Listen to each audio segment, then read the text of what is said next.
That's good.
All right, good morning, everybody.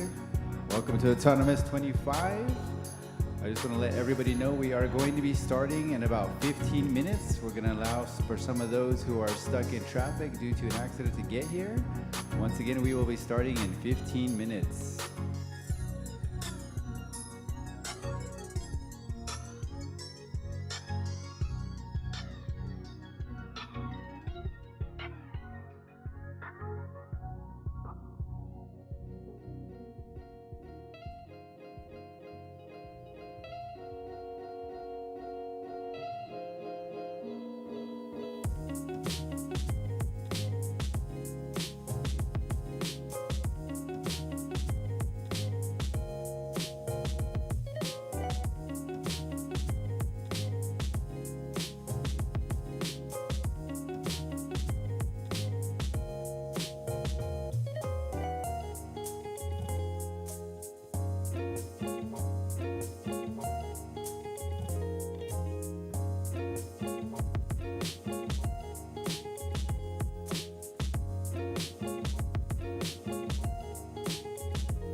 fighter.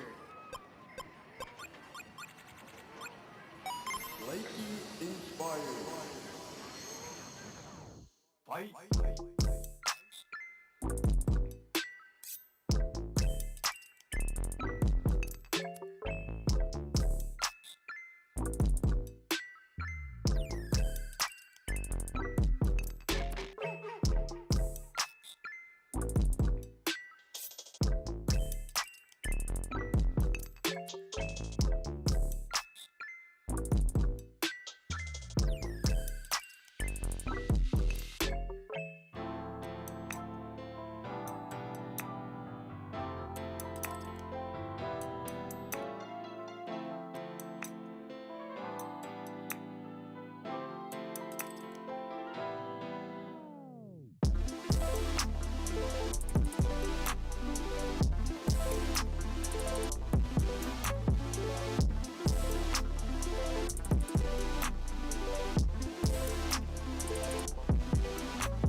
Knockout. You win.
right, good morning and welcome everybody to the Acceldata Autonomous 25.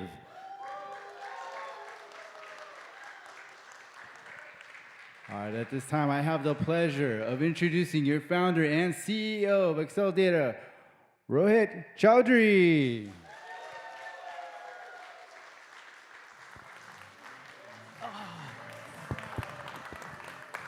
Well, good morning, everyone.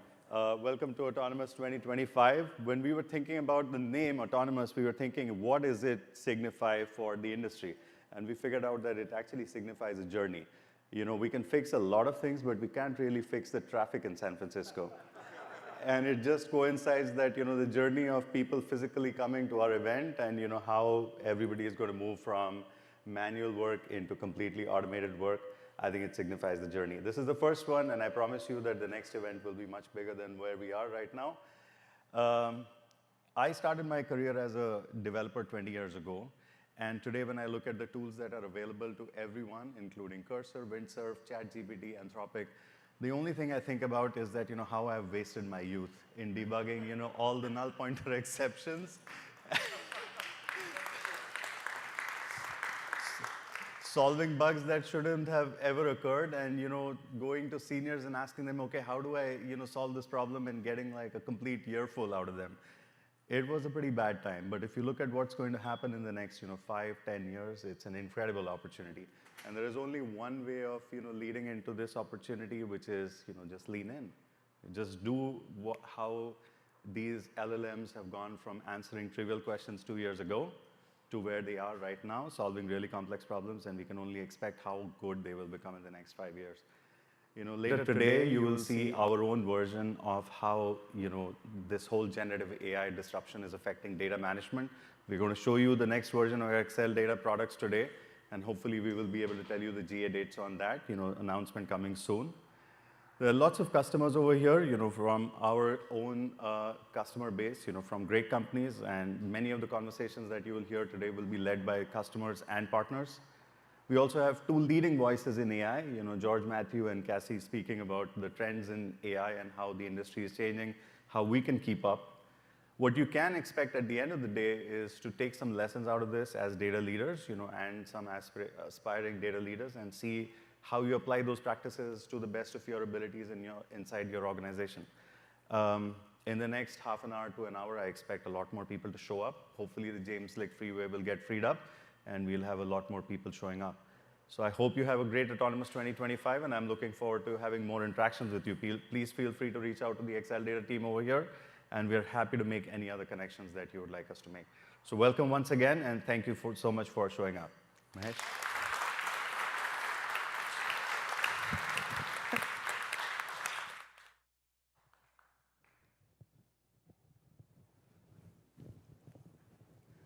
Good morning, and welcome to Autonomous 25.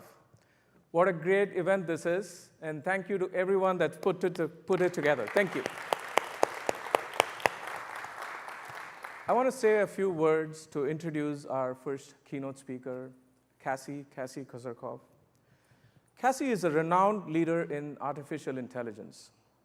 She is best known for founding the field of decision intelligence and serving as Google's first chief decision scientist, where she spearheaded Google's transformation to an AI-first company.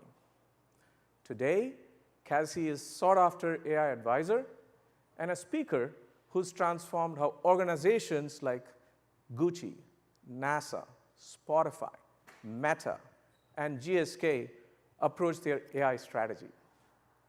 She serves on multiple advisory boards. Her influence on Google's culture and her live workshops there are legendary. Her work, which included personally training 20,000 Googlers in AI and data-driven decision-making, has impacted more than 500 company initiatives.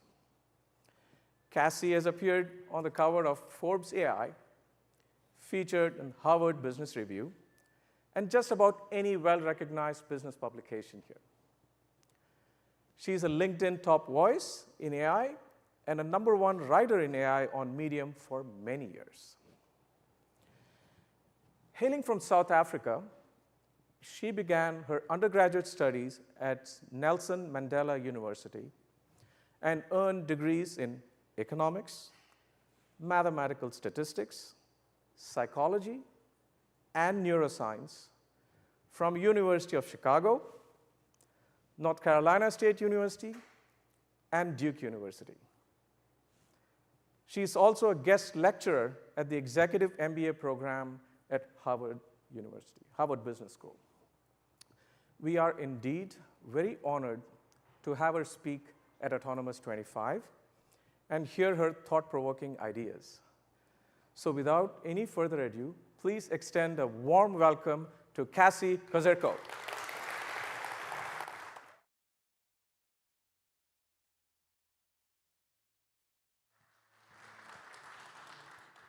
Good morning, everyone. I'm so excited to be here. I am excited to talk to you about this AI-first future.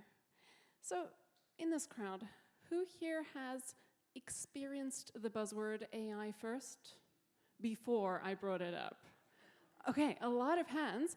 And by the way, in case you're wondering if your echo chamber is a little different from other echo chambers, I was presenting maybe 2 weeks ago or so to about 150 business leaders who are not technology leaders and also politicians, and I asked them, and only 3 hands went up. So there is something about echo chambers, right? This is a different audience from the rest of the world, which means any time that you're feeling overwhelmed and like, oh my goodness, what are these things happening, and I can't keep up with them. There are others, is just what I'm saying. But for you, let's talk about this buzzword, this AI first thing, and what it means for you, for your organizations, and for the world. The future is AI first, apparently, except what on earth is this AI first thing? What is it?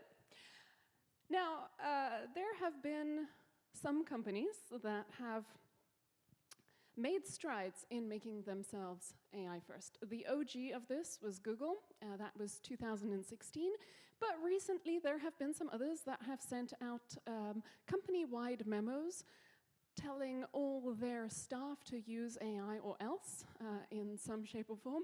Anyone in the audience sent one of those out recently? Okay. Oh, okay, right.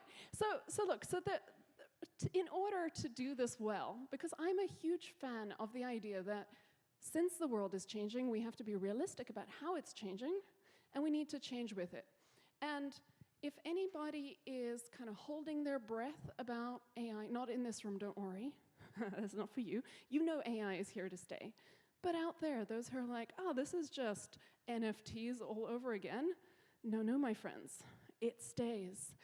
And so you can't sit this one out. And so then to catch up to a world that is going this way regardless, we may as well lean into it. But there are smart ways to do it, and in my opinion, maybe ways that I wouldn't encourage.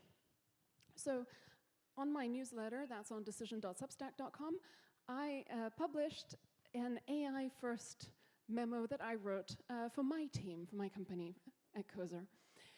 And what it says, essentially, for those who want to skip the reading and just listen to me talking, which is what I'm supposed to do, so I shall do it, is that if you want a for everybody take on AI, a great for everybody take for the individuals in your organization, it's going to be different from AI as an at-scale automation technology. So first, I really want you to split this into, are you talking at the individual versus the organizational level? And too often, folks who are just getting themselves introduced to AI, it takes a while to nudge them into, start using it. Come on, folks, why are you reading about it or listening about it when it's so easy to just use it, right? And eventually you nudge them enough that they go onto some interface, let's say your ChatGPT or whatever else, and then they discover just how much they can boost themselves, and then they attempt to make a leap to thinking that this applies throughout the organization. And I would say, maybe these things don't transfer quite so well. So let's talk about what AI first is, how to do it in a way that's responsible, and also how to separate the individual from the organizational level. So for the individual, let's start there. It is super easy, but you'd think that I would recommend that AI firstness should mean, how can AI do this for me, right? Maybe that's what the influencers are saying, and I keep trying to hide from the fact that I am one, so I just say them others, they are saying, how, try AI, use it for something, how can AI do this for me? And I am a contrarian AI influencer, if you will, and that might be because I'm a recovering statistician, which means I will never stop being grumpy, but I will always be trying to recover. And so I always suggest, hey, instead of starting with AI, how about start there?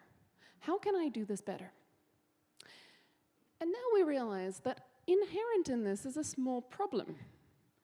Because if you thought that you were going to use AI to not think, skip thinking,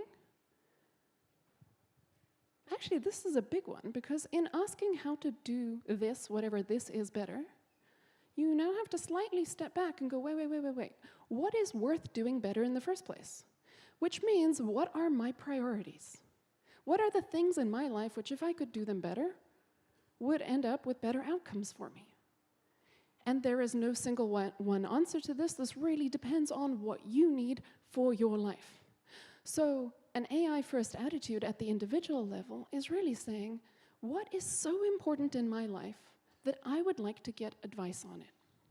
And so what I said in my company-wide memo is that I have an expectation of everybody in my organization, doesn't matter who they are, I have the expectation that when they feel that something they're doing is important or expensive, and maybe it's expensive because it's repetitive and it's taking them a lot of time, or maybe it's important because, you just can't afford to mess this one up, or it's important for their careers, their, personal development, whatever it is. If it feels important or expensive, you should be asking for advice.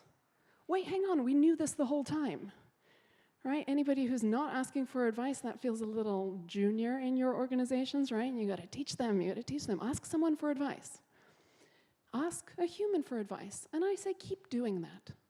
Asking for advice is an amazing skill. Do that. But for the first time ever, asking for advice is so cheap, right? Doesn't matter how embarrassed you are about asking for that advice. Doesn't matter about your relationship with the person. You can also ask a machine, pretty much for free. The same thing. So if your question is so important, why not get a second opinion when the second opinion is really cheap to get? Am I saying stop asking the humans? No, we're too smart for that. We get it, right? And we understand that artificial intelligence wasn't named artificial intelligence because it's intelligent. It was named artificial intelligence because 10 postdocs in 1956 really wanted funding from the US government to go hang out for 2 months and solve all of human behavior. And in order to do this, they needed a good word that would scare the DoD into giving them funding. And they picked artificial intelligence because artificial intelligence, yeah. Okay, so that's why we got stuck with this term that changed throughout time. What does it mean? Does it mean what calculators do today? Does it mean AGI? Who on earth knows? It has drifted over time. And of course, all those AI winters where there were promises in all those grant proposals about how this was going to be applied to things and make everyone a lot of money, and then it didn't work. Then we had to start calling it machine learning, and then machine learning didn't work, then we had to start calling it AI, up and down, that was the fashion. In fact, my favorite definition, folks, of the difference between artificial intelligence and machine learning, if it's written in Python, it's probably machine learning, and if it's written in PowerPoint, it's probably AI. Yeah, there you go.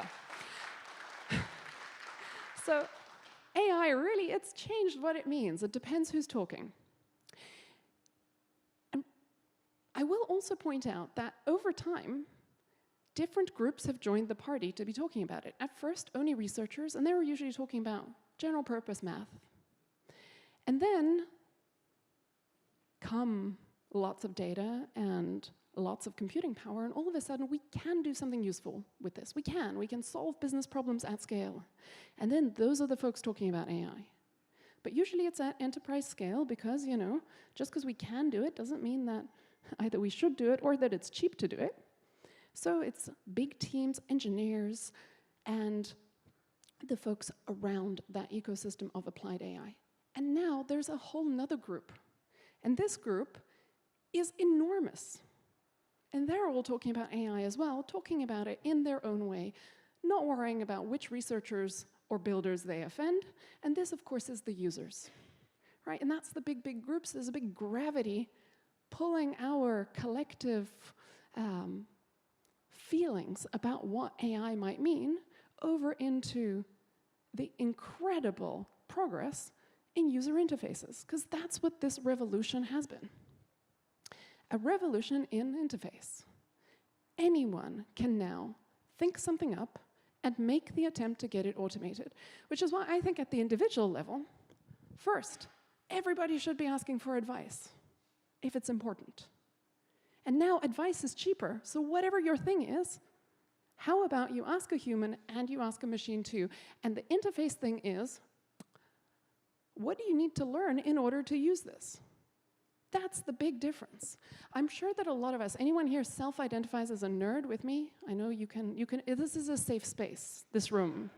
Not like that other one with the government people, yeah?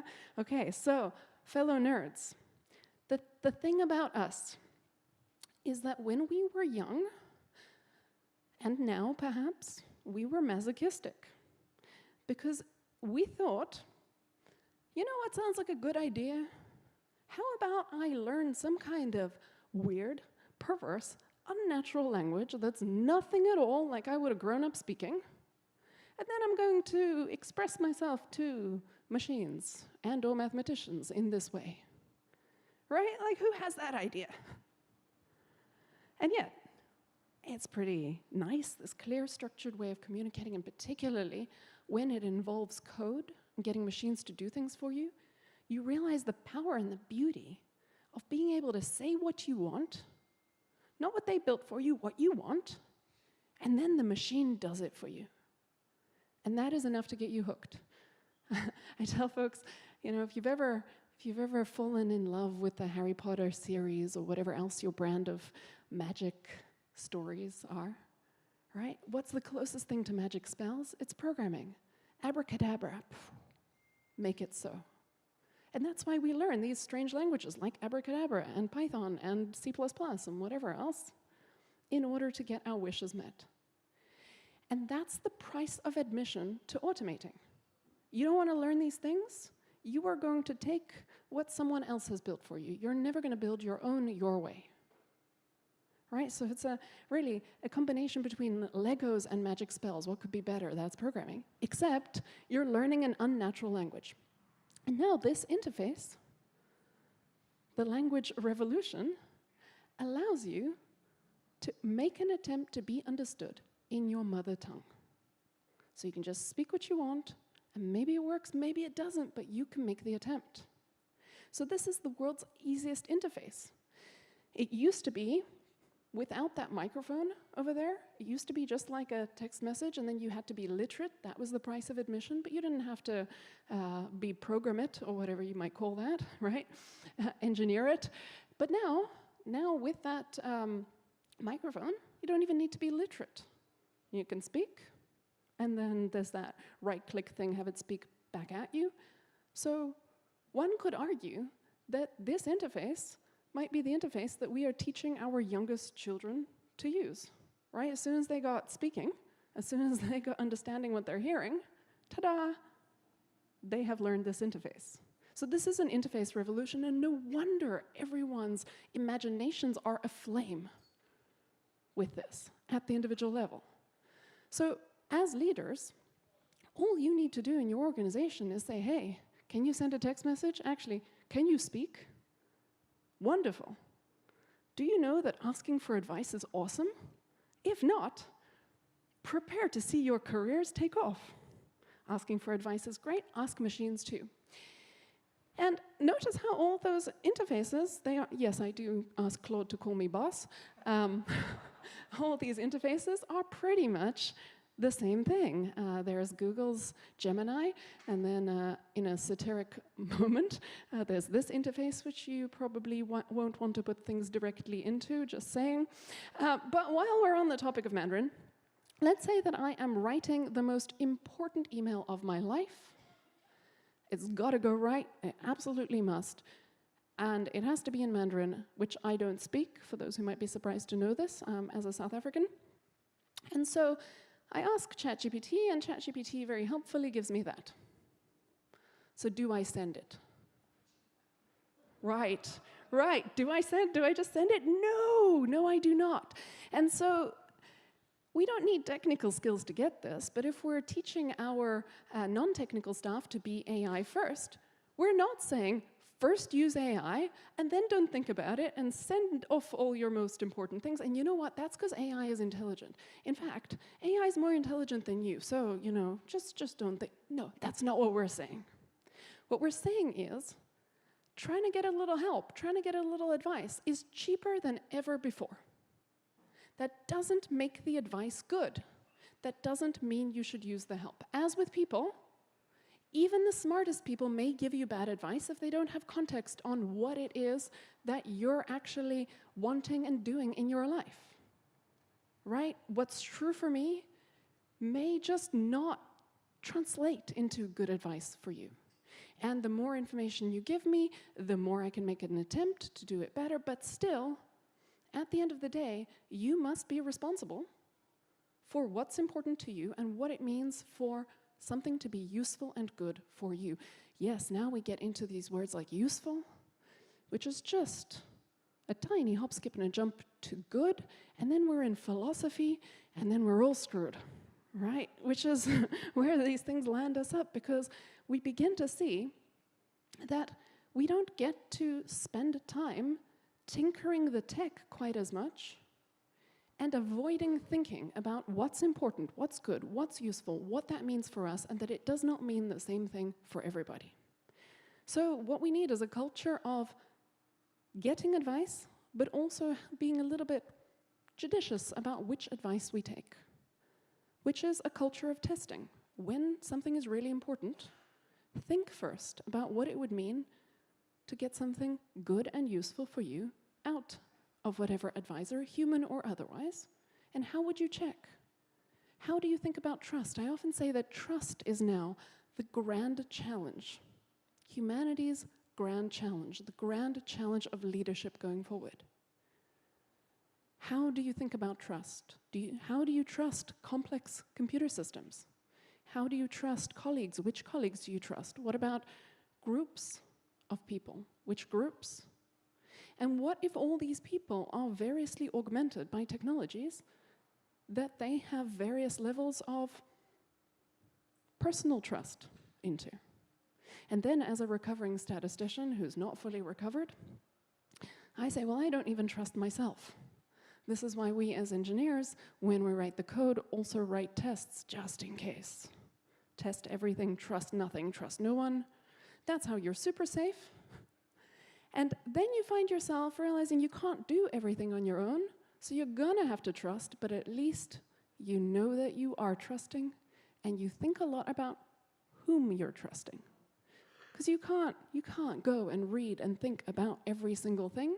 You've got to do some trusting, but you've got to be aware of how trust works for you as a human, as a leader, and that's the kind of thing that you're going to need to coach your organization on. Just because it says intelligent doesn't mean you should trust it right off the bat. Even the most intelligent colleague, if they don't have the right context, or if they don't know what you're going for in life and what you're optimizing and what you need, they might not be able to help you. So know what advice is worth taking. And this makes answers and advice very cheap. So we used to have these textbooks where you would be shown how to go through a very arduous, we still have these textbooks for now, very arduous process to get from a question to an answer. And because that process was so arduous, and maybe this is a data science question, And maybe to answer this data science question, you first have to design the data collection. Before that, you have to get all the business and legal stuff squared away. You have to figure out what question, you have to design the data collection. You have to go and build the engineering pipelines. You have to go and collect all of it in practice, process it all, report it, bring it to leaders. Now, maybe some of that, super quick. That should slightly terrify the leader. Because you know what's happening while all that 6 months of huffing and puffing is going on? The leader has some bonus time to think about what question they're actually asking. They have time to change their mind. They have time to mull over it and have their shower thoughts. But in a world with cheap answers, questions matter more than ever. You can keep asking useless questions that have nothing to do with your priorities, and you might get answers. And these answers could be just as useless, but you might be tempted to act. Maybe because you're used to that. So we live in this world of the new 42. You know Douglas Adams's 42? We'll get answers. So do we actually understand what the question was? That's the bit to do. That's the bit to focus on. And for everyone, it will be different. That's why it's going to matter who's in charge, whom we trust. Who's steering this ship anyway? Right? So we are moving into a world of cheap answers. And use that. The answers are cheap, but now the questions matter more than ever. And so if you're going to be an AI-first organization where everybody, no matter how technical, is in the business of receiving cheap answers, then everybody in the organization, no matter how technical, should be thinking about the quality of their questions. And the quality of your questions depends on your connection with your priorities. And so that's where to start. It's awfully easy to ignore all that because you're saying, I'm just doing some technical tinkering. I don't have to think about this right now. But as that becomes simpler, the hardest bits come to the forefront. So what is AI first for individuals? Take good advice. Seek it hungrily. And understand that the answers are less important than the questions themselves. But of course we know this too. ChatGPT is not a business strategy.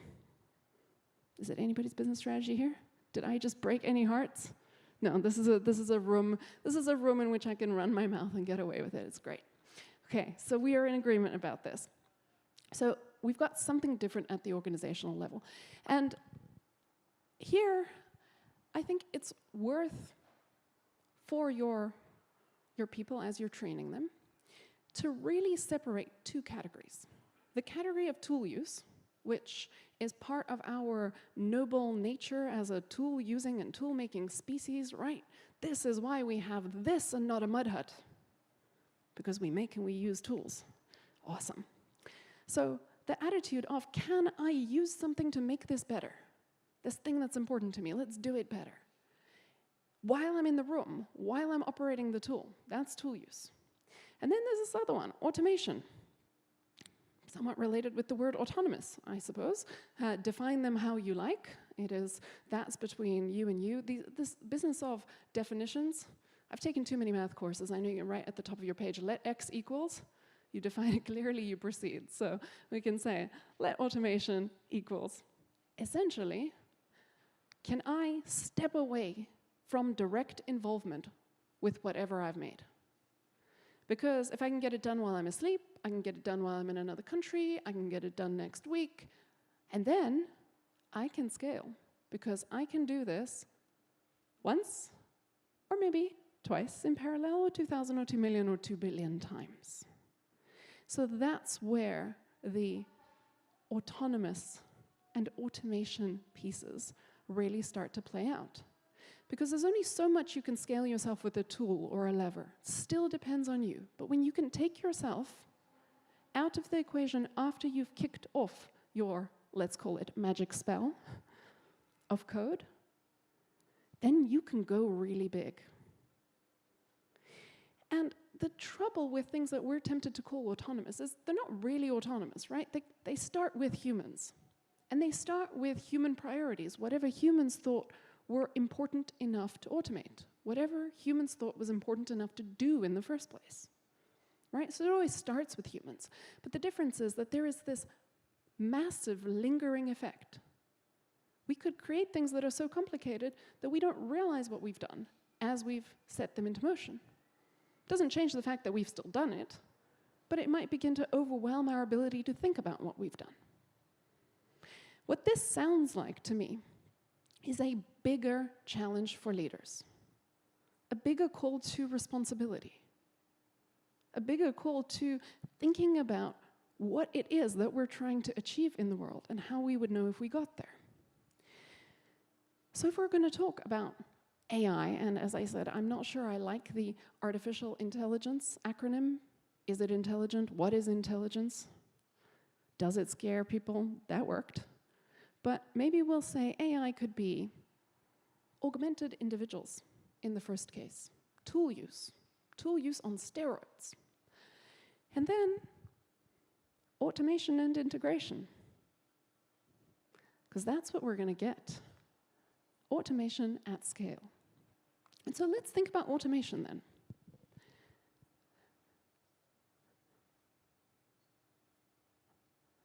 There are these two words we see, data and code. And I find that for getting funding, these are very useful words.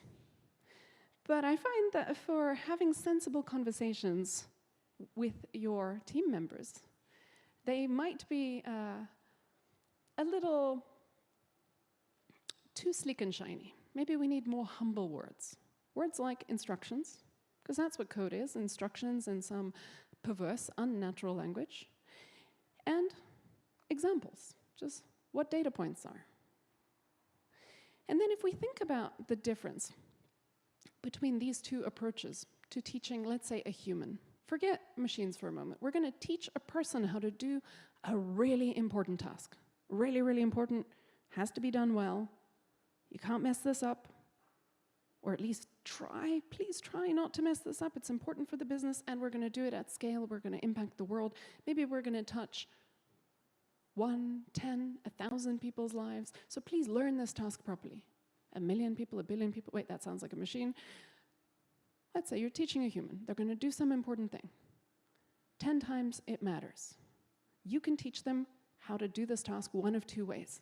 You may either use explicit instructions. Do this, then do that, then do that, then do that. Or you may say, here are some examples. Maybe watch me do it a few times. You figure out how to do it. For this important task of yours, why might you prefer the approach of instructions? Yes, audience. We are talking with one another. Consistency. It's proven. What's that? Alignment. Fear. Good. Better to be feared than to be loved, right? What else? Repetition. That one we're going to argue about. High cost of failure, right? High cost of failure is what we are all talking about, folks. We're all tapping into the same vein, which I'm just going to go ahead and name it. You know, as a recovering control freak, the word I'm looking for is control. That's what we want, right? Because here's some examples. You go figure out what's common among them. You go figure out how to do it your way. You better hope. You better hope they see in those examples what you see in those examples. You better hope, because they might not. But if you know exactly how this very important thing should be done, and you can be guaranteed that they will follow your instructions, as a computer will, it will either follow your instructions or be then you get control.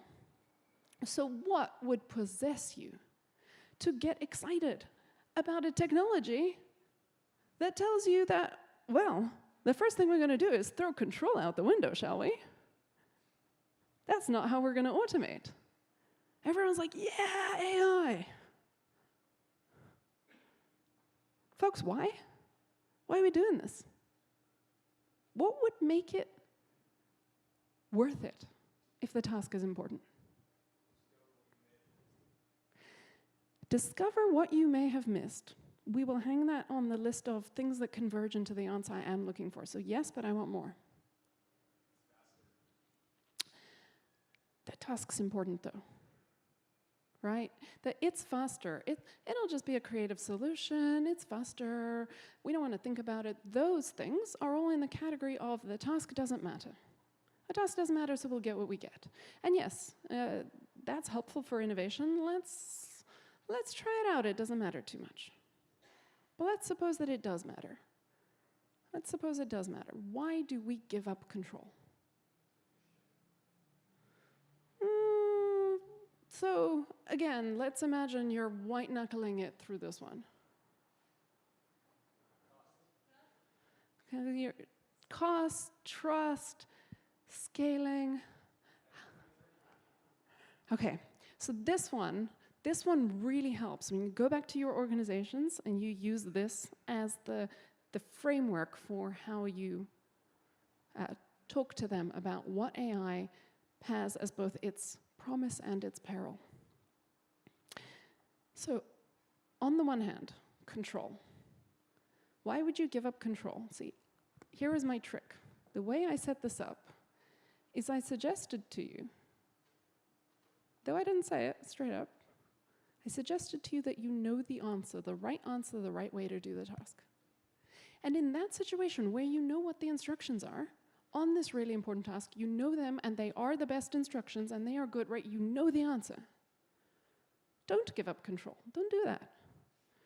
So the reason that you want to go over to AI, the reason you're going to use data in the first place, is that the task is too complicated for you to come up with the instructions for, which might mean that because it's so complicated, you don't know what the most efficient or cost-effective or correct or fast or simple or whatever else answer is. You don't know it.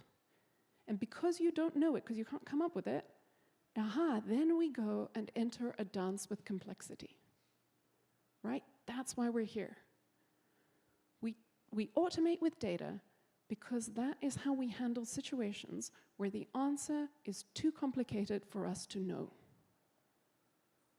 Which is great, right? This is why I'm excited by AI. How wonderful. Because we might hit a wall if all we do is automate the things that fit in our heads. Because I'm not sure if you know this, but our working memory is like, so-so. Right? If I show you 50 digits, I take them off the screen, I'm like, what did you just see? Good luck to you. And yet, the computer stores all 50 and I can flip back and forth as much as I like. So in some sense, are our tools better than us? At memory? Absolutely. And so is a pencil and paper, by the way. Our memory is not so great. So if we're only going to automate those things where the solution fits in our heads, we're not going to automate solutions to humanity's biggest problems. So if we want to move past the low-hanging fruit, we move over to the complicated stuff. We invite complexity, and with complexity comes opportunity. With complexity comes a quantum leap in progress, and with complexity comes risk and all kinds of other problems. And this also helps when people say, I really want to know how the AI is doing its thing that it's doing. Well, let's say we started reading from the top, and it was really complicated, and you got about 5 pages in out of 1 million. You can keep reading, it's just not going to help you very much.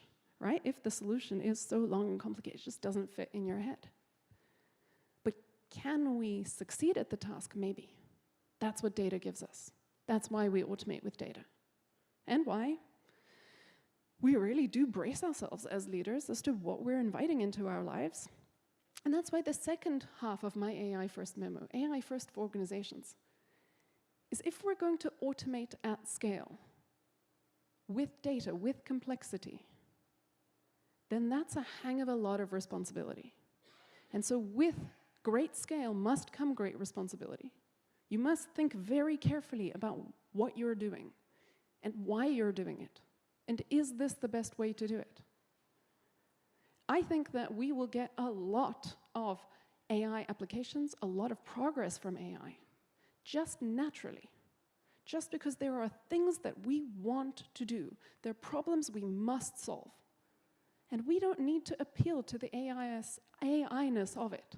Maybe we're better off not making that appeal. Because you know what the #1 rule of complexity is? So I love this moment on Twitter.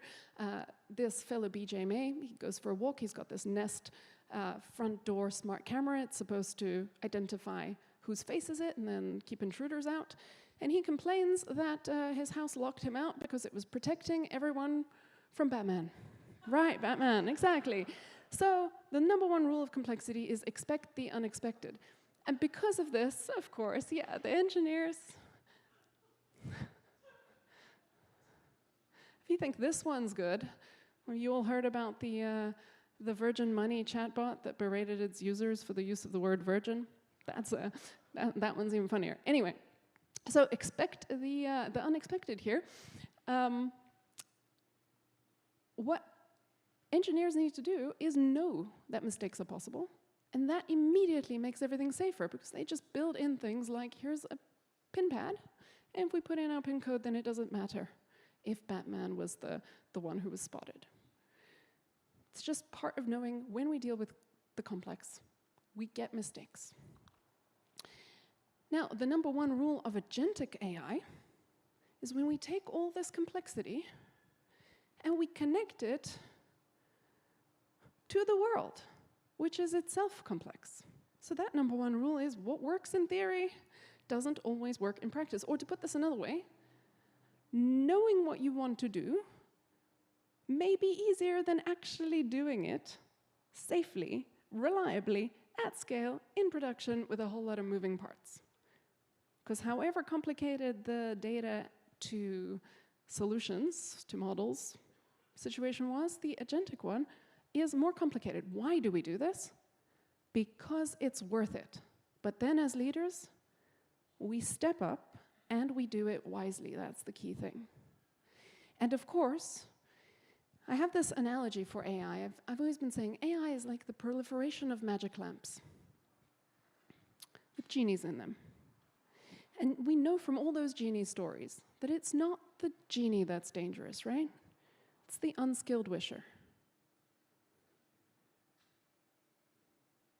There's a third component there that I haven't spoken so much about, which is the lamp.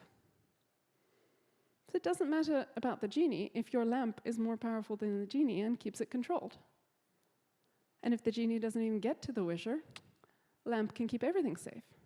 In agentic AI, the lamp is the piece you might want to think the most about. Right? What is the lamp? What are those guardrails? What is that control? What are you giving the genie access to versus not? But please, do think about the wisher also. That's you guys. And so instead of saying, how can I apply AI in my business, which is what everybody is saying as their AI-first philosophy, I grumpily say no to this and say, in our AI-first take, we're going to take AI out of it. Instead, here's what I want you to think about. What used to be impossible? That's it. What used to be impossible? And if it used to be impossible, and making it possible would be bad for your business, let it stay impossible. Don't try to do it. It's bad for you. You don't need it. But if it used to be impossible, and making it possible could be really good for you, your team, your business, the world, well, AI might just have put the impossible on the table. So don't start with AI. And if you're getting pressure from your board, like you need AI everywhere, no, what you need to do is rethink impossible. Rethink what your business needs. And that's, again, that same awful lot of responsibility, as in the individual case, right back on you. What are my priorities? What's important? What do I want to see in this world? And once you've got that, well, why is that impossible? Why can't I do it? And is it actually impossible? Finding those impossible things and making them possible, making progress. That's the AI-first organization with, asterisk, needs responsible leaders. And this, by the way, is a little QR code. All these little QR codes are to various, Hello, software update. Expect the unexpected. Exactly. I did that on purpose. This was part of my magic trick. Right. So this is me just walking you through the day that OpenAI's operator came out. I played with it, so I was up at 3 in the morning, not sleeping like I was supposed to, like trying to get it to book my travel for me, and going into Canva and making a self-referential infographic, which was terrible. Anyway, you can go take a look at what that looked like on day 1. And then you'll realize that a lot of the things that it's doing poorly because it's not useful for business to do it well. Like, a lot of it isn't actually a technical hurdle. So then we realize, imagine the world when people find ways, right, to make good money with this technology, to make their businesses better. A lot more is possible than you realize. And now, in the last 2 minutes or so, I want to play this game with you that I like to play with all rooms now, because I like this one first, because I like it when you shout at me, which you were a great audience, by the way. You really interacted with my control and complexity thing. But now I want to invite every single one of you to exercise your lungs and perform a very difficult job for me, right? I will show you a picture of an animal, and you will shout cat or not cat. That is your job. Can you do this? Yes, everybody? Okay, let's do this thing. Cat. Love it. Not cat. Cat. You're very good at this. Not cat. Not cat.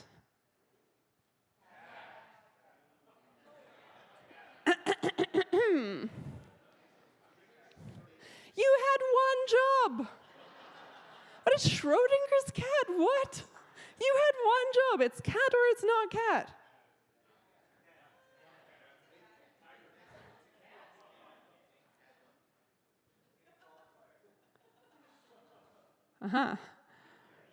And we begin to see what the leader might be for. Because data are not objective. Our objectives are not objective. Our goals, our priorities are not objective. And the right answer here doesn't depend on some platonic form. The right answer here depends on purpose. What is this system actually for? And the leader, the decision maker, has to fill these, big boots, which I'm going to do for you, and come up with what is this for, and therefore what should the right answer be? Because there's no one platonic, all contexts right answer. It depends. And so I will tell you that the purpose of this system is to be a pet recommendation system. And so when it says cat, the animal had better be from the feline family, approximately, Midjourney 4.0, and in its typical adult form, safe to cuddle. We shall try it again. Cat or not cat? Not cat. And if you're still saying cat, take out more life insurance. Right. The answer reveals itself now that we get the purpose. And you also realize that if someone built this very performant pet recommendation system and tells you how performant it is and gives you all its scores, and you want to take this and apply it somewhere where the right answer for your needs would have been cat, system's not going to work very well for you. Which is why, of course, testing becomes very important, and testing in your situation, and thinking about what question or need is the system answering in the first place. And don't worry, it's not just you. I have been doing this since I had bangs, 2 sets of bangs ago, and this is my Making Friends with Machine Learning course. It's got its QR code there for the playlist. It's between 1 minute and 4 minute videos on all kinds of topics. And here I'm doing this with a bunch of engineers, exactly the same thing. What I'm trying to say here is that the definition of mistake depends on purpose. The definition of right, the definition of good.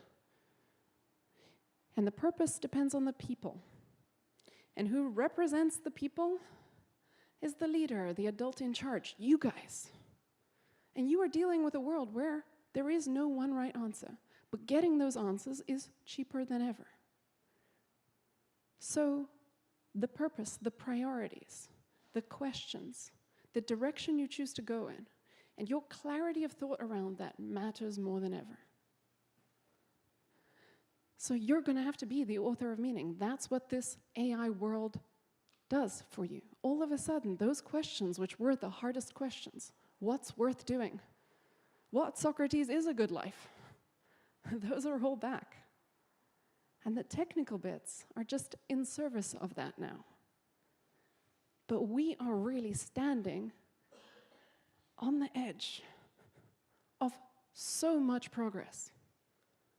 When we can automate, when we can create these complex models and attach them to solving complex problems in the real world with agentic AI, wow, we can do so much. But it means leadership is so important today. And so I'll leave you with this as we ask questions. My opinion is that AI will raise the bar for all these things that sound like soft skills, but they're not soft skills. In fact, I would say that what we call soft skills are the skills that are hardest to automate. We must lead. We must have clearer vision. As in the genie stories, a decision maker who's not clear about what they're trying to do and isn't able to communicate that clearly, they're a hazard. Leadership, the taking of responsibility, managing, guiding, motivating complex systems of humans, complex machine systems, and then complex systems of the two working together. Decision intelligence, the discipline of turning information, data, information through our senses, into better action, the start and finish of a process, collaboration skills, responsibility, standards of trust. Whom do we trust? Which machines, which people, which combinations? Comfort with uncertainty, and then perhaps above all, love of change, because change is going to happen faster and faster. We may as well learn to love it. Thank you very much.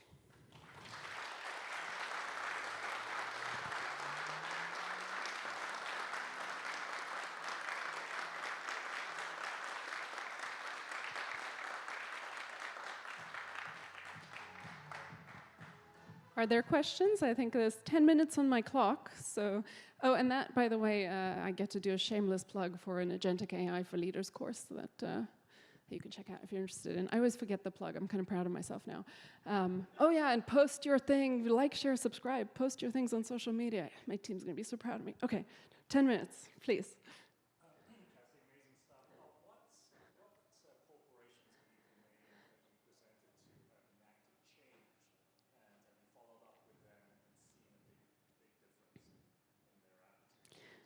So I will say that that question is rude, slightly. I'm just going to tease you why. Because if it is a matter of public record which corporations I present to, any omission of answers or picking particular favorites, right? Let's say, to name names would be unkind. Some will be more likely to create change than others. I hope that we will have more change here. And I do have, I get frequently responses back where people tell me in private how their organizations have changed, how their organizations have failed to change. I'll tell you that at Google, it was easier said than done, right? More than just, this is a seed that I plant that hopefully will help others grow it into maybe a forest, maybe a sapling, who knows? Who knows what we're going to get? But all of us then have to carry that into a shared cultural change. And at Google, there was a lot of how are pearls made in oysters? Through repeated irritation, right? Constant irritation, that's how you get the pearl. So there's some of that, too, that you might need to say the message over and over and over again. Hey, engineers, it's not actually the technical piece. That's a distraction from the piece that you and everyone else is going to have to think about. What are we doing? Why are we here? What's the meaning of life? That's too hard. What's the meaning of business, right? What is value? How are we approaching this? And I wouldn't do this work if no one ever told me that it had an effect on them. So I hope that someone will write me a private message on LinkedIn being like, hey, this is what you've done for us. But I can also promise you that when a question like this is lobbed at me in an audience, unless you have told me explicitly that you want me on stage mentioning your unmentionables, I'm not going to do it. I'm a priest. Zip. Yeah. Okay, you get another one, I think. You want another one?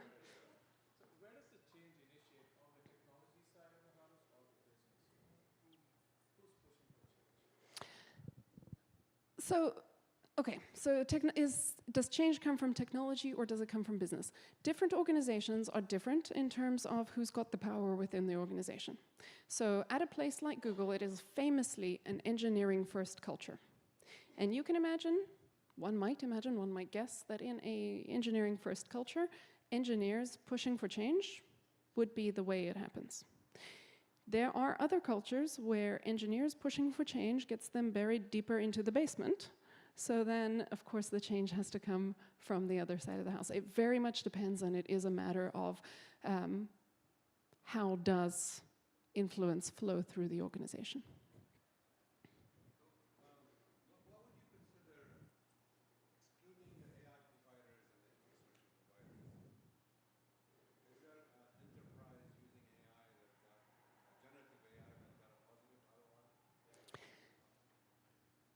So, as far as positive ROI and so specific companies, so specific industries, I would say specific tasks within organizations is maybe the way to think about it, and then organizations that you see having more of this or less of this would be ones where you get more or less progress.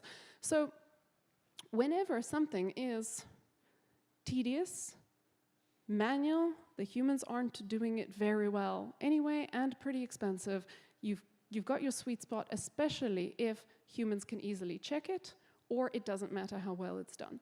And so when we think about the dreaded call center and dreaded customer service, which users have already gotten used to crying through, no one is expecting to have a particularly good time when they, let's say, call to get their travel refunded or something like that, right? That's a situation where it's fairly easy to improve it. But then again, you also have a lot of, as people rush into those applications, a lot of what I like to think of as teachable moments, right? Like, what was the shipping company where the user started prompting it to say that it was the worst shipping company, prompting the chatbot to say that this was the worst shipping company in the world, and then they put it all over social media, and then it went nice and viral.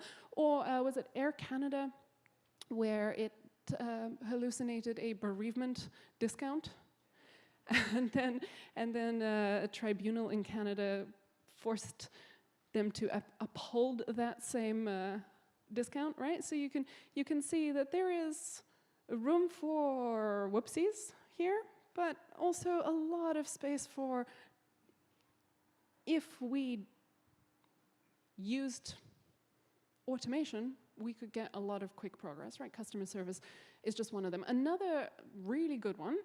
So do you have a customer service example where there is a positive ROI? Like, I understand where it could be in many, many places. I'm actually asking for an instance where a company says, I use it in production, there's a positive ROI. Okay, again, not my consulting clients, but I imagine what you would do is you would go to ServiceNow's public use cases, and you would see what their customers have publicly said about their transformation. We can play all day. I know what this, I see this game, and I will not. But, like, look, I can say that there have been customer service applications that I have advised on in, early last year that were already getting positive ROI.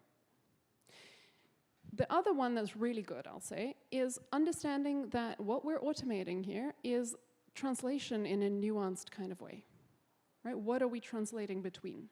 And we could be translating between something like, we really don't like the format of maybe our old code base. And we would love to take all that technical debt, and it's in some language that nobody wants to relearn particularly, and convert it into a more modern programming language. And changing that by hand would mean that you need experts, real experts in the original, rather than real experts in the target language. Now you can more cheaply, with expertise in the target language, make that conversion, and that could be worth, I mean, how do you measure the return on that investment? That's a ton. Then just within your organization, you probably have people doing formatting tasks for everything from, let's say, formatting for a newsletter, formatting emails, formatting from this kind of document format to that kind of document format. Or maybe there was some minutes taken of a meeting, maybe that's in audio, and we would love to format that information into text, and then we would love to format that into notes that your CEO can read. But those might be different notes from a translation into something your engineering team might want from the same meeting. And you could get a human sitting there toiling over each of these little reformatting tasks, or you could have generative AI do some of that translation with the human checking it before it goes to the CEO. Please, for the love of all that is holy, check it before it goes somewhere important. But how much time you could save and how much toil, right? Those are such easy tasks. But on the other hand, I also know of organizations whose name I'm not going to mention, who will solve these beautiful types of tasks and then find that the human systems are the bottleneck, and it doesn't matter how much time we save because humans. And the problem was never a technological problem, and people didn't think about, okay, so let's say the impossible is possible. What now for your business? If the answer is nothing, then maybe not worth doing.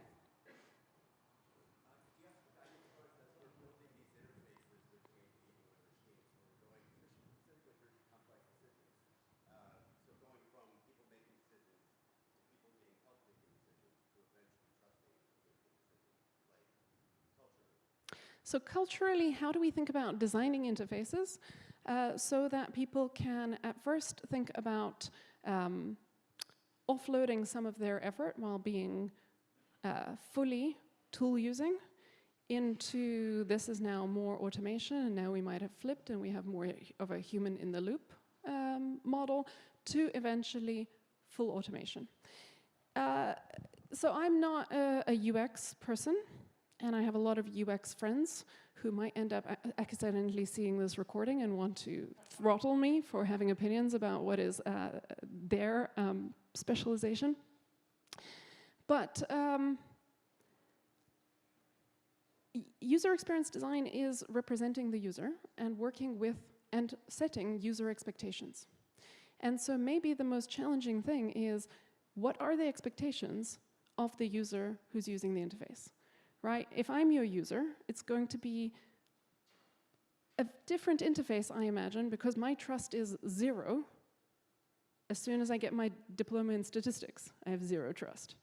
Whereas you might need an interface that is a little more mistrusting for that person on their behalf if they're going to expect magic.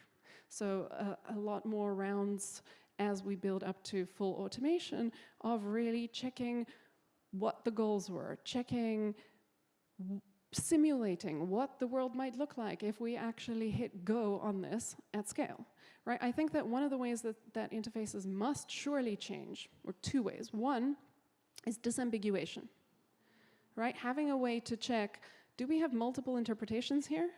Because if we do and we're doing something important, and we wouldn't do this on an unimportant task, right? Why would you slow the user down when the task isn't important?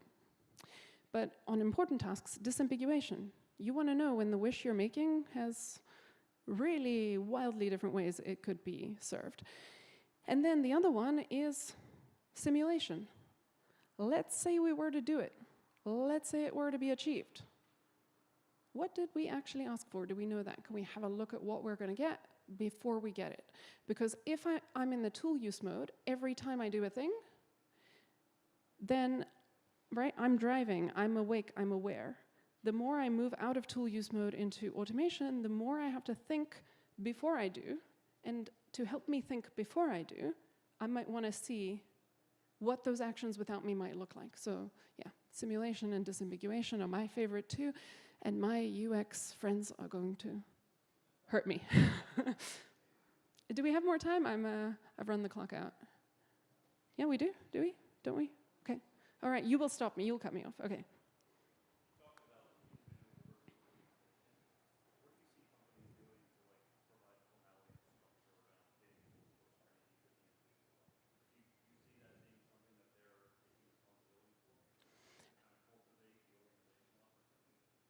Could you repeat, is the question about the organizational or individual?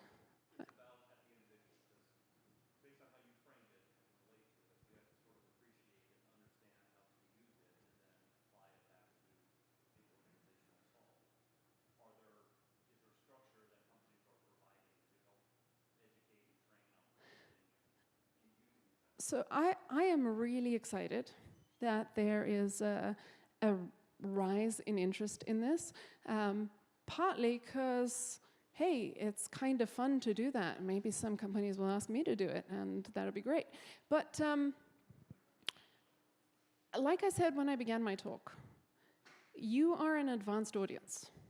And you might forget this because you are connected to other advanced audiences, technologically advanced and in the zeitgeist, right? Your LinkedIn might be people like you, and your news might be people like you. And the world out there may have barely heard that there's this thing called AI. And there are a lot of organizations that they're not at this step in the journey, which is great for you, right? You're ahead. But mostly the hope is maybe we'll make progress because we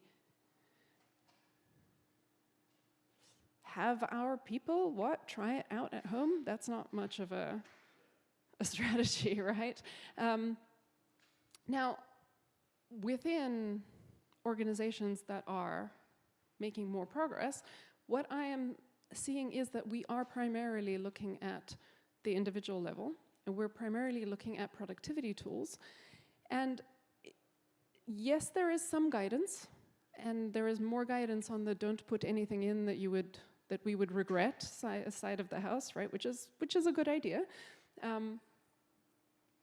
But there's also this feeling, I think, that is being promoted, that the goal is to ramp up productivity a lot, with a lot of pressure, in a way where it's not clear what's in it for the staff member, except maybe keeping their jobs.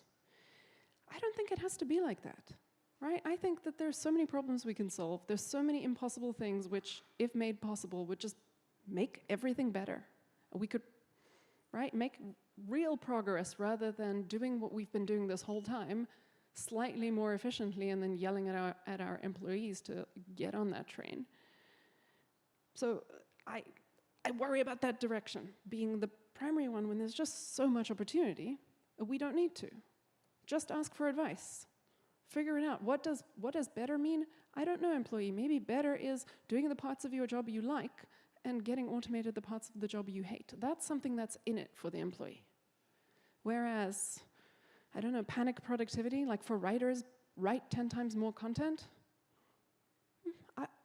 And then the training is, we're all going to sit and look at ChatGPT. That's a bad idea.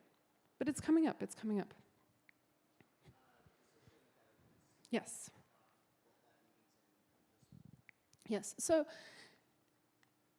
decision intelligence, rather than stupidity, decision intelligence, I came up with that, and I'll tell you, I am not great at both marketing and self-marketing. So the original name of that was Decision Intelligence Engineering. Yeah. And so that's why there's a little collision. There's another way that people, the term was around in a very small way, not meaning what I intended. Primarily, how we use it today is the way I intended, because people are like, drop the E. They're like, but they've already got the word. Anyway, what is it? It is rethinking where the silos need to be and who has something to say about what part of this automation process. We have focused far too much on the equivalent of getting excited by building wheels, and now they're made of rubber, and now they're made of graphite, and now they're... How about if we said instead, where do we want to go? Where do we want to drive this thing? Wait, if we want to go, how fast do we need to get there? What would it take to do that? What would we need to build? Do we have the components already, or must we invent them from scratch? And what are all the disciplines that would have something to say about this? How about we put all that together into a new engineering discipline, a new engineering approach that doesn't insist on beginning with backpropagation as the first thing we learn. Those who have been hurt are laughing. And instead, we start with, what is the new discipline of leadership? It is a discipline of leadership. How are we going to actually turn information into, hopefully, better action? That means, if the information is at petabyte scale, we're in there. If the information is only the information that exists through your senses, you should, and that's the better information, you shouldn't say, oh, I can't deal with it because it's not in electronic form. Should be able to approach it, regardless of the scale, regardless of the setting. And then better, what is better? Better is for you to articulate. What does it mean to articulate that? What does it mean to articulate that for an organization? How do we think through it? What skills do we need to advise on that if we're advising leaders? As leaders, what do we need to know? And of course, all the AI stuff and engineering stuff is all in there once that's the right thing to be doing. Thank you. Thank you.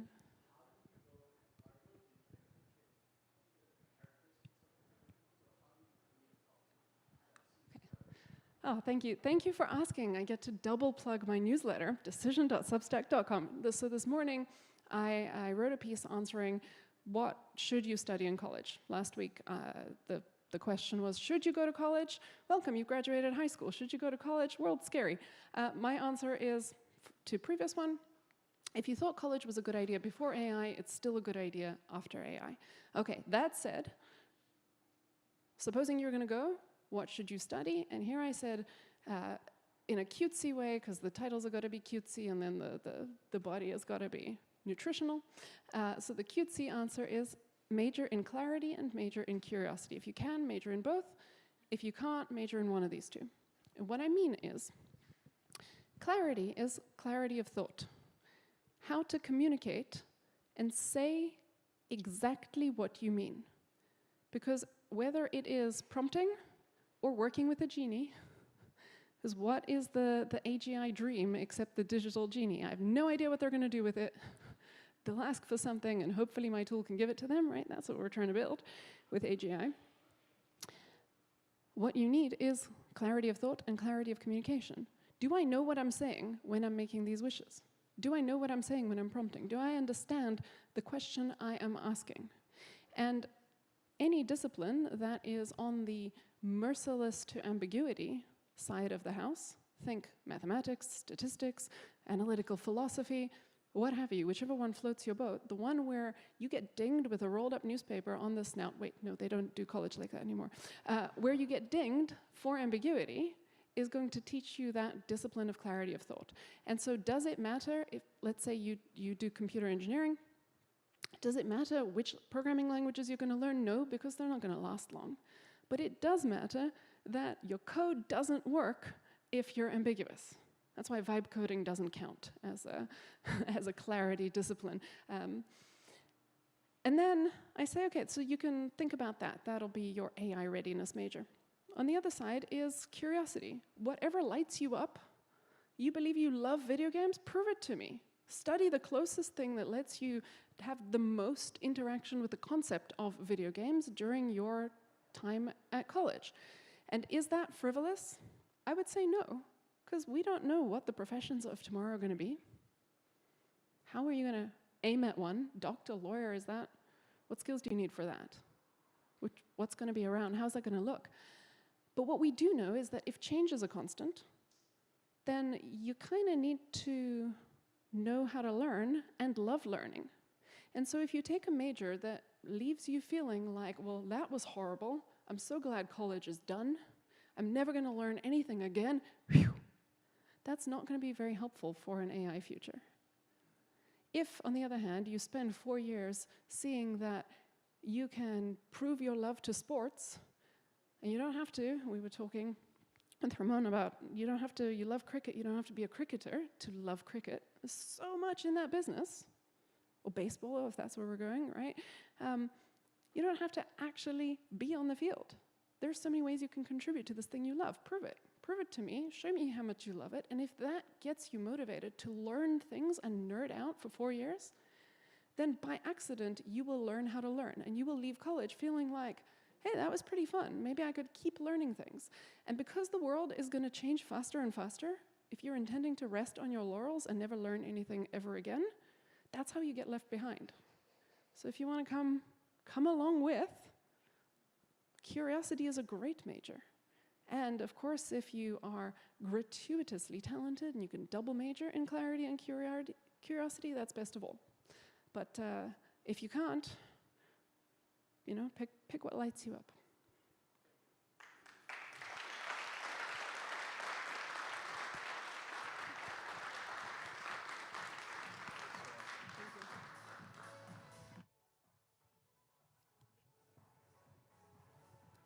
That was just fantastic. We learned the importance of asking the right question, why we should think the impossible, obviously the importance of human in the loop in any agentic system, the options there, obviously very important. And personally, one thing I learned in history that Aladdin must have been a great prompt engineer. He asked the right questions to get himself out of a jam. But I think the final profound thought you left us with, the curiosity and clarity and having a passion for learning, is something that all of us in this room and outside, the hundreds and thousands that are watching on YouTube and LinkedIn can actually take from. So thank you so much for sharing that with us.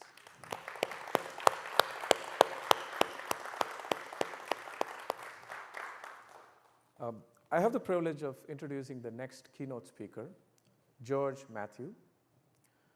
George Matthew is a managing director at Insight Partners, where he focuses on venture stage investments in AI, ML, and analytics. George Matthew has a sharp focus on the transformational potential for AI, data infrastructure, and intelligent applications. He's known to back founders who are reimagining how data and AI intersect with business outcomes.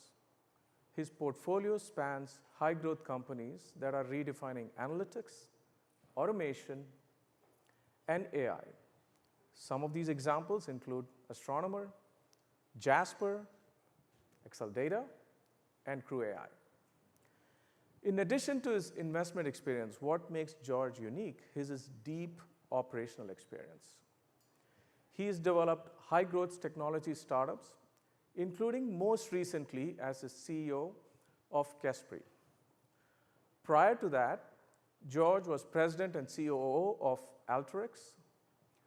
During that tenure, he played a pivotal role in transforming the company into an enterprise platform and also scaling the company through its successful IPO in 2017. George has also held senior leadership positions at SAP and Salesforce. He has driven company strategy, led product management and development, and also built sales and marketing teams. As you can see, he's seen the entire breadth through his professional career. George has a Bachelor's of Science in Neurobiology from Cornell University and a Master's of Business Administration from Duke University, where he was a Fuqua Scholar. It's a very high award. Please extend a very warm welcome to George Matthew.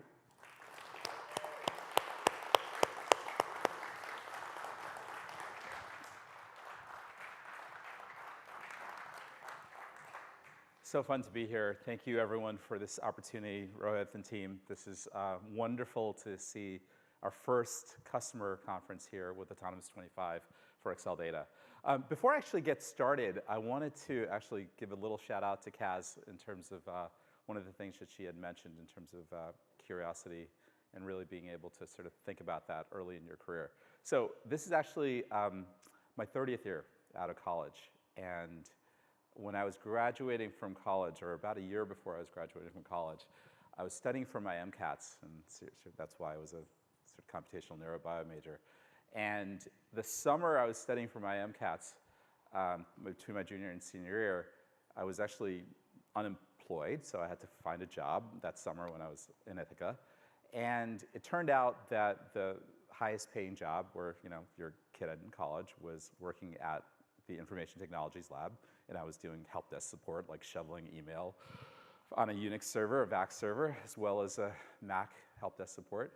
And a little project came out that summer from NCSA in Illinois, and a guy named Mark Andreessen had shipped the Mosaic browser. And literally, he shipped that Mosaic browser, and I called my mom that night, and I said, Mom, I'm not going to be a doctor. I'm going to go figure out what this is. And so this is probably, in a lot of ways, the culmination of a 30-year journey of curiosity for me. I'm really looking forward to really talking about where the world is actually headed next in terms of how we think about data, AI, ML. If we think about data, AI, ML, it's hard to not have the conversation of really understanding where the world of models are. And just to accelerate some of our thinking in terms of where the world of models are, just wanted to play this. Does anyone know what this is? It's a game? Yeah? Recognize the game? Nah, close. It's Quake. It's actually Quake 2. But it's actually not Quake 2. What it is a video series around Quake that was then used by a diffusion model and a series of generative output to be able to effectively play Quake without ever knowing the mechanics of the game, without ever understanding what was the physics model of the game, what was ever involved with understanding the rewards mechanism of the game. And why is that? Because it was literally all trained directly on top of just images and videos of seeing Quake. So this was actually done about a year and a half ago with Doom initially, right, which is one of the precursors. And Microsoft actually just did this about 6 weeks ago, I believe, where they trained an entire generative model based on just video of someone playing Quake 2. And of course, now you have a model that understands everything about the world model, the physics, the connectivity, the game rewards directly of playing, and you can now play the model itself. The reason I just mentioned this is we're seeing a tremendous advancement in how the world of generative AI is just coming together in a way that we just never probably even thought of a few years back. And why is that today? Well, first and foremost, we're seeing this evolution of what started in 2017 with the emergence of the attention is all you need paper. And if anyone knows what the attention is all you need paper is, it was the kind of first definition of what the transformer architecture could be. And really, when you look at the transformer architecture itself, and I'll spend a little bit of time on it, it really starts to define a way that as you bring more data into a model, you can now get two levers of both intelligence and reasoning out of a model, which we hadn't necessarily seen in any other previous machine learning model prior, whether it be a CNN, an RCNN, an LSTM. And so when we look at the models that are available to us today, we're shifting over from these ideas of the AIs that are predictive and statistical in nature into now entering a world where there are generative creative capabilities. And so in the case of what we might see with a use of an analytical AI in Gong to be able to parse data and identify what a pattern might be, you're now seeing Jasper, which for the marketer can now create output and content. Something that's actually quite unique and something that certainly we haven't seen in the world of enterprise software up to this point. Well, let's look at that a little bit more. If we see what's happening today, what's really impressive with the models is that as we start to increase the amount of data that's being brought into a model, and if you look at the GPT-3 style of model, it was perhaps 200 billion parameters going into the model itself. The GPT-4 style of model introduced about 1 trillion parameters. 1 trillion parameters took about 6 to 7 trillion tokens to be able to build a model. 6 to 7 trillion tokens is approximately 20% of all of human knowledge, at least in text-based form. So that was what went into building a model of that scale. Now, when we think about what we're headed towards, and I'll spend a little bit of time in terms of where we're headed, this is actually further exponentializing. One of the biggest challenges of that exponentialization is how much more data do we have available? Because if we want to 10x this model, well, it turns out that we don't actually have 10x more human-generated data to be able to build a next GPT-5 model. So we have to turn to other sources. We have to turn to images. We have to turn to video. We have to turn to internal representations, whether it be like an enterprise source of content that you might not publicly have made available on the public web. But there's a lot more advancements coming to us because, again, the data is what's driving the AI future. And so when we look at these possibilities that are emerging because the data itself is driving the AI future, we've gone from search, content marketing, sales, productivity, support. We can talk about the ROI of support if that's helpful later. Image generation, text to SQL, code development, which is actually a big area that's kind of accelerated more recently, into more sophisticated, almost think about it as compound AI systems that are now reimagining supply chain optimization, whether it be thinking about what an FP&A person would be able to do on an iterative basis that we can now do with an AI agentic system. And certainly, that advancement of the sophistication of what's capable today is more than what we've ever seen, particularly in the last several years. And that acceleration is something that's tremendously exciting for us to see, particularly at an investment firm like Insight. So we've been busy at Insight. We're probably the largest venture capital firm in the world right now with about 95 billion of assets under management. It's also been a busy moment, not only from an investment standpoint, but particularly in the world of AI, ML, just a series of exits that have happened. So we exited Featurespace to Visa for about 2 billion. We exited Recorded Future to MasterCard for about 2.5 billion. Deci, Run AI, and Shoreline were all exited this time last year. That was to NVIDIA at the same time. Those 2 out of 3 was companies that I worked on. And then more recently, it's not even on the slide, but Weights of Biases just made a tremendous exit to CoreWeave, which has been complete now. And we'll see what the sort of focus and the integration of the 2 entities together is going to be in the not too distant future. So it is an absolutely thrilling moment to be an investor, a builder, wherever you want to be in the spectrum building AI systems today or thinking about AI systems. It is a great moment. The stack is something that has been evolving quite dramatically lately. And it's something that my partner and I worked on a few years back in terms of really thinking about what the layers of the stack look like. First and foremost, the foundation models are getting to a tremendous amount of scale. And certainly we see that with OpenAI, Anthropic, Meta, NVIDIA, and quite a few other foundation models that have emerged. The tooling layer, which is where I spent a lot of my time from an investment standpoint, has certainly been busy, particularly from a platforms and tools standpoint in terms of what it takes to build this next generation of systems. And certainly the applications themselves are now starting to come to fruition as we speak. Now, when you think about that sandwich in between the tools and the foundation models themselves, there was a hypothesis that I always had that there was going to be these domain-specific models that are emerging. And now we're starting to see the first incarnation of domain-specific models that are very much tied to both the horizontal and vertical capabilities that are in every enterprise. So we're really excited by the opportunity of really coupling both vertical applications as well as horizontal systems directly with the domain-specific models. And I'll spend a little bit of time talking through where that sort of plays out today. Everything that we look at today, particularly from a horizontal basis, has really gone towards an AI-first future.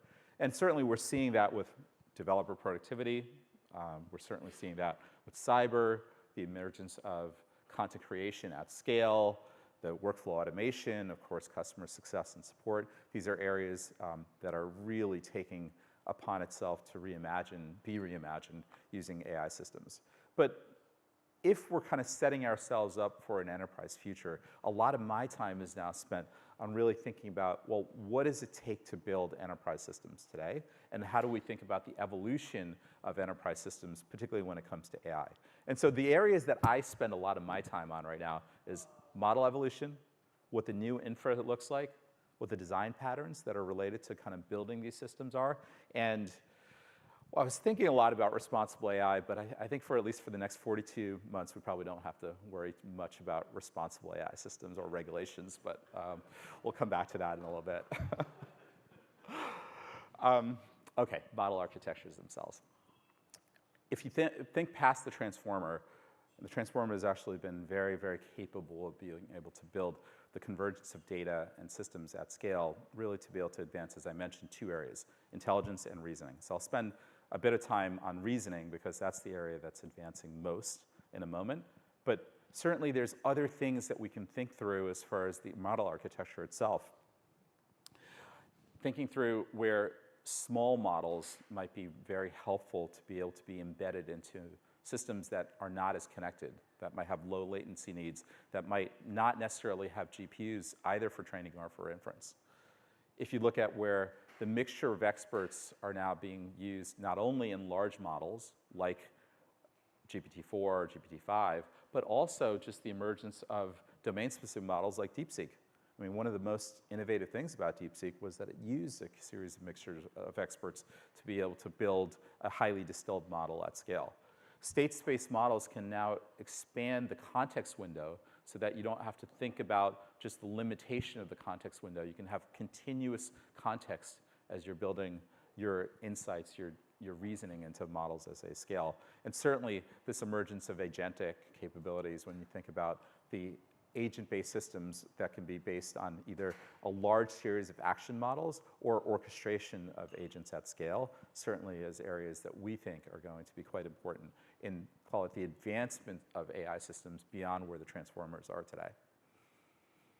This architecture that is emerging as we speak is not necessarily going to be replacing the things we know. And we know, taking a database, putting pipelines against the data lake, being able to build microservices and expose those as BI applications and as a capability of just generalized web applications is something that has been around for easily 10, 15 years. It certainly defines where the cloud is today. But now we're starting to see how unstructured data becomes more relevant and prevalent in how we train a model at scale.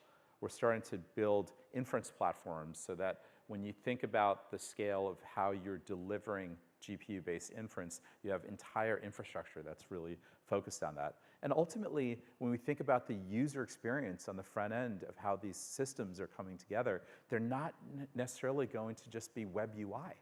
They could actually be agents. They could be voice. They could be different interaction patterns that are just not exactly what we've seen in terms of the last 15, 20 years of cloud web-based systems. And so all of that is being reformatted and rethought of as we speak.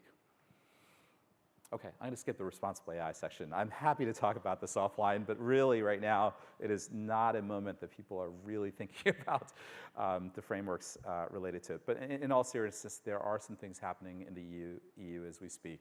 We'll see what that transpires, particularly in the US. Right now, it does seem like a little bit more of an open environment for all things to happen, and we'll see how that all plays out. We can grab a coffee or a beer and talk about that later. But if you think about everything that's in the midst of how we are now moving forward in terms of these compound AI systems, it's not all rainbows and unicorns. There's a lot more to consider. There's a lot more to work out. We're seeing less and less challenges around the hallucinations because we have instruction-tuned, highly aligned models that are coming into market as we speak. We're getting better explainability and causality, but it's certainly something that we have to be self-aware of as the systems are coming into production. Privacy concerns in terms of how we treat data and manage data is still a very big open topic, and there's better systems that are emerged, certainly, in terms of how we can work with data privacy at scale. And Now we're starting to think through just how highly aligned models can come to market, and I'll show you some examples of where we've seen good model building occurring. There's still a lot of open regulatory and legal questions, and certainly the way we think about the transition from building and training systems into inference and deploying systems is something that's certainly top of mind for anyone that's been working on AI systems, particularly in the last several years.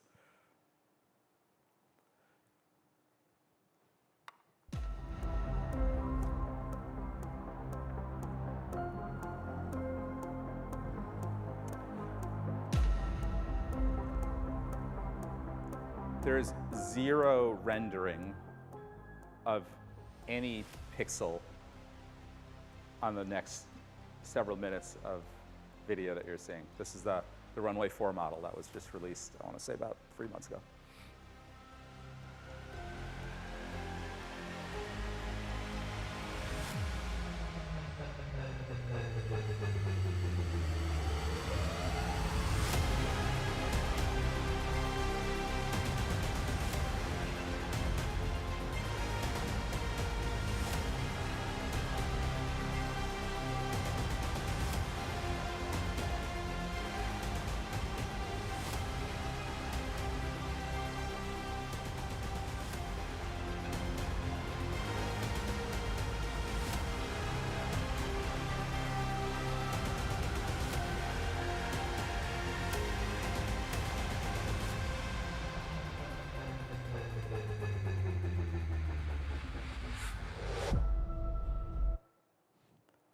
Wild.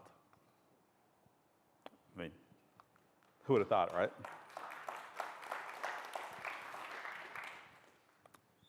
I want to just highlight how this can all come together. I mean, there's some compelling, clever things that you're seeing in terms of where generative AI is today.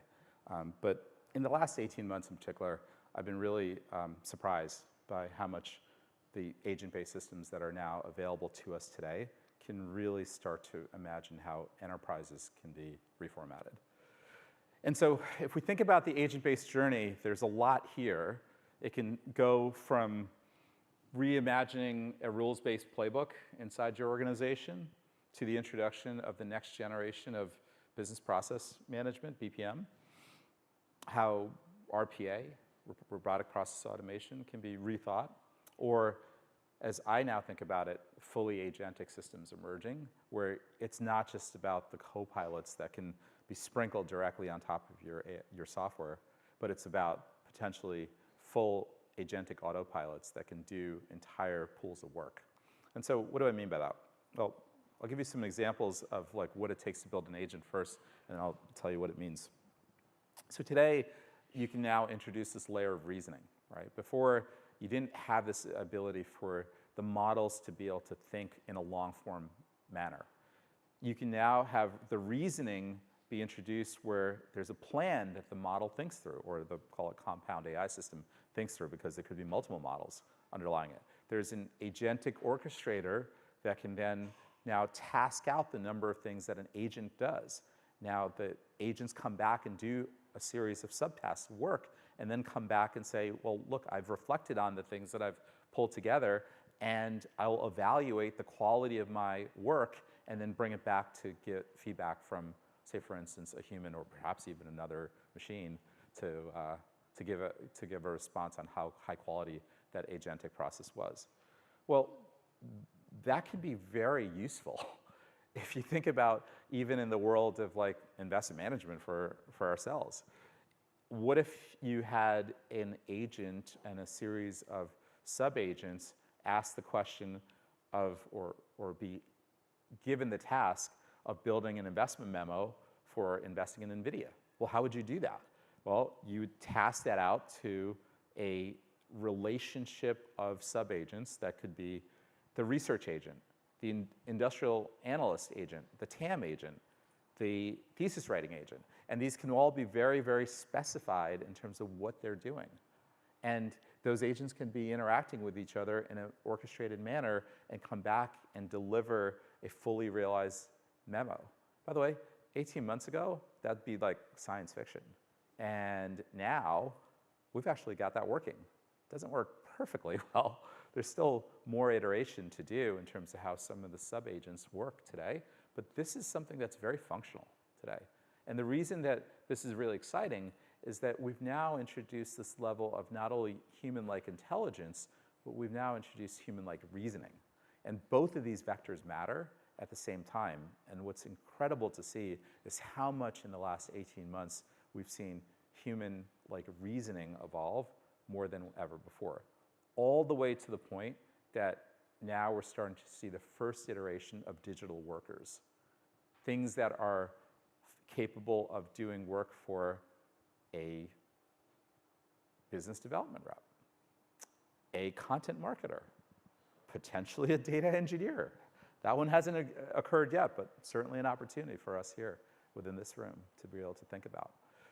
But I think that's where the push that I'm really kind of seeing in the market today is that we can now build these really compelling scaled out systems. And what I think of as an architecture for building this next generation or this first generation of really truly intelligent applications. And what that will entail likely is less of these copilots, a lot more of these autopilots, a lot more representations of knowledge and semantics that are embedded into the models or above the models themselves, the orchestration that I gave examples of how systems are being built today, and being able to do that in a way where you're taking advantage of everything that came before it. And that's not just about the data itself or the models themselves, which we talk quite a bit about, but it's also about how you take the things that have been previously built, the predictive systems, the algorithmic models that have been in place, the deterministic systems that have been used up to this moment in the enterprise. All those things will be layered naturally into what a compound AI system looks like. It's not just going to be about a chatbot and an LLM doing things, all right? This is going to be how the future of all embedded AI applications and frankly all of software is really going to play out. Part of this future that is really coming together, in my view, in the enterprise, cannot be done without data. And one of the reasons why we're all here today. I don't have to tell you the tenets of data observability. I think everyone knows this. But ultimately, if we think about where data observability plays into the overall future of our AI systems, we have to have high quality data. We have to be able to trace it. We have to understand lineage. We have to be able to pull the pieces together in a highly coordinated way to be able to build these agentic systems. We certainly need good catalogs. We certainly have the scale of where the data lakes are, and certainly that's where our colleagues at Databricks are doing incredibly well in the market. But my view today is that if every other generation of systems up to this point required orchestration at scale, observability, integration, and identity, well, so does this generation. And my only commentary is that there might be a new set of providers, capabilities, and thought leaders that are kind of building for this generation than the generation prior to it. And again, that's an opportunity for everyone in this room to be able to build for where this current generation of agentic systems are headed. So I think a lot about this. Like, why are we even doing this? Like, why does this all matter? And I always kind of think through this from where like authors have thought about the future, and some of the best authors who have actually thought about our future, turns out are in science fiction. So the comment around the future being unevenly distributed is something that Gibson came up with a while back in his cyberpunk series. And so we are in a moment where the future is here, but it is somewhat unevenly distributed. And why is that? Well, first and foremost, this is not just about software any longer. What I'm now noticing is that this is moving beyond the realm of what we understand as software into the services that surround the software and potentially the entirety of the entire labor pool. And this is why it matters to really think about the future of these systems, not just as like, okay, I'm building the next V2 of software. It's not. You're actually building the next digital worker that can be a coworker to how you get your work done. And that is actually a compelling future that we're headed towards. And certainly something that the technology exists today to be able to do that work at scale. Now, there's multiple ways we can get there. I would highly recommend, if you haven't read the Ashburn paper, it was the guy who did forecasting for OpenAI for many years, wrote his own paper last summer. It was called Situational Awareness, and that was about the summer of 2024, and he started to describe the great build in this, what would it take to get more data, more clusters at scale to be able to build 10x, 100x, 1,000x order of magnitude AI systems, super intelligent systems, if you will. Well, here we are with the GPT-4 cluster. It took 10,000 H100s to do it 2 years ago. Cost about $500 million.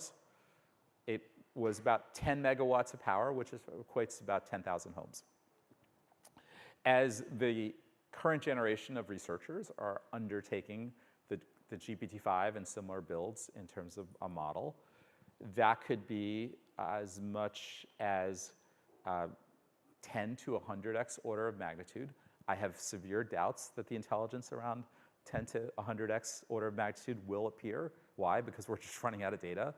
And in the last several years, we've been just generating a bunch of slop by our own AI systems themselves. So that's not actually helping matters to be able to create a 100x order capability in the models themselves. But if it were possible, that means that we're going to go to somewhere in the neighborhood of 10,000 H100s, billions in costs, 100 megawatts of power, powering about 10,000 homes. And now you can start to see where it could go in the next 10x and the next 10x. At some point, I think this is actually going to fade away because I don't think we're going to have as much data to be able to build models at scale. You can have your conversations here, particularly in Silicon Valley, and you'll have a lot of agreements, disagreements with wherever side of this PDUM that you're on. But certainly, there is an acceleration to how systems are being built, particularly with the use of data and the models that are surrounding it. Alternatively, there is a future where you're now starting to see the emergence of these domain-specific models, these very compacted, distilled systems that are just as capable as the large models themselves. Jevons paradox really comes into the picture at this moment because even if those models were as distilled and as fine-tuned, as capable on a smaller model basis, all the compute that is available to us will still be consumed because it'll just take up all that demand and soak up that demand. And certainly this is where we're starting to see the other end of the spectrum. DeepSeek was probably one of the first indicators of how those models were going to emerge. In the last 18 months, we're actually starting to see inference come down by a tremendous amount. So the cost of inference has literally fallen, if you want to think about it, somewhere between 10x to 1,000x. And so you can see that represented today with some of the slowest models being GPT 3.5 coming down about 9x, and some of the fastest models, which include GPT 4.0 or similar models that have, call it, PhD level understanding of being able to answer certain degrees of questions, not all, but not fully generalized at a PhD level, coming down over 900x. And so being able to do this is becoming not only more possible, but it's becoming more efficient and capable for anyone to be able to introduce into how their AI systems are being built. Along with that is the model architecture evolution itself.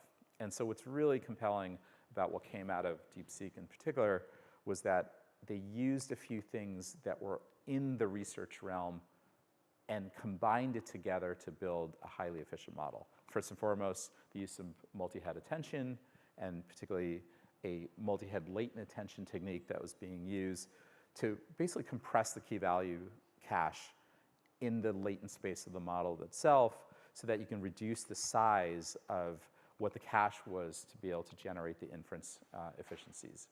The second was mixture of experts, which I talked about a little bit more earlier, that you can combine the expertise of multiple small models and chain them together in a way that you can build a model that's more capable. And then lastly, they were able to use a lot of pre-training and then the fine-tuning as well as reinforcement learning, all of which techniques have existed in the sort of foundation model space for quite a while, and brought it all together into one single approach or one single sort of outcome in terms of where the DeepSeek model was. I don't know if the DeepSeek model itself is going to be the prevalent model of the future. It really doesn't matter because the genie is out of the bag, or the genie is out of the bottle, to Kazi's point earlier. And we're starting to now see that these cousins of DeepSeek are going to emerge, that more and more of these domain-specific models are going to be highly aligned to how a specific task might be done, a specific type of work might be done, a specific type of digital worker might emerge. So you could almost see a domain-specific model, to be relevant in this room, that is very tightly tied to data engineering. And that's very much possible today than ever before. Something Ashwin's probably thinking about a lot right now, or one would hope he is. Okay, so why does this all matter at the end of the day? Well, what happens when we can take all of this work and scale it, and really scale it?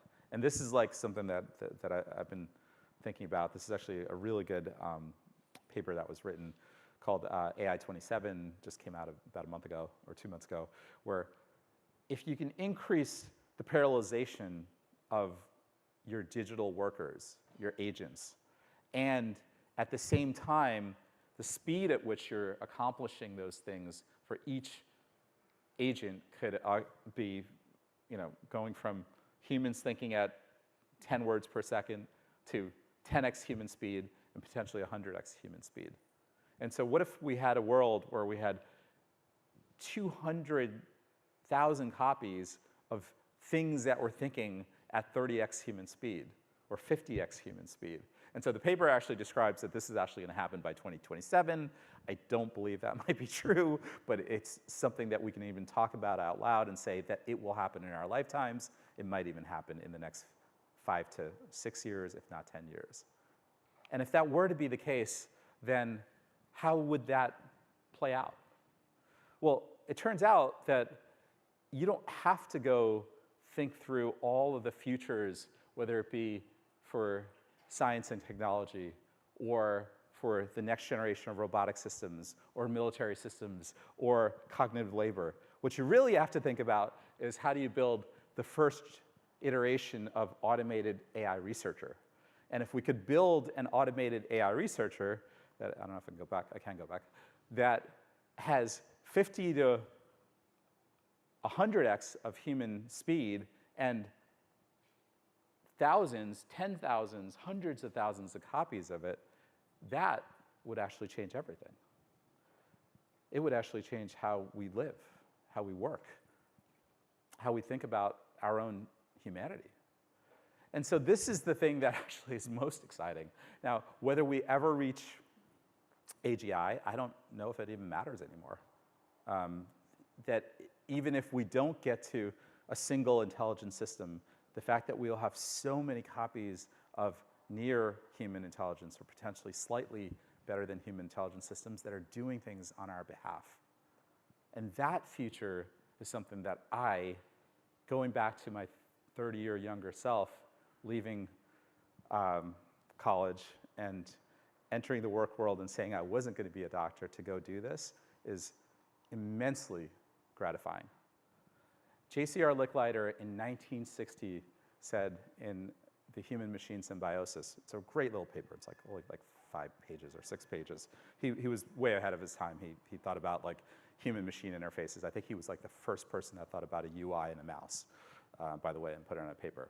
And he wrote in 1960 that the future work is not about, call it machines replacing us, but it's about machines augmenting our potential, our human potential.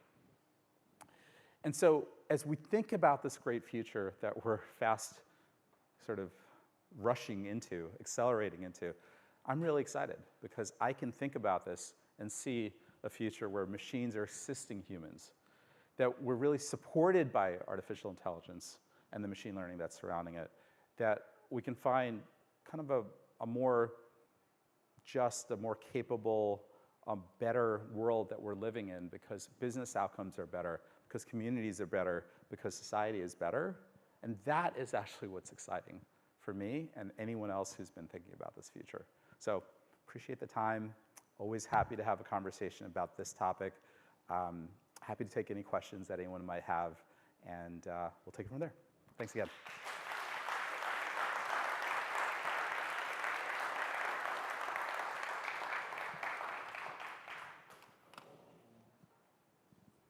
I think there were questions. Go.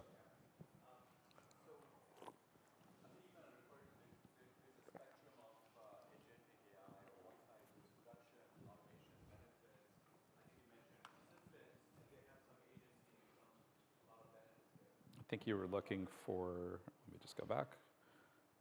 This one. Okay.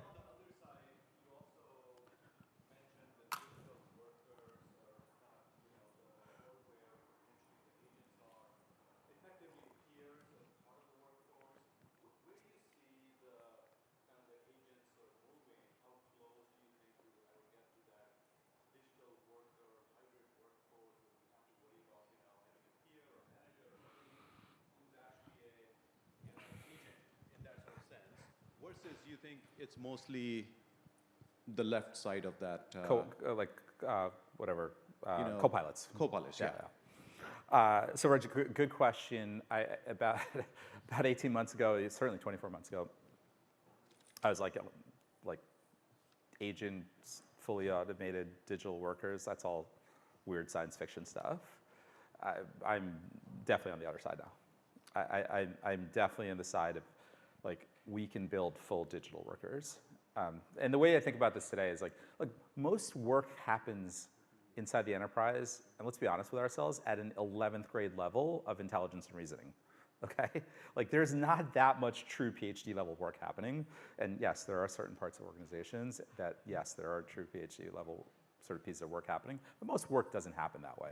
And so we are at a point now where the technology exists to be able to build fully agentic systems that can operate with both 11th grade level of intelligence and reasoning. And we're seeing that exactly where we should see it, right? In SDRs, in BDRs, in marketing content generation. So those first edges of rote repeatable work are areas where these fully agentic autonomous systems are most capable of doing work at scale. The tech is certainly there. So I'll give you an example of this. A company that we haven't announced the investment yet happens to do a lot of work in the Python space. And they happen to be one of the leading package managers for Pythonic systems. Turns out that if you look at one of the biggest challenges for the Python community is to be able to build very validated, secure packages that you can trust the reliability and source of the supply chain, right? And particularly if you're an enterprise consumer of open source, like you care about this. And there's one company that is a leading provider in that space. We'll announce the investment next month. You'll probably guess who it is. But it turns out one of the first things I said to them was like, well, why don't we just build an agentic package manager to be able to automate the hundreds of thousands of libraries and packages that are out there. It turns out like about 9 months ago when I said that, everyone was a little skeptical. Oh, that's not gonna work, right? A few weeks ago, we actually had the first instantiation of the demo after kind of pushing the idea a little bit. It's just Cursor, 1,500 lines of instruction tuning code, and Claude 3.7, very targeted to just do package builds. I had them demo it at their user conference, and all that work was actually done inside the four walls of the organization when it was done. It was being demoed at the hotel, which the hotel had no access to the firewall because the internet there had no access to the resources behind the firewall. That firewall wasn't initiated, and we let this agent run, right? Guess what happens? It goes and tries so pleasingly and so arduously to do that work that it can't pop behind the firewall to go get the resources it wants, it jailbreaks itself, goes out to the internet, finds everything it needs to do the agentic package build, and completes the task. And we're looking at this and we're like, what just happened here, right? And so that's literally not science fiction. That's happening as we speak right now. So very complex, mundane tasks can actually be done using everything in the technology right now, today, without any science fiction future. So I'm much more in the camp of we're going fully autonomous, fully agentic, faster than we ever imagined. Oh, philosophical question. What does that mean for the future for younger folks that are just getting started, right? Employment prospects, we talked last night about disruption at dinner, what that's doing to workforces. What do you think about what that means for employment, income, society? Yeah. Well, I'll give 3 sort of commentary points. One is it's a weird moment to be an entry-level software developer right now. It really is, right? Because if you think about like the precipitous drop in terms of entry-level software development roles everywhere in the world, and particularly here in the Valley, we've never seen that before, right? And part of it's just absorption of like the current sort of rush of talent that's played out in the last decade. But part of it is actually, I think, related to the fact that entry-level resources are less and less needed when you think about the use of some of these fully agentic, automated software development experiences that are fully available to anyone today inside the enterprise.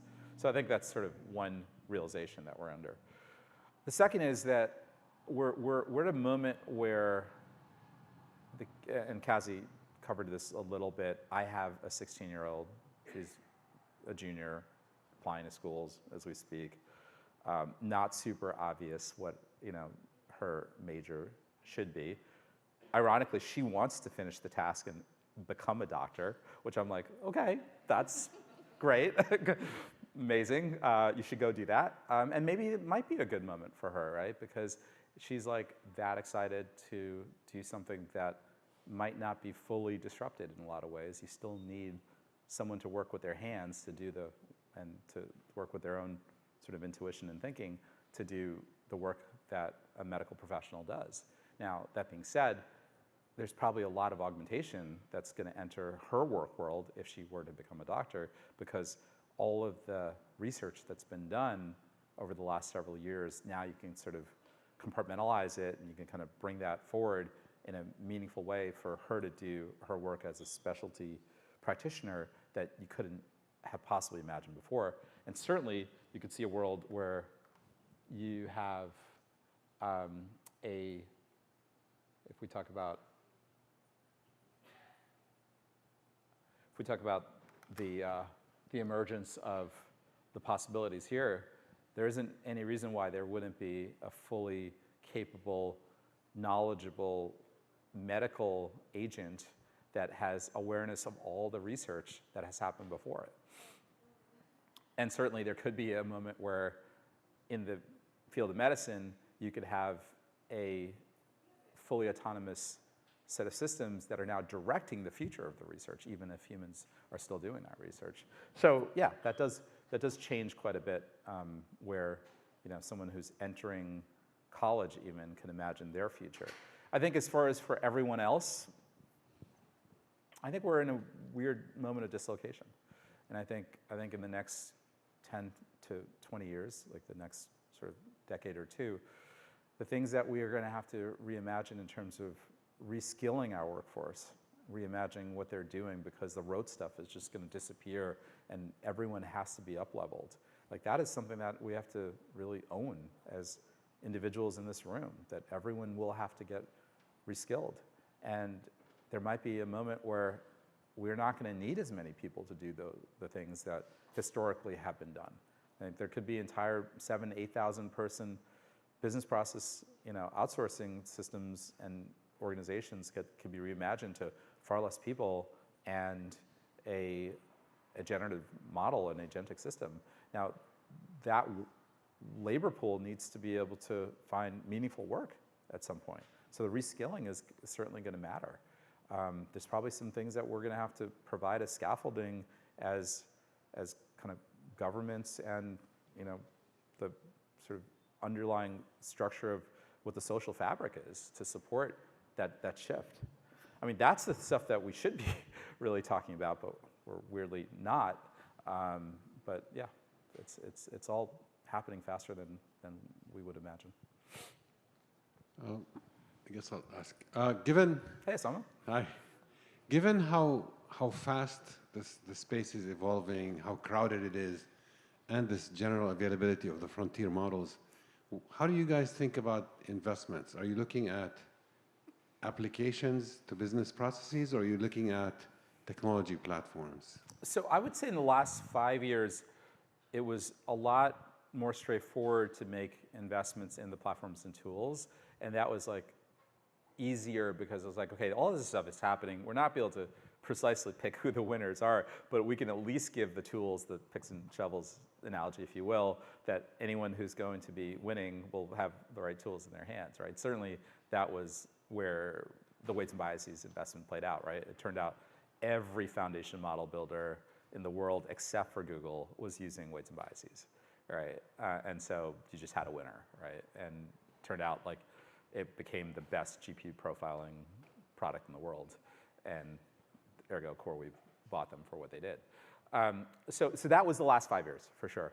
I think we're at a point where we've sedimented a lot of the, call it, tool selection, the platform selection, and if you're one of those great investors or lucky investors that happen to pick, OpenAI or Anthropic at the right time, then it doesn't matter, you don't need to show up at work anymore. You're great. But this next wave is coming around applications, and this, call it horizontal and vertical systems that I tried to describe in the talk today. What I think is going to be the likely analogy is how I think about when I graduated from college and was working on internet systems back in the day. I guess the best way to phrase it is like, what was the most popular search engine in 1997, right? It was actually Alta Vista, right? Because Google didn't even exist, right? So I think we're in a very similar moment here, or if we think about the mobile wave, when did the first killer applications emerge from mobile? And let's just say the iPhone moment was 2007. Turns out it wasn't until Uber came in 2010, 2011, right? And even then it wasn't like Uber, it was like Uber Black, right? And then the UberX kind of really reshaped how mobile came about. And so I think we're in a very similar moment right now where we've passed the point where the infrastructure has been built. We've transitioned from, call it all the primordial soup of how AI systems are coming together, and now we're seeing the first generation of what the killer systems could look like, particularly in the application layer. And that's where we as investors are now making the transition, feeling very good about some of the things that we made on the tooling and infrastructure side up to this moment. Thanks for your insights. And just a follow-up question to your assessment of investments from an investor perspective. I'd love to hear your perspective in terms of advice to founders as well, or to practitioners who are building in the space. How do you assess the quality of earnings for AI native businesses? As we think about the deployment pace, technology innovation is improving so fast. When we were thinking about coding agents or customer support, sure, companies in these spaces that are growing very fast, but how do I wouldn't say they've gone through a renewal cycle. So from an investor's perspective, how do you think about, or how do you assess the actual underlying quality of earnings? And from the, I guess, advice to founders or practitioners, how do you truly build something that will be sticky among your existing retention? So the way I try to break the question of quality of earnings down is you have to think through it from the three possible modalities that you're building your business in. Is it a consumer business, is it a prosumer business, or is it an enterprise business, right? And I think we have a lot of prosumer businesses right now that are getting a tremendous amount of revenue traction, and to your point, not a lot of stickiness. And by the way, I lived through that because I was one of the first investors in one of those prosumer businesses, which is Jasper, right? And we had, before even what we're seeing with Cursor today, or we're seeing with Lovable, or pick your up and to the right, incredible run rate of growth. Jasper went from 0 to 70 million in 6 months, 8 months, prosumer business. And then ChatGPT came out, but more importantly, GPT-4 as a model came out, and it could do most of the prosumery things that Jasper did. And the company literally hit a brick wall. And then we had to go figure out how to take the passengers in that car, bring them over to an enterprise car, and start to build workflows, start to build domain-specific capabilities, start to expand out of a single reliance on a model, and be able to experience something that was much more targeted for what CMOs really cared about. And Jasper became that company because it had to then go sell enterprise capabilities to the CMOs of Disney and to Google and to Facebook and to Salesforce, and that was the company that it became. So having had a very lived experience there, I try to really understand what you're getting into, right? And if you're getting into a company that is prosumer in nature, then you're going to have a different curve in terms of what their ability to keep a customer is, because customers can have choices between Cursor and Windsurf today, for sure. And you then look at what cohorts remain, how sticky those are, and are you willing to underwrite that? I prefer more stickier enterprise opportunities, and so I have actually stayed away from, after particularly the experience with having to transition Jasper from a prosumer business to an enterprise business, to really find those enterprise opportunities.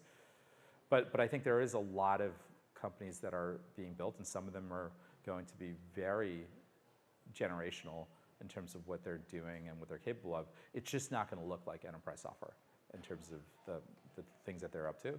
But there is going to be another set of folks that are in the same space, that are building enterprise software that is very sticky, that's going to look very similar to what any other enterprise software has looked like from a SaaS metric standpoint.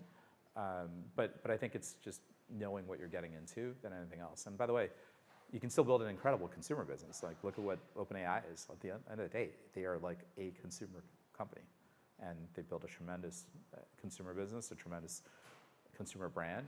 And so any one of these three is very possible for this current generation and next generation of AI companies that are being built. I think there was a question back there. Great to hear about your insights on the curve steepening on the intelligence side and what it's going to make possible for the agentic ecosystem. Just wondering, the curve steepening, what that would mean for the symbolic side, sort of the rules-based side, and do you see something equivalent happening, or is there an acceleration there coming too? Yeah, I guess you're pointing towards like the question of like, the bitter lesson in AI, right? So the bitter lesson in AI was that everyone thought that there was going to be these like neural symbolic systems that were going to emerge, and they were going to be able to build better AI outcomes. And here we have like, just throw a bunch of data at it, right? And that's what played out with the transformer architecture. There likely will be some symbolic systems that are going to come back into fashion again. If you really talk to the purists, they're like, nah, it's like attention is all you need, right? Literally, on data.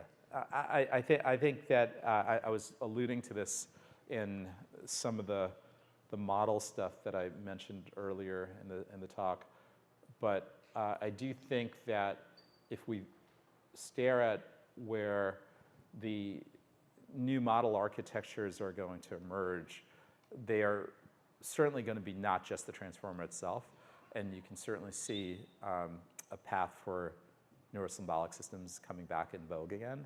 I've looked at a few of them, by the way.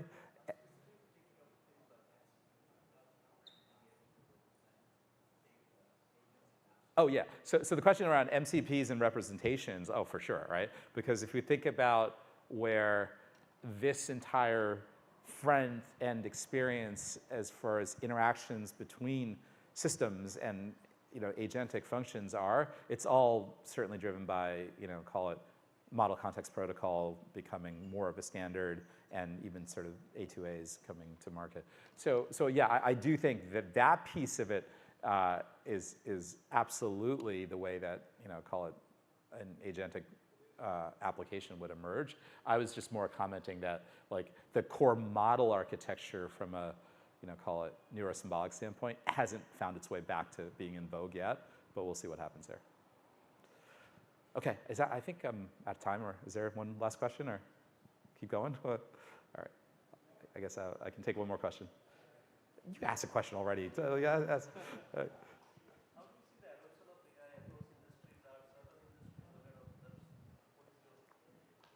The question was like, are certain industries ahead of others?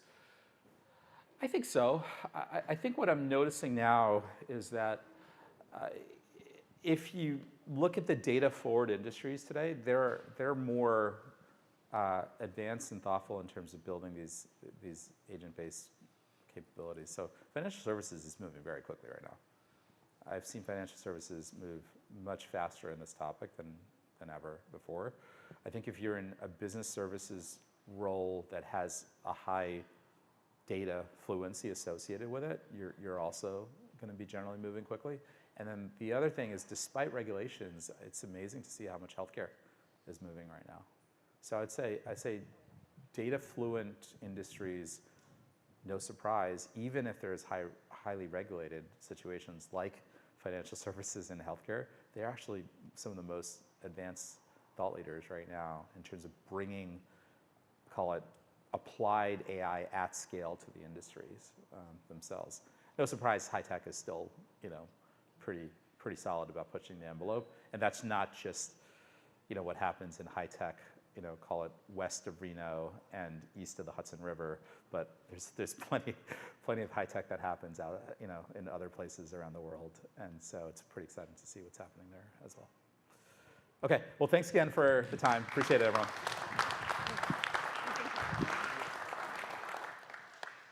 All right, everybody, with that, we are going to go ahead and move into a 20-minute break. So please help yourself to some more refreshments, restroom breaks, but we will be back in 20 minutes.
right, everybody, we're going to go ahead and continue with the day in the next 5 minutes. Once again, we're going to continue the program in the next 5 minutes.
Once again, we're going to go ahead and continue to start the program in another couple of minutes. You have the opportunity to make it back to your seats, finish up getting some refreshments. We'll see you back here in a few moments.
Once again, if we can get everybody to come down and get to their seats so that we can commence with the rest of the program.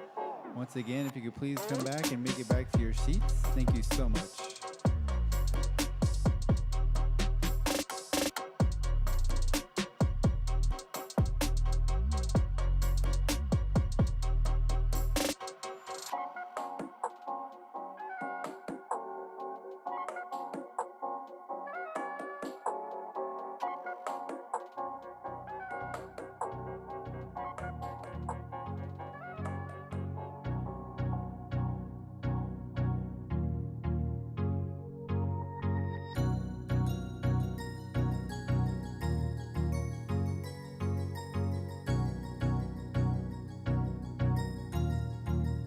That's good.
Welcome back. For those coming back into the room, if you can please make your way back to your seats. We can go ahead and get started with the next part of the program. Once again, if you can please make your way to your seats.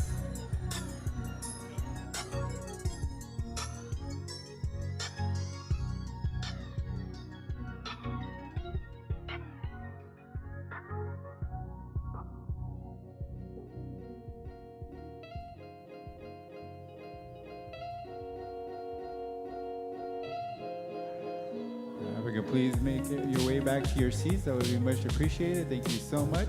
Please, it's time to make it back to your seats.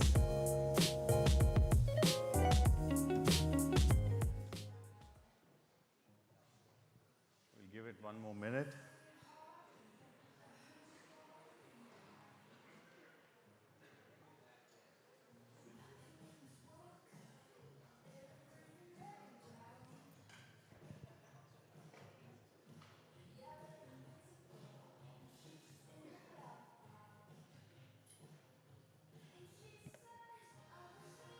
All right. All right, at this time, we're going to go ahead and start the next part of the day. We're going to start off with the ADM announcement and demo. And once again, we're going to bring up Rohit Chaudhary. Thank you. Thank you. You know, for the last hour and a half, we heard about what agents can do, what is impossible. and why you should apply disruptive technology to impossible tasks. And I think that is exactly how we approach the ADM platform. But before we get into that, some logistics on this whole thing. So 3 of my colleagues, Ashwin, Ramon, and Joe, will join me for the reveal. I'll actually leave the stage, but I'll just tell you the reason that we decided to build these products out and what is the future looking like. But that's not going to be complete unless we tie it to how we have come about as a company and why do we think that this is the right moment for agentic technologies, architectures to enter into the space of data management. If every single space is going to get disrupted, then all of the companies that are represented today here will also start adopting these disruptive technologies. So it's not very surprising that the participation that we are seeing includes all of these amazing brands and companies and enterprises. Very, very thankful that all of you found the time to come, and hopefully this will be worth your while. I also wanted to, before we went further, I wanted to kind of, put something for everybody to think about. That all of these companies put together, they are worth about $1 trillion. And what it essentially shows that, there's going to be, and pretty much everyone that I showed on the previous list is a customer or a partner, which essentially means that data is going to drive large parts of the economy. It is very, very clear that the data haves will have it and the data have-nots will not have it. It's a very simple thing to understand, and therefore, data management becomes even more important. If you remember what George said towards the end of the presentation, that high quality AI is or has to be grounded in high quality of data. And unless that's put together, it's very hard for something to work out in terms of high quality AI. I also want to, just acknowledge for a second and a few seconds, the number of offices that are looking at this whole stream live. And, I also want to express gratitude to all the employees who got us here. This is our 7th year in existence. We are 6 years old now in the 7th year. And I'm so glad that, we have offices, employees, and people working around the clock, around, different offices in the world. So congratulations to everyone, Acceldata employees, great job.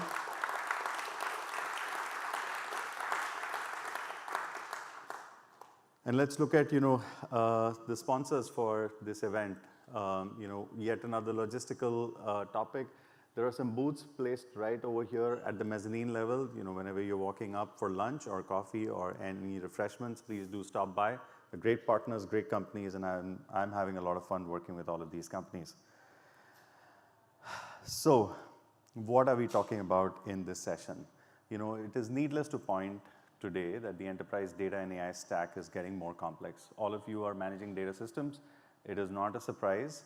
It is just increasing in complexity exponentially. When we first started the company in 2018, we had an inside line and we figured out in 2016, 2017 that the volume of data was going up. But I wasn't prepared for the volume of data going up at this rate. One of my colleagues and I were meeting with a hedge fund, and that person told us that data is now growing at 173%. I was prepared to take 40%, 50%, 60% as an answer, but I had no clue that it was growing this fast. And why is it happening? So if you go back to circa 2012 or 13, this is how the stack used to look like. Cloud migration started pretty quickly, and a lot of data started finding its way into the cloud. The number of technologies that were included in the enterprise just grew exponentially all of a sudden. And in the next 5 to 10 years, we expect that the AI data stack will be even more complex. Now, if you put this together, this is the kind of technology landscape that people have to manage today. And no surprise that data is finding its way in different parts of these technologies, these use case specific purpose-built databases, and everybody is running helter-skelter, managing migration, managing reconciliation, movement of data from different kinds of user-centric applications into analytical applications, which eventually are then used and repurposed for machine learning, AI, and everything else. I don't suspect that this will get any simple, which means that people will have to get better at managing the data that exists in all of these different verticals, different locations. Whether your gravity is 70% on-premise and 30% cloud, or whether it's vice versa, it doesn't really matter, because you'll still have to manage that data really, really well. That is the goal of the company. We ask this question oftentimes in almost all hands internal. We say, okay, why do we exist? And we exist because data is complex. And we are here to solve that problem. Now, this almost appeared like an impossible problem even for us. The core hypothesis for us when we started was that we are essentially going to synthesize signals across the infrastructure layer, the data layer, and the usage layer.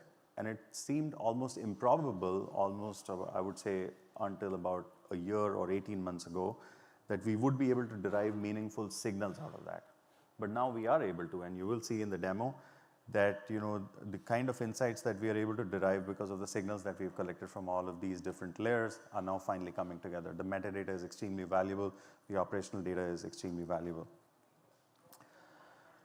We ran a survey coming into Autonomous. We wanted to do a dipstick check and find out, okay, what's really going on? Are we on the right track? Is our hypothesis accurate, correct, not correct? And so we did a revenue range sort of cohort, and we said 82% of the companies that we surveyed and the data leaders who participated in our surveys were in companies which are over $1 billion in revenue, which essentially meant that they have large data teams and they are really concerned about how much time and energy they are putting in their data organizations. And it's not a surprise, 50% of these companies had over 250 people working in the data organization. It's awesome because, if you have 250 people and if you, kind of augment them with the agents that we are going to talk about now, you can actually get work done for like 5,000 people. And we'll come to that in just a second. But this is kind of the size that you're looking at. It's anywhere between 50 and 250, which means that there's active backlog today, which is not getting addressed. And that active backlog needs to be cleared very, very rapidly for you to move into the next era. And that's where we are leading into. 62% of the leaders said that, data governance tools did not keep up pace. And obviously, because they were built for the consumption generation, which is, all the BI analytics and the final data warehouses were getting governed. But all the systems all the way back to the left where data was actually getting produced was not getting governed. And so this is not a surprise for us. We have seen this time and time again. We've been saying this for the last 3 to 4 years that data governance needs to get a lot more operational. It has to be in sync with how data is changing, moving, and how it is getting consumed. Another insight that we found out was that 58% reported data quality issues, which means that so much of effort being put in, 250 people being put to work. I'm sure that there are additional augmented folks who are coming into the organization, part-time consultants and contract workers, and so much of heartburn, and yet you're not getting the kind of data that you actually expect for your end data consumers to get. And this is a problem. And this problem becomes much, much bigger if you start thinking that now this data has to make its way into models. Unlike change and rollbacks that you can do very easily in the case of traditional systems, workflow-based systems, it's very hard to roll back models. You'll have to retrain it or redo the fine-tuning process at the least. And so this is going to be a big problem. This is not a surprise. 75% of the data leaders that we surveyed, they want to invest in generative AI. And if you talk today to, I found Cassie's comment extremely funny that if it's on PowerPoint, then it's AI, and if it's in Python, then it's machine learning. So if you go to, let's say, traditional financial institutions and companies, they have deployed over 1,600, 1,800 models which are live in production, written in Python, and they're being run. The only difference is that they were instructed to do what they're doing today. They weren't actually inducing or imputing what they had to do, which is because they were the more classical models. But we expect that this is going to improve and change. And obviously, like all other functions in the world, everybody is trying to also make data management a lot more efficient. Again, not another surprise. 73% of the people want automated detection and remediation. We've been firing alerts from all the way from Hadoop ecosystem to Snowflake to Databricks. And the biggest complaint that we get is that, yes, you've told me the alert. What are you going to do about it? I don't need so many alerts, just give me a summarization of what is going wrong. So it's the same problems. Everybody wants, automation because probably they have interesting things to do with their time. I wish, they were spending more time on alerts, but, that's not the intent. You will see that there will be a lot of compression of time and a lot of active backlog will just disappear. Only 13%. Now, while the intent is that 73% people want automation, only 13% have access to, even at a very basic level. And this was the biggest surprise. We did not expect that the automation in data pipelines, data processing across data lakes and data warehouses would be so low. So this is a surprise number for me. So what do we do about this situation? How do we fix it? And that's where this kind of brings us to this schematic. There are different constituents. You have users, you have functions, you have infrastructure, and then you have outcomes. And if you think of that in a way, the producers and the generators of data, they are at different places. Data is getting generated at all over the enterprise. It's getting generated in applications, user-centric, which are directly doing some business function, but it's also coming from other places, which is third-party data sources, inclusion of additional click streams, for example, if you're a marketing company. Now, when you bring all of that data together, or you have third-party vendors who you're buying data from, when you're putting all of that together, it's very hard to bring all of that together, to harmonize it, and then to produce and make it effective for end consumption usage. And so therefore, a lot of these traditional practices have come about where you have data analysts who are doing a certain thing, data engineers who are harmonizing that data. But then there's another function, which is data governance, and then you have the IT infrastructure, which is responsible for rolling out all of these functions. But there's not a single playbook by which all of these 4 different groups are playing today. But I think what is going to happen because of the capabilities of generative AI, that there's going to be a massive convergence of these personas, of these functions, and of these technologies. In the next 12 to 18 months, we expect that multiple tools will seed space, and all of that is going to come together. And the reason for that is what George was elaborating earlier, that it is about the context. And the more context that you have together at one place, the more workflows you can uncover. One of the things that you will see in the demo is that, and this is another revelation as a former engineer who had so much focus on just building the workflows right, making sure that the first-time user and the returning user, they can be served very well, and they could accomplish the job that they were coming to do. That was a rigid, fixed workflow. I believe that, and which is also something that gave rise to different systems. I believe that the age of workflows is over. I think what is going to happen is that people will begin their own workflows. Of course, there's like a lot of governance and security concerns around how this new world will play out. But the number of things that you can do once you have the context available with you is just remarkable. And we'll see that in the demo. Everybody is talking and enamored about, unstructured data. But I would highly, highly recommend that we pay attention for like a couple of minutes on this slide. Is Arvind Srinivas, the founder and CEO of Perplexity, and he's talking about the importance of high quality data. I think this is something that is really interesting. The way to think about unstructured versus structured data is that unstructured data gives you the context. A PRD tells you what is the intent, how to go capture the market, but it doesn't tell you what the product is. If you want to invest in a company, the first thing that you're looking at is the balance sheet. You're trying to figure out how much money is this company making, and that has to be accurate. So the unstructured data can tell you what are the different product lines that this company is developing, what are the drug lines that these companies are working, how many of these are under test, how many expect to be approved in the next 12 months. That's great commentary. But the best way to understand something in a concise form, which is mathematically proven and scientifically accurate, is by facts. And if you think about all the companies which are here, it's financial institutions, data providers, banks, pharma companies, your spend on marketing or spend on advertising, your revenue, ARR, any of those numbers or metrics, they have to be accurate. And therefore, the facts still matter. And because there's going to be a compression of work in terms of making it more efficient, agents are going to come into the enterprise at scale. Before those agents are fine-tuned or working off fine-tuned or pre-trained models, the facts which go into these models, they have to be accurate.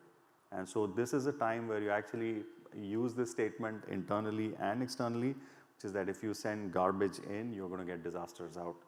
And I think that is the reason that, it is going to be extremely important for the next 5-10 years to keep highly accurate, reliable data. We'll see, how we are helping in that journey. Agents are definitely, a great answer for this. Ashwin will very soon start talking about all of this in a lot more detail. But these are cognitive architectures. The last thought I want to leave and hand it over to Ashwin is that, cognitive architectures are going to be different than just system architectures. These architectures have the capability of thinking, reasoning, planning. It's almost like a human thinking about how do I go about my day. And it is happening. And, during the demo, you will see all of that, with Ramon and Joe a little later. So with that, I'll just stop and pause and, Ashwin, please come over.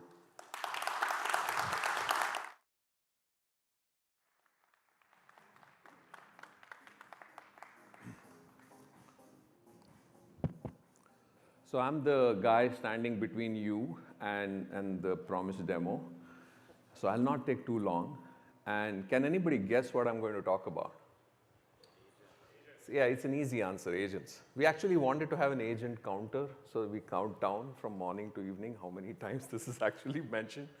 But we thought it's not a good idea because we're going to talk about it more ourselves. So that's what I wanted to talk about today was how did we approach building the thing that you're going to see in about 5 minutes. And Ramon and Joe are going to talk about it. And what's the philosophy behind it? And of course, there is technical terminology and architecture and block diagrams which we're going to talk about. But we'll try to talk about it in a more simpler way, which I think is intuitive to a lot of people who are at least thinking about agents or want to do something with agents. So before we move on to why did we build what we built, I think a good question to ask yourself is that why is it called agents? It could be called robots, workers, right? Automations. Why is it that agents has picked up, and why is it called agents? And I think the answer lies in the fact that what you're betting on is that this system actually has agency. It does things by itself. And so when you're designing agents internally or you're talking about it in, to customers, you're betting on the fact that there is, as they say, a PhD level intelligence which knows what to do. And to actually know what to do, it needs certain tools, right? I can get a PhD from the best university, put them in any business, and on day one, they're not able to answer anything. They're not going to be able to talk about anything because they need access to knowledge, they need access to tools, they need access to information.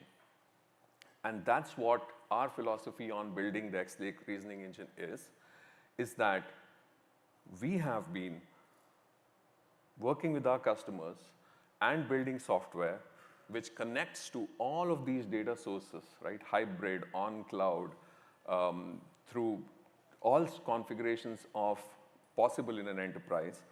And what we do, we provide tooling for semantic discovery, dynamic policy, agentic actions, all of it happening inside the enterprise.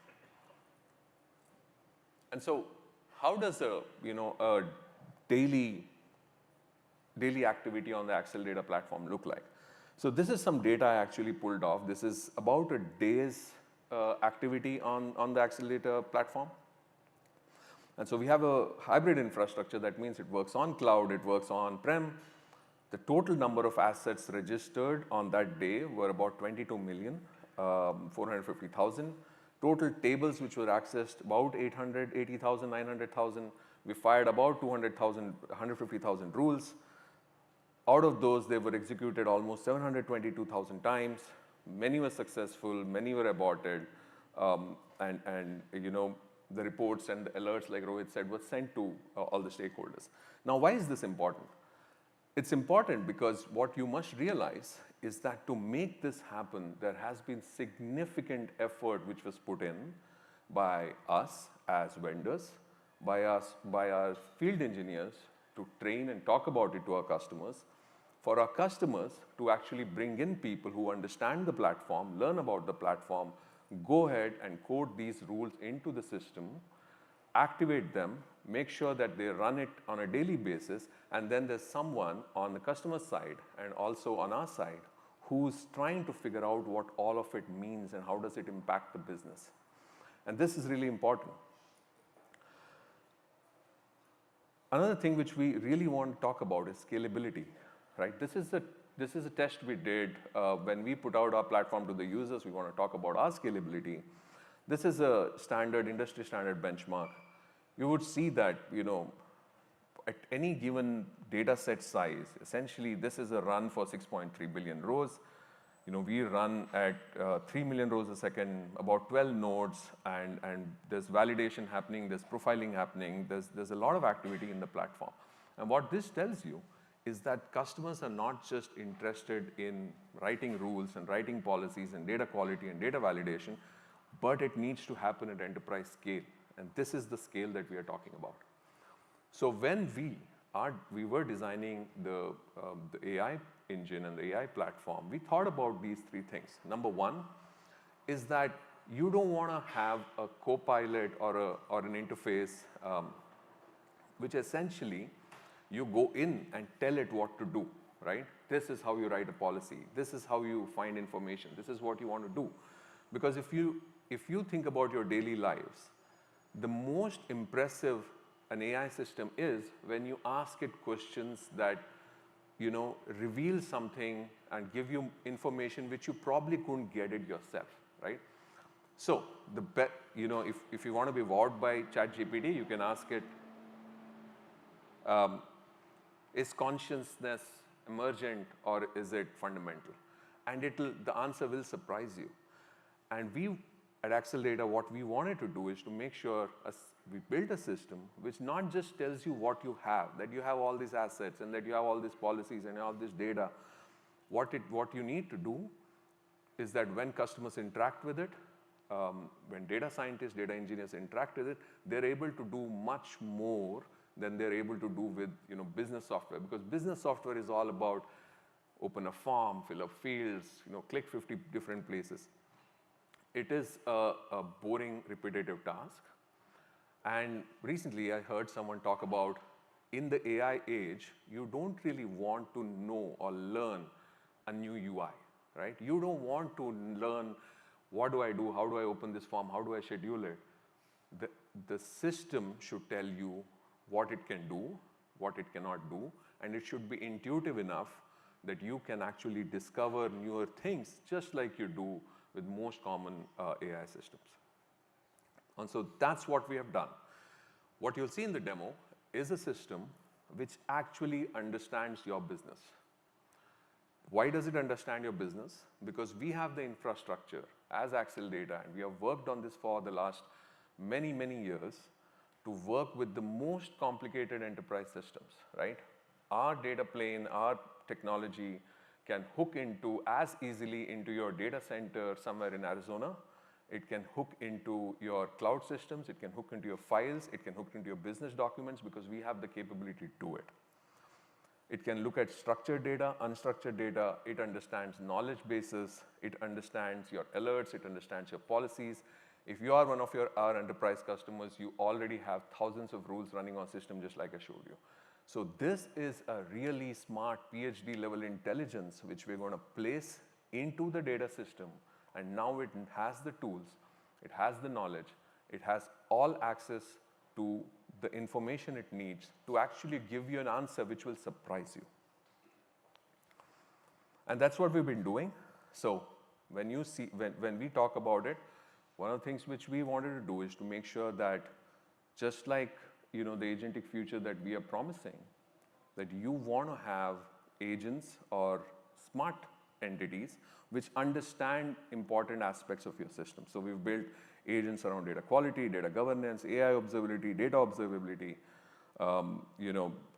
bring and top of it essentially layer an interface which is more or less intuitive to how you use AI in your daily lives. And so that's the future we want to build. And we also noticed that one of the biggest conversations that we have with customers and prospects is that, hey, if we use your platform, you have a certain language of how you design things on your platform, but we as a business have other stakeholders as well. And they would like to use your platform as a fundamental architecture on which they would like to build more. Traditionally, this has been done with APIs, right? This has always been APIs. People ask you for APIs, probably not end up using it, and now you have to maintain all these APIs. In the AI world, this is being done by emerging protocols such as MCP, A2A, etc. And we expect this to actually, really take off, where one or many of these essentially replace what REST is to the, web. MCP or A2A will end up becoming to the AI systems in the future. So as a part of our initial launch, we are also launching an MCP server, which kind of works with our APIs and make sure that you can build your data products, your own experiences on top of the data and the knowledge that our agentic data management platform already has. So with that, I'm going to hand it over to Ramon and Joe to demonstrate our systems, and then I'll come back to talk a little bit more about the MCP server. Thank you.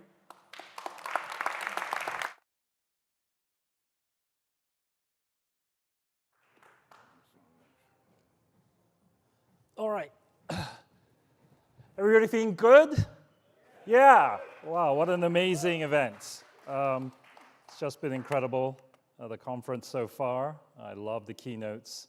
So I'm Ramon Chen. I'm the Chief Product Officer here at Acceldata. It's my pleasure to follow Rohit and Ashwin.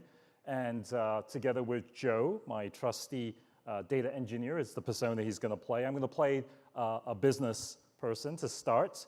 And what you're going to see in this reveal of our platform is multi-agent collaboration. Very excited to show you that.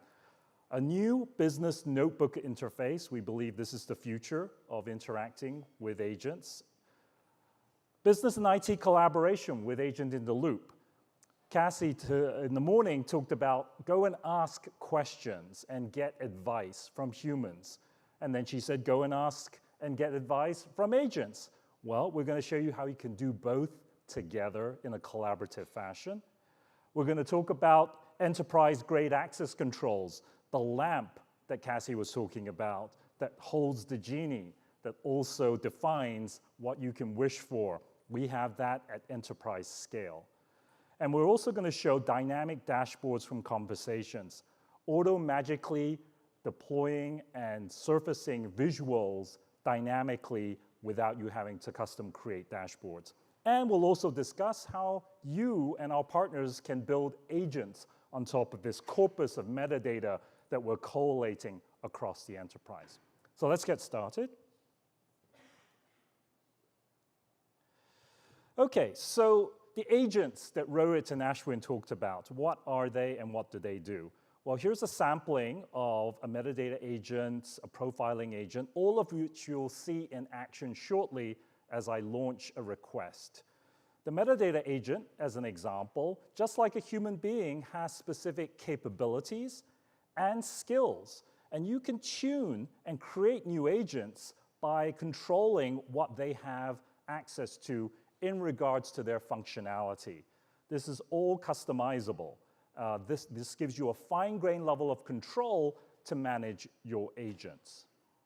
So we'll come back to agents in a minute. So my morning started today, and I got notified. And it got notified that there was some problem with potentially the monthly revenue and the ARR that we're delivering as a company. So I got this notification because I got an alert because an agent had been hard at work for me, like Cassie said, while I was asleep.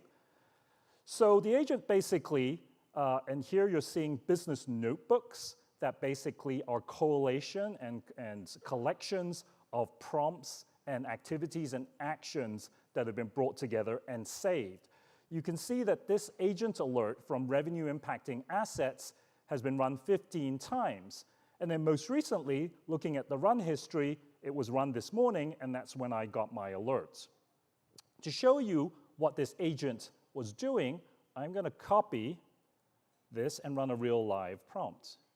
So I'm going to copy this here. But because I think about Terminator, and when these things start to move around a bit, I'm going to be very polite to it, so hopefully they'll spare me. when the time comes. So please, can you tell me which assets with the lowest data quality have impact to my revenue this month? So I'm going to let that go. Okay, so now what you're seeing is agentic data management in action, right?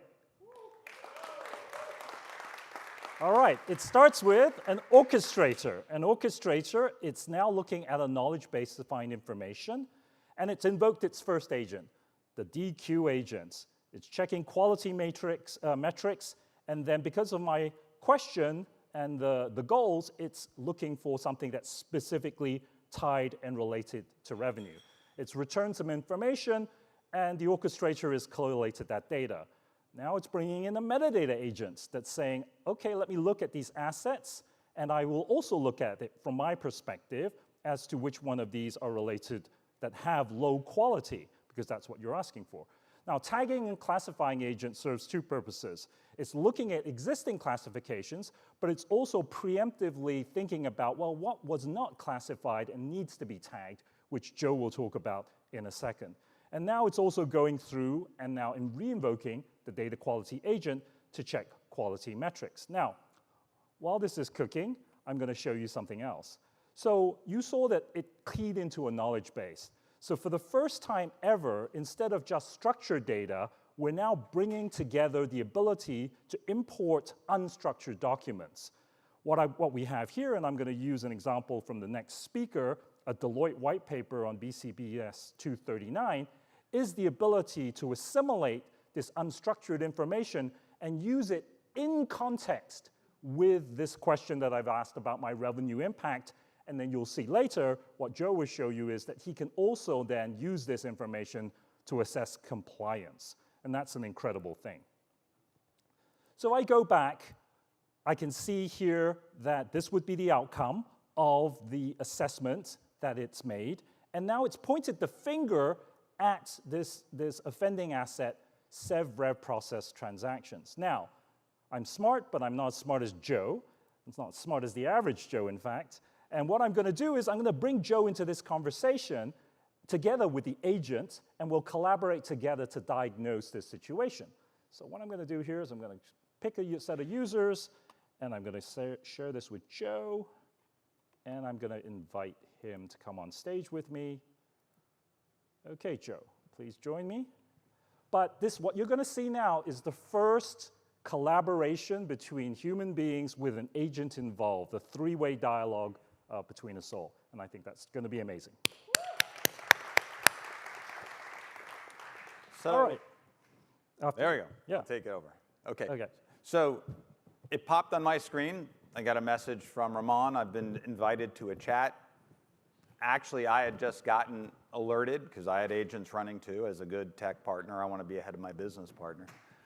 And let them know I'm already taking a look at these assets, and I'm going to dive in, right? Now, yeah, we're online now. Okay. So I had already, as I said, gotten an alert from one of my agents that are running, and I knew that as soon as he pinged me and I looked at that chat, it was one of those assets I was already looking at, right? I could invite him into this chat that I'd already engaged, but for the purpose of today, we'll just keep going forward. So I asked a pretty open-ended question. Just show me those assets that are related to regulatory reporting, because I know that particular one is involved and it has impact to revenue, right? So it gives me a summarization of all those assets, and I can start thinking more about what I want to find out. It also gives me actions I can take immediately. So these blue boxes are actually actions the agents can do for me, right? I can initiate right from here. If we wanted to, the agent could just take off and do them for us, but we're keeping the human in the middle of this loop right now. So it's giving me these actions, telling me additional questions to follow up on, or I can just start asking my own. So in this case, I want to know what's the latest policy score on these assets. Now, we talked before in our lingo, a policy is a set of controls, business controls, checks on the freshness of the data, checks on business rules, et cetera, the controls that you put in place to understand the value of your data. So it's gathered all those for me. Again, things I can do on my own, but it's going to go get those signals and bring them back and start putting them in context for me. So one of the things that I've always said about our platform is we bring in lots of signals, right, from lots of different areas. Bringing those all into context and making sense of it is what we have the ability to do now. And having agents do that for me, hey, they can see that bigger picture and bring in more elements, more signals more quickly, right? And start giving me key observations on what I should possibly do. Maybe I should go create a new data quality policy. Maybe I should create a reconciliation. Now, in this case, I want to say, well, show me more details about the specific quality issues that Ramon brought up on a particular asset. Now, I happen to know this asset is about checking to see any transactions that come in that are reversals actually balanced to the original transaction that might have happened a month ago or whatever. But this particular asset is checking those reversals, that they actually balance, right? So I'm now going back in, but it's actually telling me what the context of the policy, of the check we put in place is. And it's telling me a little bit about the current issues. Now in my demos, I don't run hundreds of millions of records. They get in trouble when my Databricks bills get up too high. I get yelled at, but sorry, Rohit. In any case, it starts giving me historical perspective, because again, it's saying, I've got a lot of data. Let me look back in time. I didn't specifically ask for that. It said, let me give you that expert advice. And it gave me a visualization right out of the box, right? Now think about that. I could have gone to this policy or that policy and looked at its historical piece and come around, but it just said, I'm just going to give you that bit of data that you need and visualize it for you, right? Now, okay, that's pretty good, right? Pretty neat. And it's telling me a few other items in there. Hey, what about it? There's analysis. There's these mismatched transactions. Now, that chart is great, but I actually want it a little bit different. So I can go ahead and ask it, you know what? I really want that as a line graph with underlying bar charts. So again, I can iterate on this to get it the way I want, right? Share it back with Ramon, send it off as a PDF or something, share it with others, bring other collaborators in so I can get to the root of this particular problem, right? Again, it's going to give me key observations throughout and try to make conclusions. Well, you know, whether it's I've got a performance trend that's improved from August to July, it's looking back and giving me the analysis. Why? Because we have all these signals, and it has the energy to go pull that together. Could I have done that by myself? Sure. I could have gone and gotten all those bits of data, but it can do it for me much more quickly. So if you think about how long it would have taken to get to an understanding of how this has performed and what problems I've had, without the tool, with our basic tool, with our agent, I go from maybe weeks to maybe hours to minutes in terms of getting under the covers and trying to understand what's happening so that I can take action, or I can release those agents to do whatever those agents are going to do. That's why I say please, because That's like right. you. Say please. Always say please if you're prompting tonight. Yeah. Okay. Right from here, I can continue to say, hey, help me visualize. You know, I know problems don't happen, you know, in a vacuum. They usually are coming, you know, somewhere upstream. So let me look back, right? Because we collect these signals about the pipelines that are moving them, the lineage a system has assets to, right? Now, again, all along the way, I could have just said, hey, you know what? Let's scroll back up. You know, I need to create a reconciliation policy or a data drift policy. Go ahead and click the button. It'll start taking me through right here the actions to create that. Now, again, I could let the agent loose and just go do it and find the critical things, or you can keep the person in the loop. And we'll give you the ability to do it both ways, right? So one way or the other, we're not dictating how you should react with the system. We're going to let you work with the system the way you need to work with it.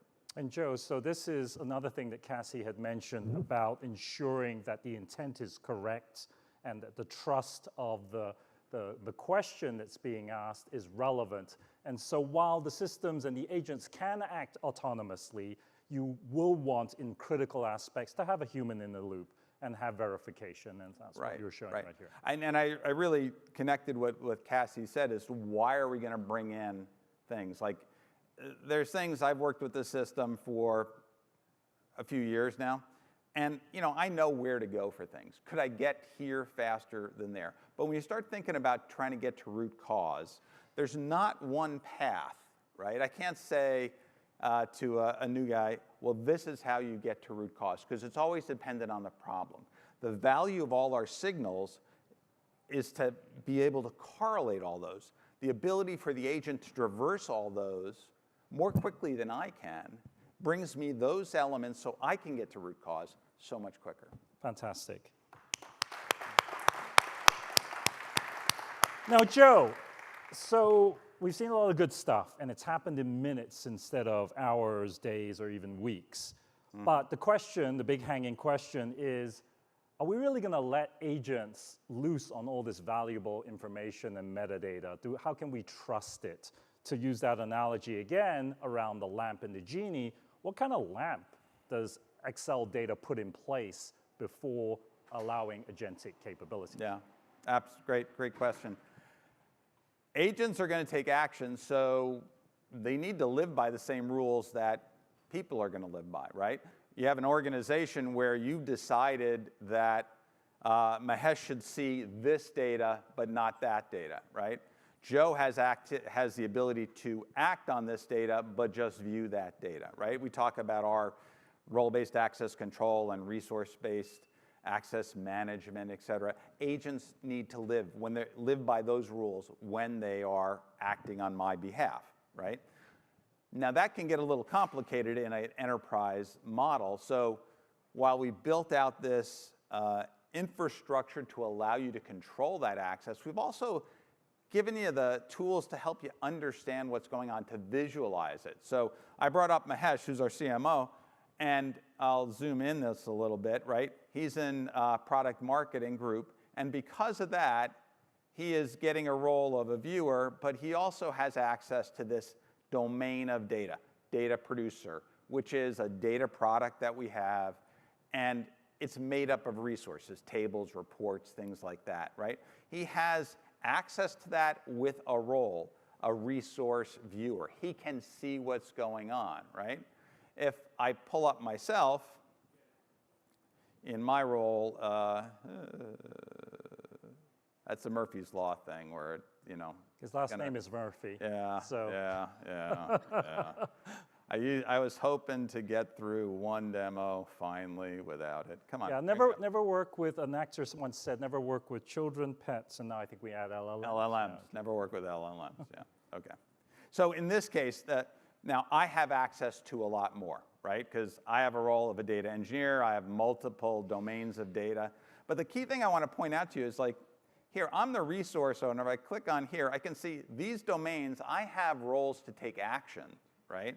But if I click over here, I have just a viewer role on the reference data. I don't, as an engineer, own responsibility for reference data in my organization, but I have a need to use it, so I can view it. So we have a rich environment. I don't want to say it's complex, but it can handle complex problems, to give appropriate access to appropriate users in an enterprise model, right? Now you can pivot either way. Thank you. Say,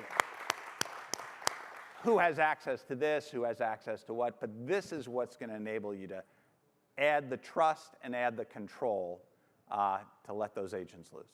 Fantastic. Thank you so much, Joe. Okay. Okay, and I'm going to switch back. All right, so what I'm going to talk about to close is, so you've seen the power of these agents. You've seen the ability to secure them. Now, what if, and to the context of the notebook, I asked a series of requests and actions of the agent. Now, during this session here that I'm scrolling through, I've gotten a lot of information because I've asked specifically around what's my sales operations and what the dependencies are. So Mike McCade, our CRO, would be very, very interested in this. Now, The system, you've already seen Joe be presented with a visual dynamically through his discussions and chatting with the agent. But now what I'm going to show you is even more mind-blowing in my opinion, which is to dynamically generate a dashboard through those conversations. This is just, every time I open this, it blows my mind that it can accomplish this. So you can then save this, but essentially it's visuals at the speed of responses and thought. Extremely powerful. One final thing is, because there's a lot of experienced data professionals in the room here, what of traditional data cataloging? What of traditional data governance, as Rohit has described? Well, those technologies and those capabilities and processes have not changed for over 20 years. I know because I've been around that long and more and seen these things when they were first unveiled. So I thought, why don't I ask the LLM? The LLM and the agents know about my system. They know about the corpus of my data. So instead of guessing as to how to create data products, I'm just going to ask it a question. Based on my business operations and the information that you've collated, what are the assets of the pipelines that should be cataloged and profiled as new potential data products? Now, to me, this is a mind-blowing opportunity to actually develop the right data products for the right users, for the right intent, so that you also identify the value and the usage patterns through the platform. You can see here it's collated customer-related assets, transactional and financial assets, marketing offers, and business operations assets.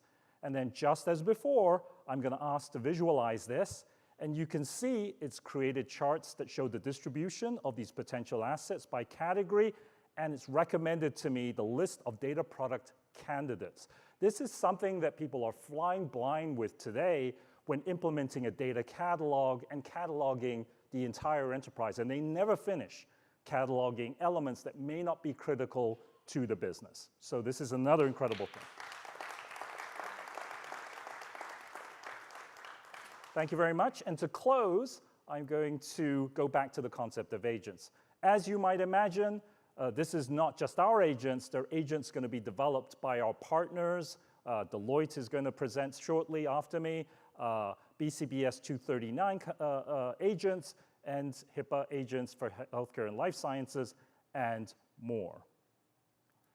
And how is this going to look finally? I'm going to execute a workflow that's been predefined that generates and executes agents, and I'm going to run this, and you can see that it's systematically going to take the governance information that was applied from our knowledge base as well as our metadata of our assets, and the agents are going to go to work and make sure that I'm compliant to that particular rule and policy.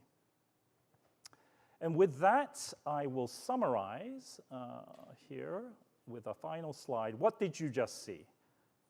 Well, you saw agentic data management and data observability, the first in the world type combination right here, right today. Really excited to share that. Thank you. It's proactive, it's autonomous, and it does diagnosis and actions. It's intent-based, it's persona-aware, so it knows how to respond to me. It will take rapid resolution from weeks to minutes, but most importantly, it's going to be preventative, and it's going to find all those issues before your business teams are. It's petabyte scale, enterprise-wide access controls with the genie and the lamp, and it's here and it's now, and I encourage you to come take a look at it at our booth. With this, I want to invite Ashwin to come back on stage. Thank you.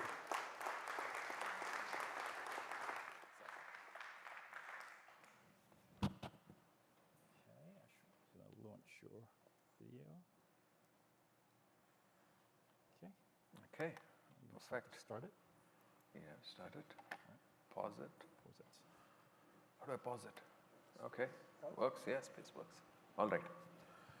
So this is going to be a very short session, right? And what I talked about, MCP servers, people building their own stuff, it's a little bit more technical, so bear with me.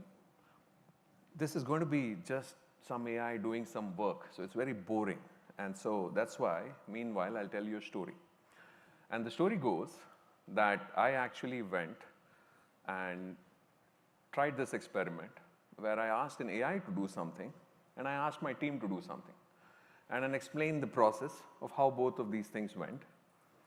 And so what we did is we took C-Line, which is a open source coding agent, just like Cursor, Windsurf, and many others. And I added the MCP server here. And I have a couple more, like I have the Slack MCP server, I have the Acceldata MCP server. And let me play this. Okay, this way. And I asked a question, can you check Acceldata and score the assets for GDPR compliance? I would then like you to prepare a GDPR compliance dashboard, make it interactive, and compliance ready. So before this kicks off, what do I ask my team to do? Exactly the same thing. I said, hey, look at Acceldata. We dock food, so we have our internal services. We said, look at Acceldata, check all the assets for GDPR compliance, and then go ahead and create me a GDPR compliance report. So while this is running, let me tell you the story of how that went. So the first thing I asked the team is saying, hey, we are not in Europe. What is GDPR? I'm like, I don't know. What is GDPR? Why don't you go and figure it out? So the project manager, program manager goes to ChatGPT, tries to find GDPR, and they says, hey, I got some information, but I'm not really sure what to do with it. So why don't you look and research on the internet? So he went, did a deep research, blew a bunch of tokens, took a long time, and then came up with a long document spec. I took the spec, I gave it to my engineering leader, and then said, hey, this is a GDPR spec, why don't you go ahead and implement it? They said, okay, but we need to do some sort of estimation on what needs to be done. Let's go sit down with the business analyst who's going to break it all down into stories, and each of the stories will then be mapped out, and people are going to go, how many days? 1 day, 2 days, 3 story points, 4 story points, 5 story points. But what I forgot that my QE team was busy releasing something else. At this point, they didn't even know what was going on. So then I called a meeting, and I called the QE guys, and they said, why are you doing this project? We don't do any GDPR work. We are a technology company. Then I had to explain to them that I need to come here to California, give a demo. They need to set this up, make sure that I time it all reasonably well. They said, okay, we can do it, but they didn't have the tools. So they went, read about GDPR, came back, and by the time all this was happening, the dashboard on the AI side was ready. So,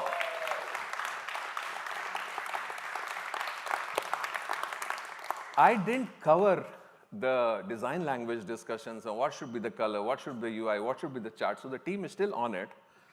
But I can describe what C-Line did. So it created a GDPR dashboard, looked at Acceldata, figured something out, made it interactive. You have everything that you need in about 5 minutes. I sped it up 2x. This video is 2 minutes and 40 seconds. And since it's 2, all of this was with the Acceldata MCP done in about less than 5 minutes. So that's the transformative power of AI that we are actually talking about, right? Where you can get your work done. It knows everything that it has to do. It knows about GDPR, it knows about compliance, it knows about UI design, it knows what looks good, it knows how to build a chart, it knows how to access data, it knows how to work with Acceldata. And now you can essentially get most of what you want to do done without having to spend so much effort to actually do it, right? So that's all I wanted to talk about. I hope you enjoyed the demo. We had a lot of fun, interesting times building it, a lot to learn, a lot to discover. And please visit our booth to actually see it in action. Ask any question that you're interested in. We'll be happy to answer. Thank you.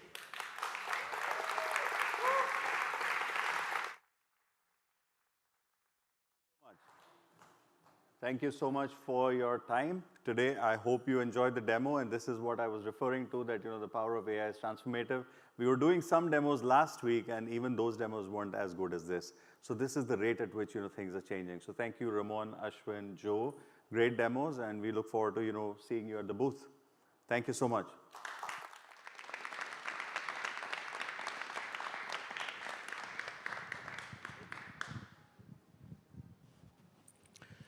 We're going to break for lunch for a bit now, and I definitely want to encourage all of you to please visit our partners and sponsors that are in the mezzanine level during lunch as soon as you grab your food. So head on out. There's fantastic menu prepared, so enjoy and network and ask us questions about ADM. We're here to answer. Thank you.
Do you all read about this or hear this? That you used to go up on Mulholland Drive and park every night and visualize seeing yourself as. Yeah, I would visualize. I would This is when you were broke and poor. Right, having directors interested in me and people that I respected saying, I like your work or whatever that is, and I would visualize things coming to me that I wanted or whatever. Drive home and think, well, I do have these things. They're out there. I just don't have a hold of them yet, but they're out there. I wrote myself a check for $10 million for acting services rendered, and I gave myself 5 years, or 3 years maybe, and I dated it Thanksgiving 1995. Just before Thanksgiving 1995, I found out that I was going to make $10 million.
relaxing time at lunch is refueled for the rest of the afternoon. We're going to be starting here shortly with the rest of the program. If you're upstairs, hopefully you get a chance to finish up and come on down. Thank you so much. We're going to be starting in a few moments.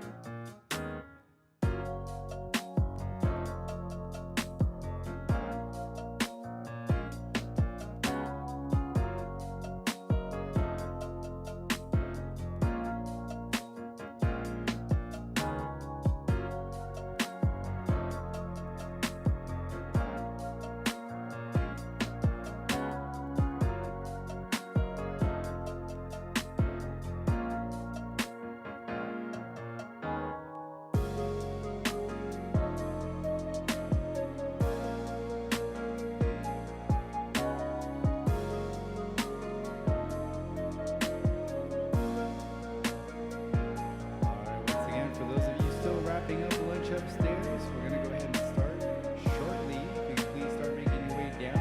Thank you so much.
Starting in about 3 minutes. If you can please make your way down, we'll be starting in 3 minutes with the rest of the presentations for this afternoon. Thank you so much.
session, please make your way down now.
Once again, back to this afternoon's sessions.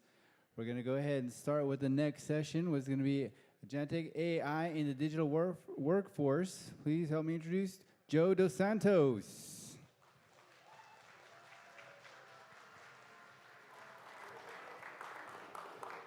All right, so in doing prep for this, they said, we just want to take you this little tiny topic, like what does work look like with agents? You know, something small like that. So yeah, I'm your guy. So my name is Joe Dos Santos. I am the Vice President of Enterprise Information Management at Workday. And today I'd like to start with a little trip down memory lane. The year is 2012. And Tom Davenport and DJ Patil post this article in the Harvard Business Review. You all read it, right? Of course. You know, data scientist, it's the sexiest job of the 21st century. That was a short century, wasn't it? I mean, that is remarkable. And it's actually funny. I've had occasion to meet and speak with Tom, and I always tell him, you know, this article set us all back 5 years because we started looking for unicorns. Like, there's this guy, he knows SQL, business process, Python, statistics, and like, I don't know who that is, but we couldn't find them. And then we kind of figured out that it was a team sport. Now, what's going to happen is by the end of this presentation, you'll realize that I was right for calling him wrong, but for all the wrong reasons. Because I think that the future of work in data science is, this is not the future of what we want our people to be. So just to briefly introduce Workday for people that don't know it, we are a software SaaS vendor, focus on HR and finance principally. We do a lot about work. We help people figure out how to do work, and we focus on things like employees' integrity and things like that. So we're about 20 years old, 20,000 employees. And my role is I'm the internal guy. So I am responsible for all of the data that is consumed in the AI strategy inside of Workday. So how do we make sure that we can consume and be smart inside? So I'm gonna describe to people, this is almost like the game we were playing this morning, Is It a Cat? But it's different. So we're gonna talk about like, whom am I describing? By the way, you have to be totally impressed by my grammar. I didn't even need GPT for that. So we've got these human workers, and we've got these agents. And, you know, who's got a role and a title? I won't ask you to kind of do this, the cat game. Who holds a position in the org? Like, who has to roll up into a position? Who has to have very clear security permissions in terms of that are consistent with that role? Who has goals and incentives? Who has to follow policies that are there for the business, and who has to learn and improve at their job?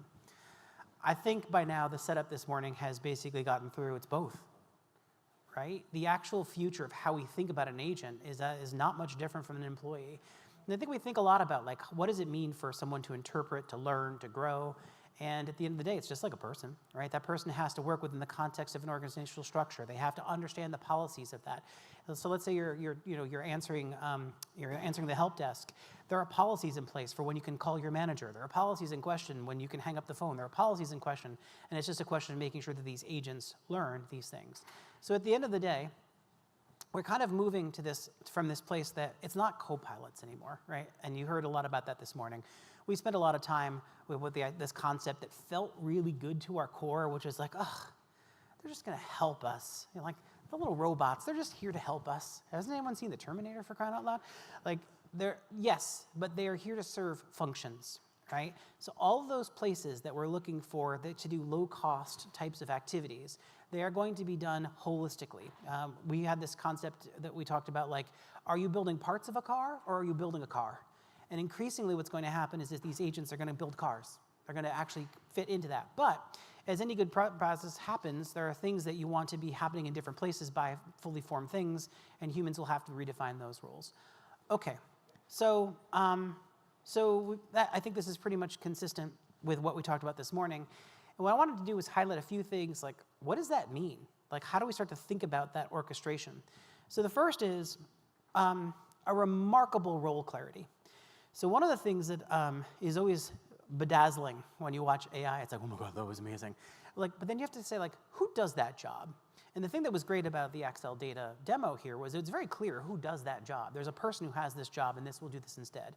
But it's really important, and I would encourage everybody to say, like, as you're starting to think about some kind of AI that's going to be introduced, what is that person? What is their job? What is their role responsibility? Who is the organization that's accountable for that? And how will they be measured? Just like a person, right? So it's important that we get real good, solid clarity around what their role is. Process excellence. I always think this is funny, like, oh, they can infer and reason. We're all set. How are your coworkers doing at that?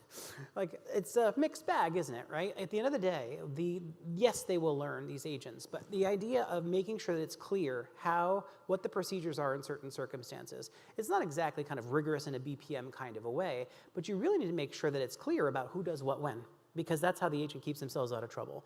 And I always kind of think come back to this idea of a call center. When do you escalate? When do you, what is your call script to talk back? You need to understand what the proper procedure is so you don't break any policies or, worse yet, any laws. The third is, of course, security.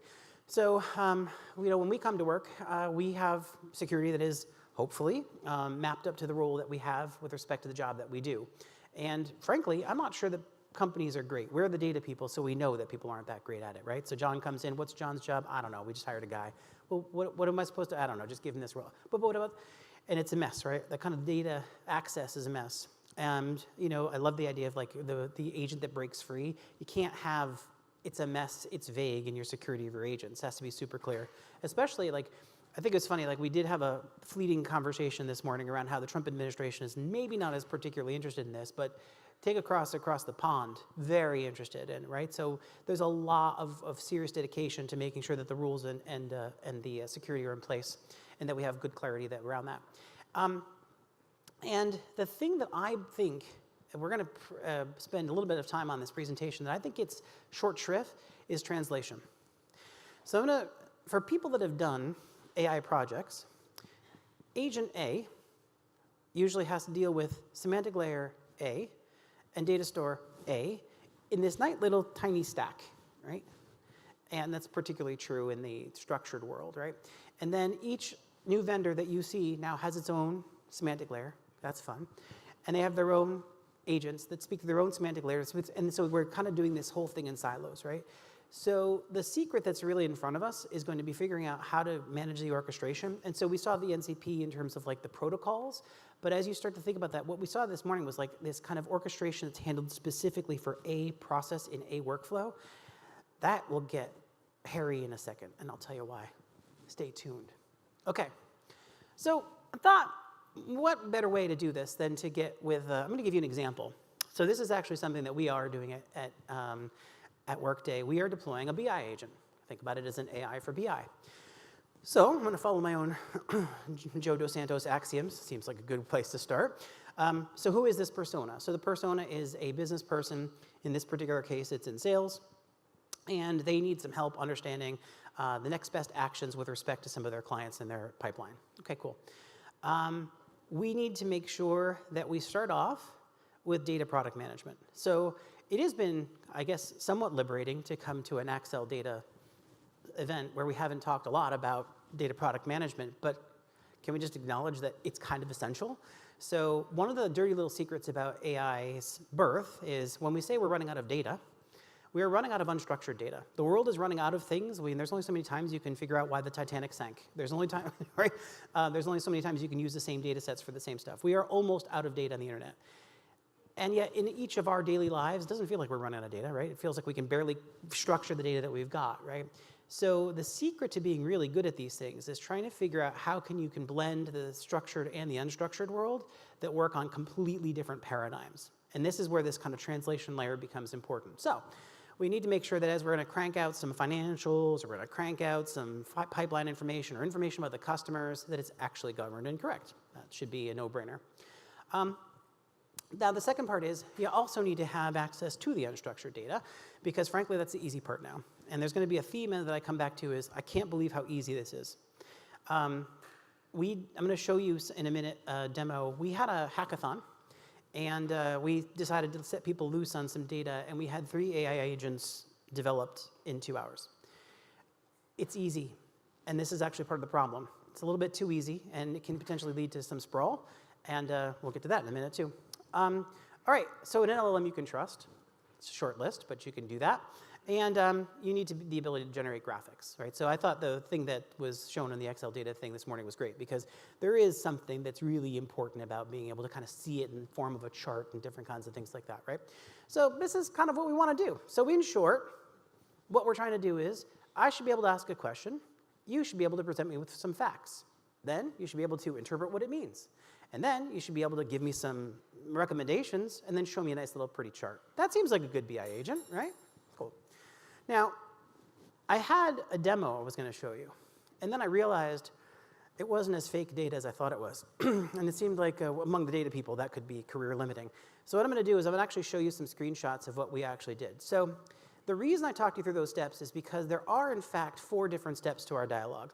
So the first is, how do we actually do something that's going to take my query and convert it from text to SQL? So what you have right now is our prompt here on the bottom looks like a Google search bar, which is basically asking me a question. And the question is about, tell me where my open pipeline is. The little box there is the simplified anonymization. It's very high tech. It's AI because it's in PowerPoint. And so you can see the simple text to query. Great, great, great. We use some Cortex and some Snowflake for that. Life is good, so I've got that. Great. Now, the second part is I'd like you to give me some descriptive analysis about that. So in this particular case, and this is where I realized I was really on thin water, because it was like a particular customer was named and what their particular install base. I was like, you don't need to know that. But in this particular case, what happened was it retrieved the customer's install base, their financial situation, how much product they have, what kinds of products they have, what's their install base, what kind of responses have been made recently to campaigns. Right? And again, this is just like, I just went out and searched it. This is now starting to blend some of the unstructured data with the structured data. So cool. And then the third thing I want to do is to say, well, that was all great, but what's going on in that customer? And so in order to turn this from something that's informational to something that's prescriptive, this is something that goes through a third-party data source that we buy that says, what's the competitive install base? So it's telling them who else is installed there, what are you fighting against, what do you think your competitive advantages are? It goes through recent research, what have they printed on the internet about what they've said about themselves, and actually starts to say, this is how I think you should measure, this is how I think you should present yourself. We should present ourselves to this customer in this particular situation. Right, that's pretty cool. And then lastly, help me understand, what this looks like. Okay, this is our financial performance at this client. So we've been, had a little bit of a bump up. There's the little waterfall, product breakdown. Great financials, right? So I would like to present to you 2 competing facts that are killing me. So this is 4 different methods, 4 different models, right? It's a mix of Cortex and Claude and all sorts of stuff under the covers, right? 2 weeks is what it took us to do this. So that sounds great, right? How is this orchestrated? It's orchestrated in the app itself, right? The only way for you to know, and I'm like picking apart the team, like how'd you build that chart? How'd you know it needed to be 4 different panes? Well, that's some Java framing. Well, what if they change the question? Oh, they can't change the question. They can't change the question. I mean, that would be silly. Why? Then they'll come back to us and we'll reframe something else. But I want Google. Turns out this is actually basically an app with a backlog, and so we can't ask anything. Every single thing requires a front-end backlog, which leads you to start to think about the criticality of orchestration. So I said, you know, guys, what we're looking for is, I want to be able to build a data product and mount it.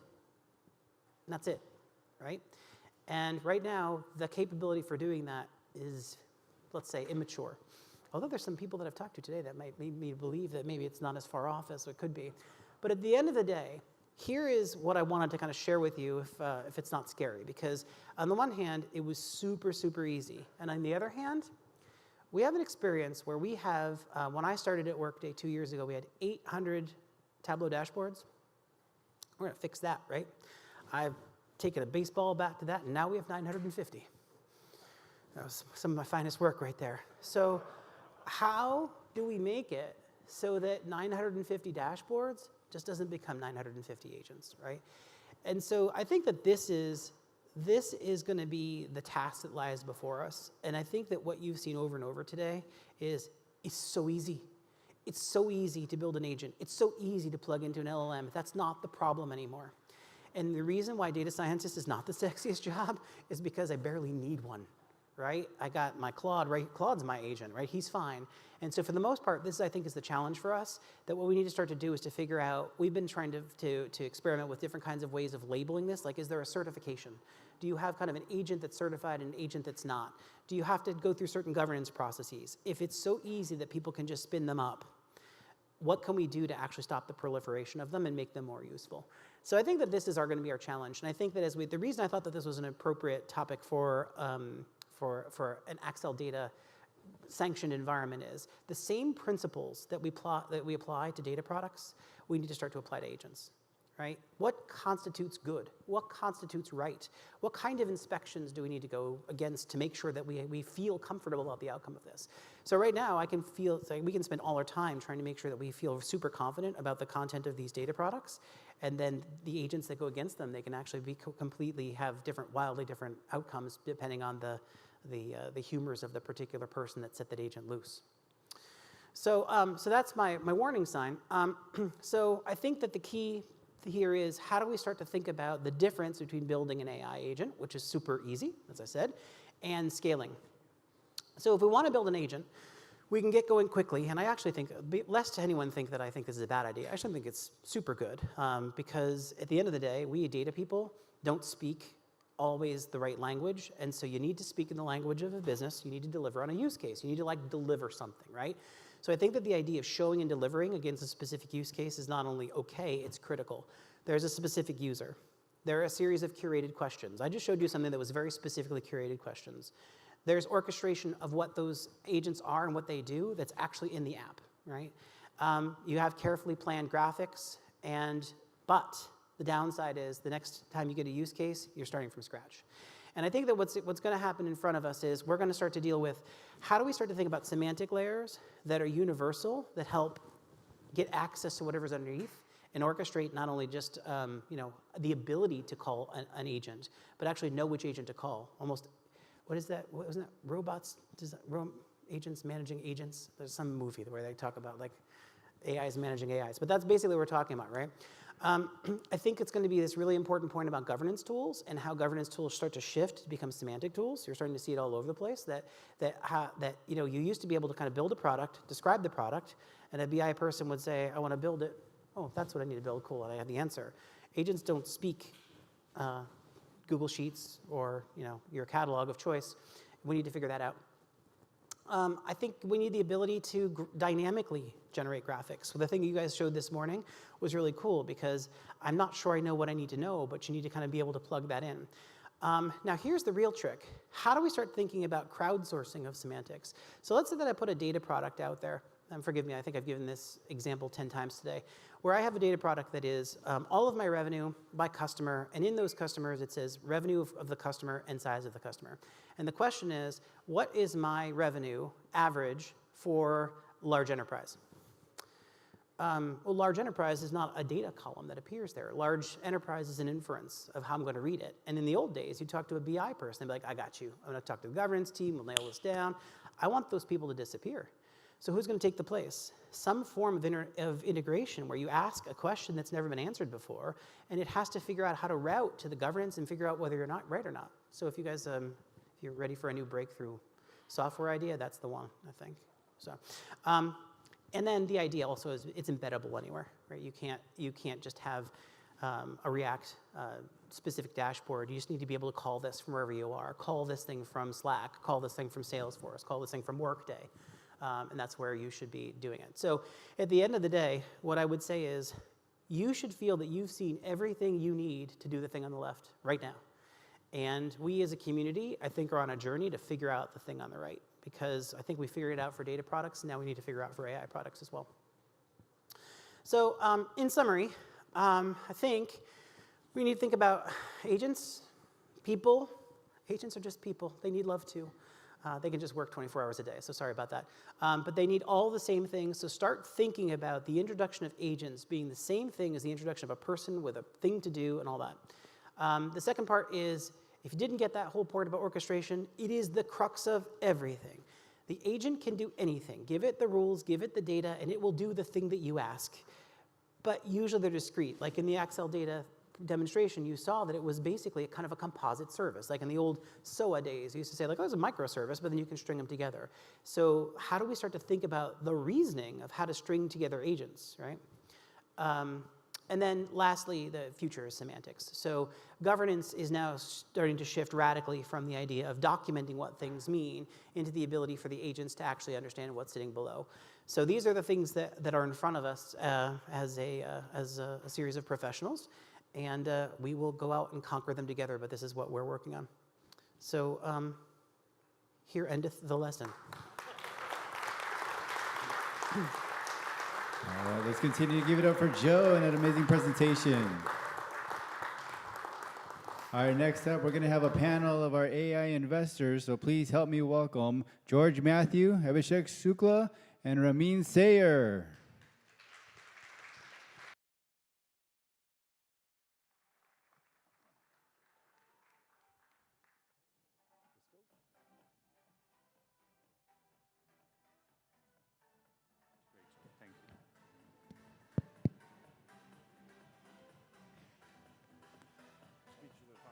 What's that?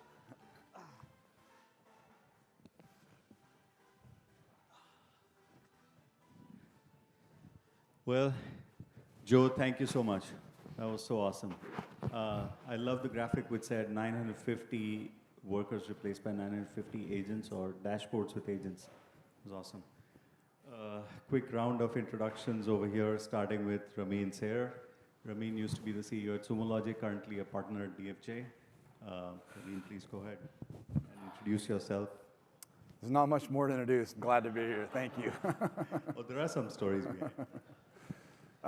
No, I left the operating role a couple years ago. I had a pleasure of working with a cyber security company called Sumo Logic for about 9 years. We were able to grow it from about 10 million revenue to north of 300. Go public during the pandemic, which is a whole nother experience in itself. And then deal with the public markets for 3 years as a small cap stock. So it was not that enjoyable. But private equity came in, as they do in the lifespan of companies, and took Sumo out, and I took some time off. Worked on my, as I call it, my flip-flop tan for about a year, and then jumped back in and joined venture capital, trying to help founders build and scale their companies. Thank you. George, we introduced you, but we didn't get the lower level details, and I know that you spoke a lot about agents.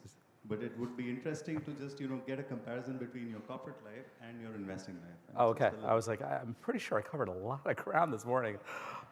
Corporate life versus venture life is the question. Okay, yeah, so it turns out when you're in venture, you sleep a lot better. that is a thing, because when you're grinding through company building, you don't sleep as much. I am thoroughly enjoying this moment in venture, mainly because I'm investing into many of the things that I was involved in building for quite a while. So that comes a little bit more naturally when you can work on investing into things that you've historically either wanted to build, thought you should build, felt someone built better than you. And so, yeah, those are the things I've been predominantly focused on. And I would say, it's a different thing going on the venture side for sure for someone like myself. What I try to do is focus on first principle of just help the founder and help the team work through the invariable challenges that come through company building. And if you can help them through that, everything will be fine. And so I was actually having lunch with one of my friends from Sequoia, and he and I were just talking about like this whole cycle in venture. There's three opportunities to get it right. One is on the investment. Sometimes you might get it right, sometimes you might not. The second time is like once you're actually working with a portfolio company, you can just help fix the things that just didn't work out in the initial investment, or just help work through just the challenges of company building. And the third time is just finding good exits and finding good opportunities for whether it be an IPO or whether it be being able to be acquired from a strategic standpoint. Those are all great things that an investor can do for their founders. So that's what I've been doing. Awesome. George, you've mentioned this several times before I go to Abhishek, that you actually wrote up the whole thesis, a theme that this is what is going to change in data engineering, and then you found the companies which were going to modernize in terms of spaces, whether it was MDM, catalog, observability, and then you just found the best companies to invest in that. That's great. Abhishek, you've taken a new role last year, or 18 months now. Yeah. And you were part of HP Pathfinder before that. You were also part of Cisco. What has changed big time for you? And just a sneak peek into what are you investing today? Yeah, no, thank you. World domination. Yeah, a lot of change has happened, and a lot of building. I was fortunate to get into this role in building our own startup, which was Prosperity 7, which is now a $5 billion fund backed by Saudi Aramco. But the idea was also to go out and invest in what would be relevant in the future. And taking the page of George's book, we have built our platform to be much more thesis driven, much more looking at being proactive rather than, hey, here's a new shiny object called AI or whatever else, and then go after that. So thoroughly enjoyed obviously working with Rohit, George, and Ramin, but we see the world in a very similar way. The opportunity with us is we can then help super scale some of our portfolio companies, which we are in the process of doing. So, Ramin, we kind of understand where George is investing right now. We heard from him about 45 minutes about all his thoughts on agents and stuff. Initially, when I came into the room, I was thinking that maybe this opportunity is $100 billion, but then I saw one of the diagrams that he put together, which had agents at the center, and then workflows, and then services, and then society. How are you thinking about investments from DFJ at this point in time? I guess we got to be careful because there's a lot of momentum investors and just kind of inertia towards initially that was the foundation models, right? And now we know where that's going to end up, right? It's going to be a combination of open source and however you internalize it. Now the value is going to very quickly shift to either the registry/gateways, the workflow engines that need to orchestrate agents, the identity for non-human identity in terms of access controls and policies, and then last but definitely not least, the governance layer that needs to manage all this. So we have a thesis around that area, which is what we're looking at. But then it's going to have a profound impact to how we do cyber. And a lot of it has been offensive technologies, and now with agents and AI, it can be a lot more defensive based. And so you can think of my old world of SOC or Security Operations Center, you can think of an AI SOC now that can remove, if not 20, 50% of the labor force that really needs to have that intuition and knowledge of understanding what's real and what's not, or have to go validate it through agents and AI. So you'll see profound impacts to how cyber is done from an offensive perspective, as well as a defense and bad actor perspective. So that's another category. And I think last but definitely not least, the application of Gen AI to verticals in particular. Both the front office and back office aspects are going to get disrupted. So everything from sales and marketing, as well as back office to legal and finance, we have yet to see that. And then some vertical industries. We're already seeing legal be disrupted. We're seeing transportation and logistics be disrupted. And last but definitely not least, you'll see that probably, hopefully, in some of the other sectors like crypto and finance and the like, as we see how that plays out with the regulation. What kind of risks exist? Do you think that some of these capabilities which are appearing to be outside the scope of the frontier model, are there possibilities that the frontier models will become so smart that they will start getting included in the core capabilities, and therefore there is a risk to some of these companies? Yeah, there's always this fear that it's going to outsmart the human and the systems, but guess what? The humans evolve and the systems evolve, right? And we haven't had a backlash event yet, knock on wood, in terms of one of these models doing something bad or unluckily opening something up. I think the moment that happens, and it's not a matter of if, but when, there'll be a lot more controls put in place. And I think there'll be a lot more lockdown in terms of these open frontier models that become more proprietary. And the thing to really remember here is like the defensible position for these companies building around these models is not the parameters of the models, it's the workflows. It's the data that's been accessed. It's the logic, the business logic within the organization that's tied to these workflows that give you the context of how these systems need to interact. So I think while everyone's been focused on chasing these models, the real frontier is going to come from the applicability of those models in certain verticals, in organizations that has a domain knowledge of the power user or the workforce that provides that context. And I think that's where we'll see really the Gen AI take off versus where we are now.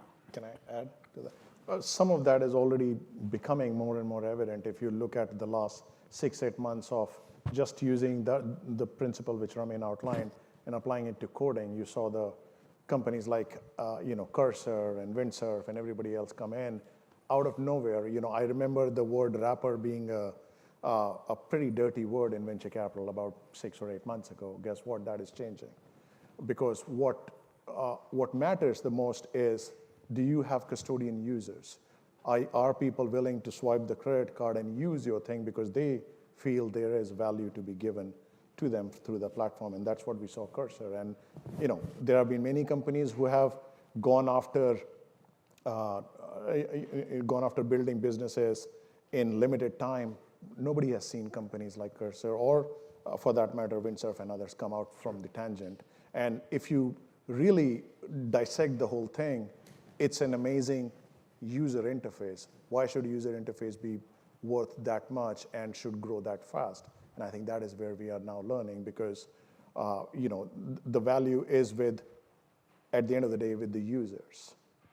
A lot of the agents, a lot of the companies which are building enterprise agents who are going after enterprise are right now in that conundrum. Do I go towards, hey, I see the shiny objects around directly talking to the users, or do I use a playbook of going after the enterprise, which is 4, 5, 6 months, we'll do this properly, and eventually we'll be winners.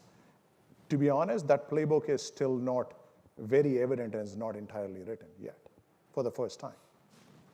It's still very early. George, I want to go back to your comment from the earlier session and relating to what Abhishek is saying. You said, prosumer businesses are still, different than traditional enterprise businesses that you typically invest in. But there is another thing that, you and I exchanged one text when DeepSeek came out. And, you sent me a text saying, frontier models don't have an advantage yet. Can you tie those things together? Because, can you play out how the frontier models will evolve, and is it headed towards search? Are these the new search platforms? And then how is what is an ideal enterprise playbook, according to you? So when we think about the frontier models, each one is taking on a different incarnation of themselves, right? And it's very clear that at least OpenAI is going down the consumer path, for sure. And it just so happens that it's big enough that anything that they do in the enterprise has to matter because they're so scaled out, almost similar to what like Google was in the enterprise even 15 years ago. It's like, did it really matter to Google's business? Not really, but did everyone have to pay attention? Kind of. So we're seeing that for sure among the larger frontier models because they're striking out on their own as consumer products, consumer brands, particularly OpenAI is right now. And the next wave of models are going about it differently for different reasons. Like, it's very clear that Meta's offering an open source alternative and will always be a few steps behind wherever the frontier model is, but will catch up in whatever the release is that they have that's usable enough for most purposes, including enterprise consumption. And so we're in a moment where when we focus on the enterprise, I think Ramin and Abhishek pointed to this, there are incredible choices, right? Particularly when it comes to the use of foundation models. But I also want to highlight, like, well, what are we using these foundation models for, and what's the best and most appropriate purpose for them inside of an enterprise application? And my view now is pretty simple.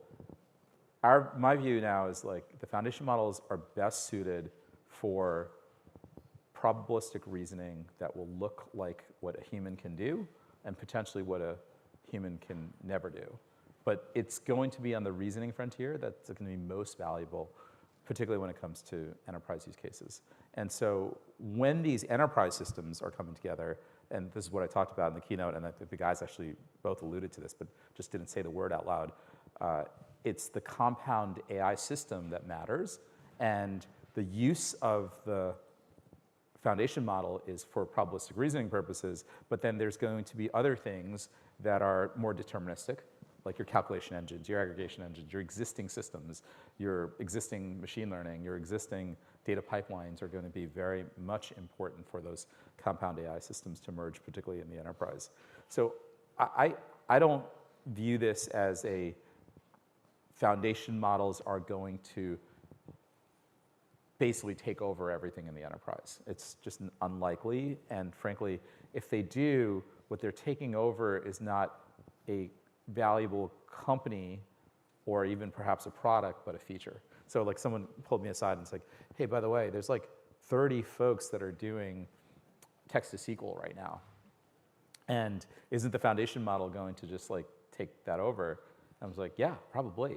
But that's like a feature. And frankly, you shouldn't be building 30 companies on a feature. And so, yeah, that's going to be tough for if that's the only thing a entrepreneur is now doing in the market is providing a text to SQL service. So we are going to be able to build very profoundly large companies in the enterprise in the midst of the foundation models becoming as big and as important as they are. But the reality is it's going to feel like what databases were 20 years ago, right? Yes, the database market was important. The database market expanded into the apps market. But guess what? There was way, way more apps than there was apps provided by the database companies. Yeah. Ergo, read the logic in the room for what's going to happen with foundation models. Yeah, this is something that, was best put by, I think, Chetan from Benchmark. He said, everybody always underestimated where the software market was going to be. And I feel that, we are also at, the bottom of where the estimation is for AI as well. One question, I mean, as you are investing today in founders, you mentioned, security. I know that you have worked in security in the past, but minus the frontier models where so much investment has gone in, where do you anticipate, the next big chunk of money going in what kind of workflows, and what kind of, scenarios, if you were to make a guess? Well, I don't know about the next big chunk. I think you're seeing it spread out across a lot of areas. I led investment recently in an AI native software bill of materials type of technology because like everyone's chasing these agents that code. And the volume of code that's already being generated today without agents, 80% of that is based on open source libraries, right? So if you think about this fast forward, these agents that go out there and start to assemble code from open source libraries, they're going to be taking stuff that you don't know who built. and it's going to have even more risk. And so your software supply chain gets more risky.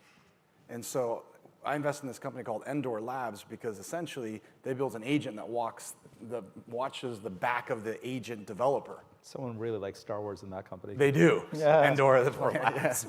And the thesis here is pretty simple, that as code volumes increase, the velocity causes, guess what, more errors, right? Mm-hmm. We've seen that with humans, and we're going to see that even more in machines. So I think the whole SDLC is my bigger point here, is going to get dramatically changed. If you think about the control point today in the software development lifecycle, guess what? It's the repository. It's where your code repository or GitHub is, right? And then it's your binary and your artifact repos downstream. And then it's when you deploy your code in production in a container or on Kubernetes, right? There's these different parts of the SDLC that are control points, and that is fundamentally going to change in terms of how code is deployed, but more importantly, the semantics in that workflow process. So you're going to see different sort of governance tool that has to sit on top that replaces what humans used to do manually. Are you worried about a scenario where, the models and everything else in AI becomes so smart that, we lose control over the programming language itself? Because this is a question that I asked the Anthropic guys. I was there at an event, and I was asking them, what if the language itself starts improving? Is there like a plug-out scenario over here where we have to, switch off something? I'm personally not as worried about that. I don't The reference was to Star Wars, so you've got to imagine that. I think we're a little ways from that. And I think, it comes back to a point I made earlier. There's a long leash today with respect to AI and coding agents in a lot of organizations. And until we see the manifestation of code in production, not just on someone's desktop or in their own private repo, and you see kind of the manifestation of security issues or quality issues or reliability issues, there's not going to be enough systems or controls around it yet that will potentially prevent some of this, and it'll be a little bit of backlash. Just to add a few things, I come from a different vantage point a little bit because we also invest in hardware. And what we are seeing right now, yes, there's a lot of chat about agents and the things on top of foundation model. At the same time, the entire next generation data center is being, is coming in front of our eyes, from what the storage systems would be, what the networking would be, what the chips would be, how will the applications run, how will the data centers talk to each other. And that is also now evolving while keeping in mind what the data would be. So as you think about the data centers, or as Jensen likes to talk them AI factories and other things, these AI factories of the future need to have the whole aspect around data sovereignty in mind. This was never the case. It was a centralized data center in the middle of the country.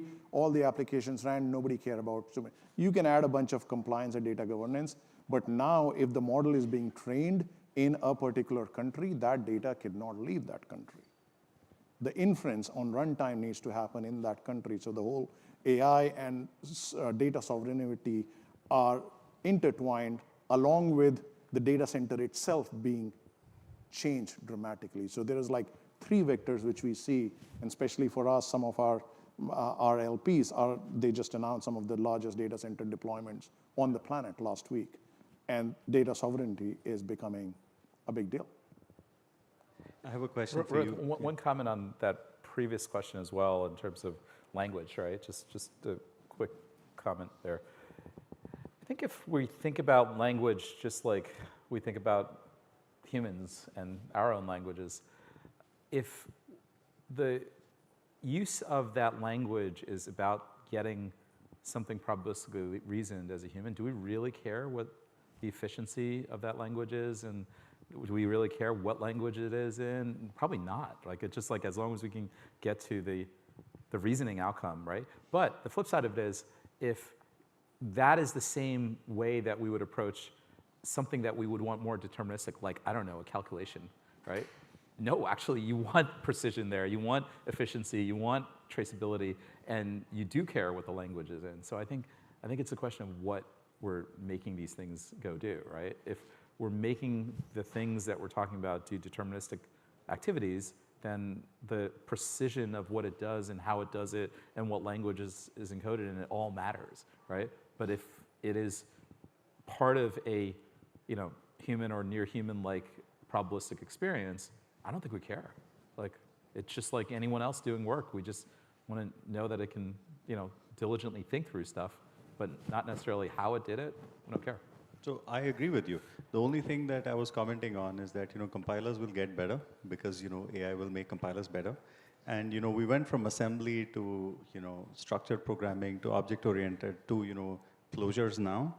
But I think that there is a use case over here you, where can go the other way. And this is Abhishek was heading to this as well, right? It's not just the compilers themselves at a lower level getting better. It's assembly getting better. Exactly. Right? It's chip design getting better. It's the fabs themselves getting, no, it's for sure, I just came across a company that is just about to help optimize electricity at a data center to when these rolling brownouts and stuff occur in certain, sort of locations, particularly in California, how do you make sure that the data center workloads are efficiently tuning down for the moment that you need more capacity elsewhere? Like, everything can get better, including all the way down to the electricity. So what's interesting about that comment is software is causing, the GPU hardware innovation is causing the whole software stack to be dramatically 100%. changed, right? Including, cables, networking, everything. Yeah, so you think about Ethernet and the way the switching is happening within a data center, across data center, and now moving to optical. You think about the heat that's generated in the data center and the form factors of these new compute stacks having a GPU, CPU chip next to each other for dual processing, right? Going from air-cooled to liquid-cooled now. And that's going to liquid-cooled or gel-cooled type of capabilities. And what's common across that is the shortage of power, right? Solar can't produce enough. Wind can't produce enough. So nuclear has to be another mechanism that we look at, whether it's fusion or fission, proximity to data centers, because you're going to have these brownouts, blackouts that can't power the way we live. The amount of consumption of electricity we drive or strive for every day, many of us probably have electric cars, right? Charging, let alone everything else. So it's changing everything in terms of how we live.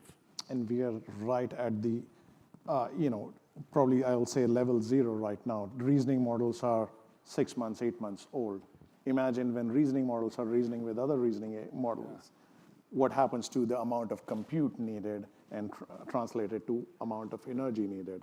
So very quickly, all of this is going to come down to not a compute arbitrage, which it is right now, and NVIDIA is king, and so are a lot of other companies. But eventually, it's going to go shift into what Ramin said.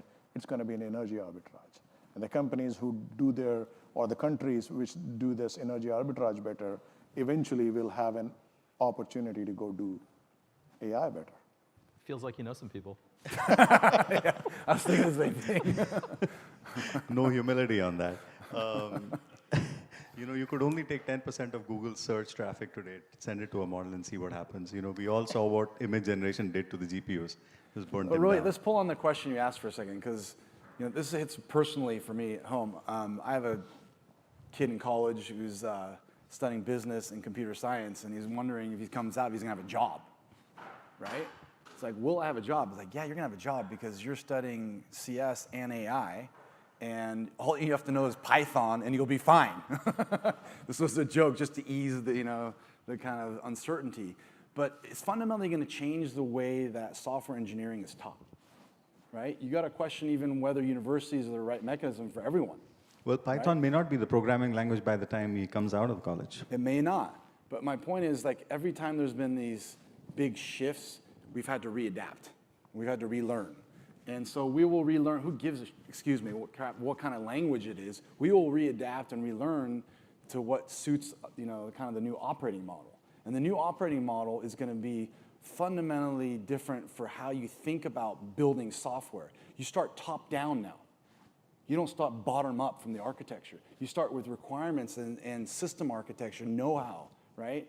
As much as we like to say product engineers and product managers, being one of them, used to think that way, no.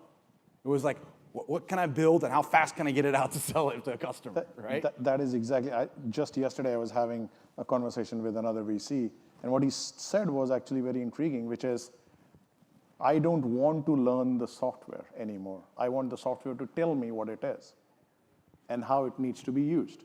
Think about this for a second. As a product manager, which I was one in my previous life, there was a lot about GUI and this is how it should be and blah, blah, blah, how the workflow should be.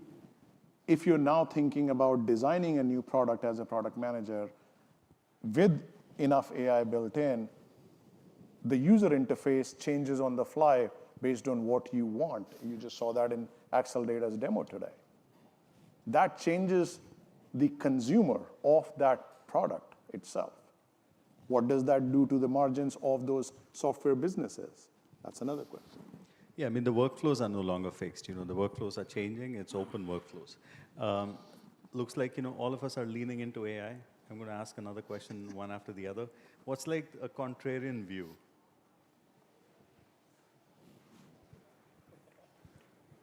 A contrarian view. Well, I mean, outside of AI, the firm, looks for, investments in new technologies like space. We invested in, SpaceX many years ago, and the limitation for a lot of previous investments in companies has been around either the capacity or size of the rocket, refueling, or whether you could, get past the atmosphere and then refuel somewhere else. And I think the interesting thing is this has nothing to do with AI, right? This has everything to do with possibly new life forms and new ways of travel. And so this is a whole new endeavor for us in terms of thinking about the art of possibility outside of what we narrowly focus on and the hype of AI. And so I think that has a profound impact to travel, but also, guess what? Defense. Mm-hmm. The defense zone is moving from the oceans and the borders to the sky. And it's not just about cyber and data, it's about how you protect your sky zones. And whoever can put satellites up there are interesting technologies where these satellites, these rockets can launch, big balloons get inflated, and they can start to rotate and have, defense mechanisms to shoot down things. And so, yes, it's Iran, it's China, it's Russia, it's whoever else you have to worry about. And so suddenly the applicability of, some of the technologies now in AI and form factors and reasoning could be used even in space once we're able to get rockets and refueling and other things taken care of. So that's contrarian view in the sense, but it's also additive. Indeed. George? I think we alluded to one contrarian view, or may have skirted around it, but we actually might not have enough power, at least on a clean basis, to go build the scale of systems that we're talking about, particularly the ones that I showed on the chart earlier this morning. So if that is indeed the case, the contrarian view is the necessity of invention is going to be more compact models that, Jensen, close your ears, but might not need as many GPUs. Right. That are certainly, from an inference standpoint, less necessary. We might be at the end of all the training we ever need, at least for large-scale pre-training, training runs to happen, because we're just not going to have enough high-quality data or enough power to presume that the next order of magnitude, and certainly in 100 or 1,000 orders of magnitude, are even reasonable or possible. So that's a weirdly contrarian move. So the release cycle goes down to once a year or something for frontier models? Abhishek? While we are playing the buzzword bingo, I'll add another buzzword these days about quantum computing. Oh, there you go. I stayed away from that one. Sure. Quantum and AI, okay. Yeah. It makes my head explode. But there is some very interesting things happening. If you look at really limited amount of quantum compute, which is available, 8 qubits, usable qubits, or whatever it is, and apply it to help you look at the weights and biases inside a particular model. Again, AI or these fancy frontier models, at the end of the day, you're trying to solve the NP-hard problem. So if the two can work together, and there are a few companies which we have looked at, it helps on multiple fronts. One, you don't need troves and troves and troves of data to get your model to the levels which you want. And then on the inference side, how do you make it super efficient? So we are seeing for the first time, I thought these two streams are going to be entirely different. We talked about how hybrid compute 4 or 5 years ago during my time at Hewlett-Packard, but now we're seeing these things coming together and helping one to the other. We'll see how the world evolves. Well, thank you so much. It was great. Mahesh, do we have a few minutes for some questions? Yeah, a couple of questions, please, from the audience.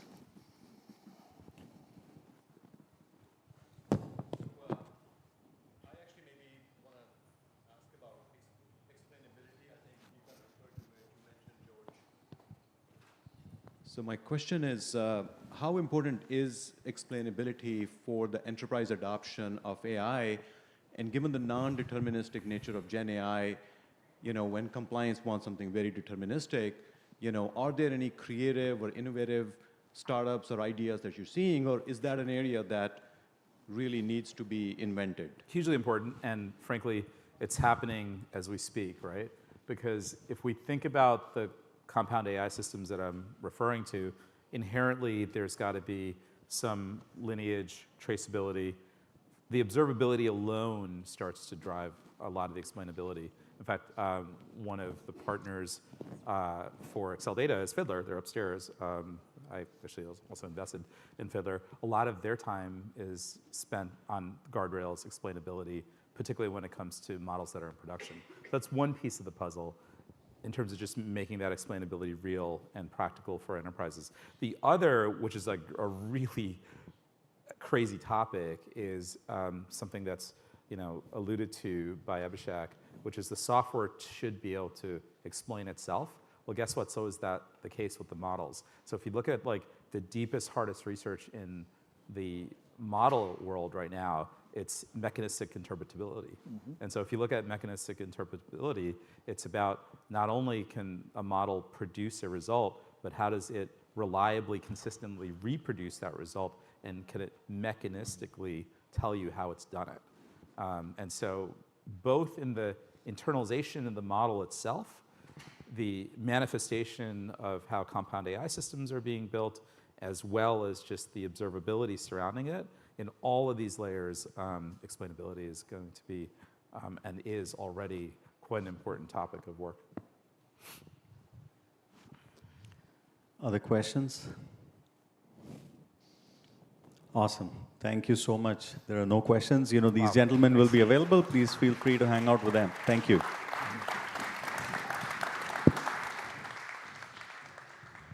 Once again, thank you to our AI Investors panel.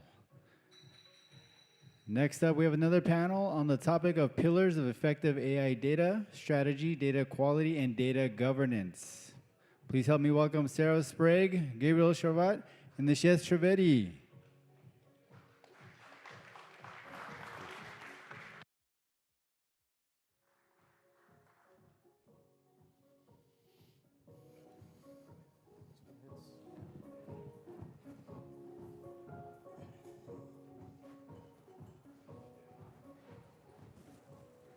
All right. Can you hear me? Okay, fantastic. So this is going to be a lightning round kind of a panel. We got limited time.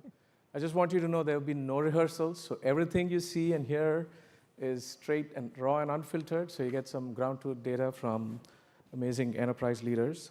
First and foremost, I want to do a quick round of introductions, 30 seconds to 45 seconds. Please introduce yourself. Tell the audience what you do in your company. Start with Gabriel. Sure. Gabriel Charvat, Dun & Bradstreet. I lead a team called Data Quality Insights, and we are literally the nerds in white coats that walk around the data factory. Sarah Sprague. I work for Wells Fargo. I'm currently leading our data quality testing and risk and controls organization.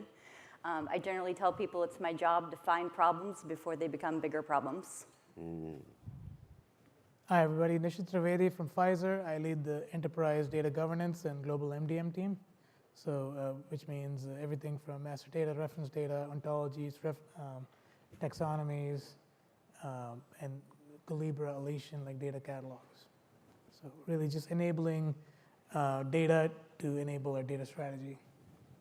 That's great. Thank you. Thank you all. My first question is to you, Sarah. Like when you think about trusted data, people are looking at the accuracy of data. What does trust mean beyond just the accuracy of data? All right, well, I think it's hard to take accuracy off the table, right? So I think when I think about trusted data, it's all about knowing with confidence that I'm using the right data for the right things. I think that comes with really like 3 major things that you can be considering. The first is definitely going to be accuracy. But I'm going to suggest this accuracy beyond our traditional definition of accuracy, right? Everybody thinks about my normal DQ rules. Do I have a null? Is it proper format? Is it the data value I expected? I think in the new paradigm, we have to start thinking about consistency and predictability, right, in terms of accuracy. So is it consistent with how I trained my model in the first place, right? If I'm feeding data to a model that's not how I trained that model, then I'm not going to get the results that I expected. And then secondly, predictability, right? I want my data to be predictable. I want to know what it's going to look like. And if I see major spikes or major changes in that data, obviously that's going to impact the way that it's going to perform when I feed it into a model. I think the second thing I'm going to consider when I'm talking about trusted data is the customer's perspective, right? Did they give me permission to use this data in the way that I wanted to? And am I using this data in a way that is beneficial to that customer, right? I would say that if I am a consumer of the data and I'm leveraging it, I should have confidence that that data is something that the customer would want me to touch, right? And then the third piece is really looking at it from a business perspective, right? Is this data allowable? Do I have the permission to use it? Are there contractual obligations, regulatory obligations that would prevent me from using that? I want to know when I use that data, I want to trust that that has already been cared for by the people who are stewards of that data, and I can move on with whatever it is I want to do with it. Awesome, that's great. Nishit, any thoughts on this? Yeah, at Pfizer, like we were specifically in R&D for pharma, big pharma in general, they have this concept called FAIR data. And we last year we were branding our data as FAIR Plus. FAIR is findable, accessible, interoperable, reusable, and then Plus is like the data quality accuracy. Now we've kind of rebranded as, hey, we need to move from FAIR Plus to AI-ready data. So it's all of that. Plus now you need to kind of remove bias. You need to kind of optimize your data for, the vector database embeddings, semantics, prompt engineering. So kind of just going beyond just good data quality, accessible to everybody for analytics to now make it AI-ready, make it machine readable. Mm-hmm. That's great. So it's FAIR plus plus. Gabriel, based on what he said, clearly your enterprise is very involved in building near real-time or real-time data products. Tell us a little bit about, how do you embed quality in your processes without slowing down innovation? Sure. So really briefly, I'm going to throw a lot of numbers at people. Sure. See if, because you're all numbers people, I'm sure. But so at Dun & Bradstreet, I'm sure you're familiar, but we have company data, and we have data about 600 million records. Each of them, is sourced from 220 different countries, and so to get that data, we have about 37,000 sources and growing. So we have a lot of coming in, and it could be garbage in, and it could just be great data. And I tend to think, I love what you said, Sarah.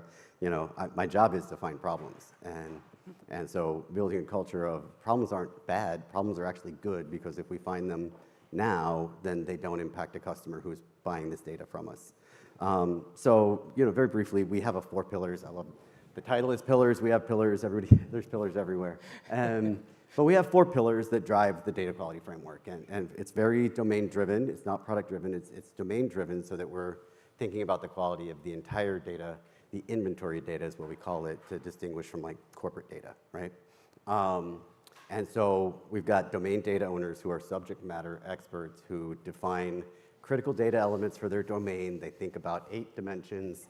I love what you said about consistency and predictability, because we almost have this 9th dimension called volatility, which is the opposite, the other side of that coin.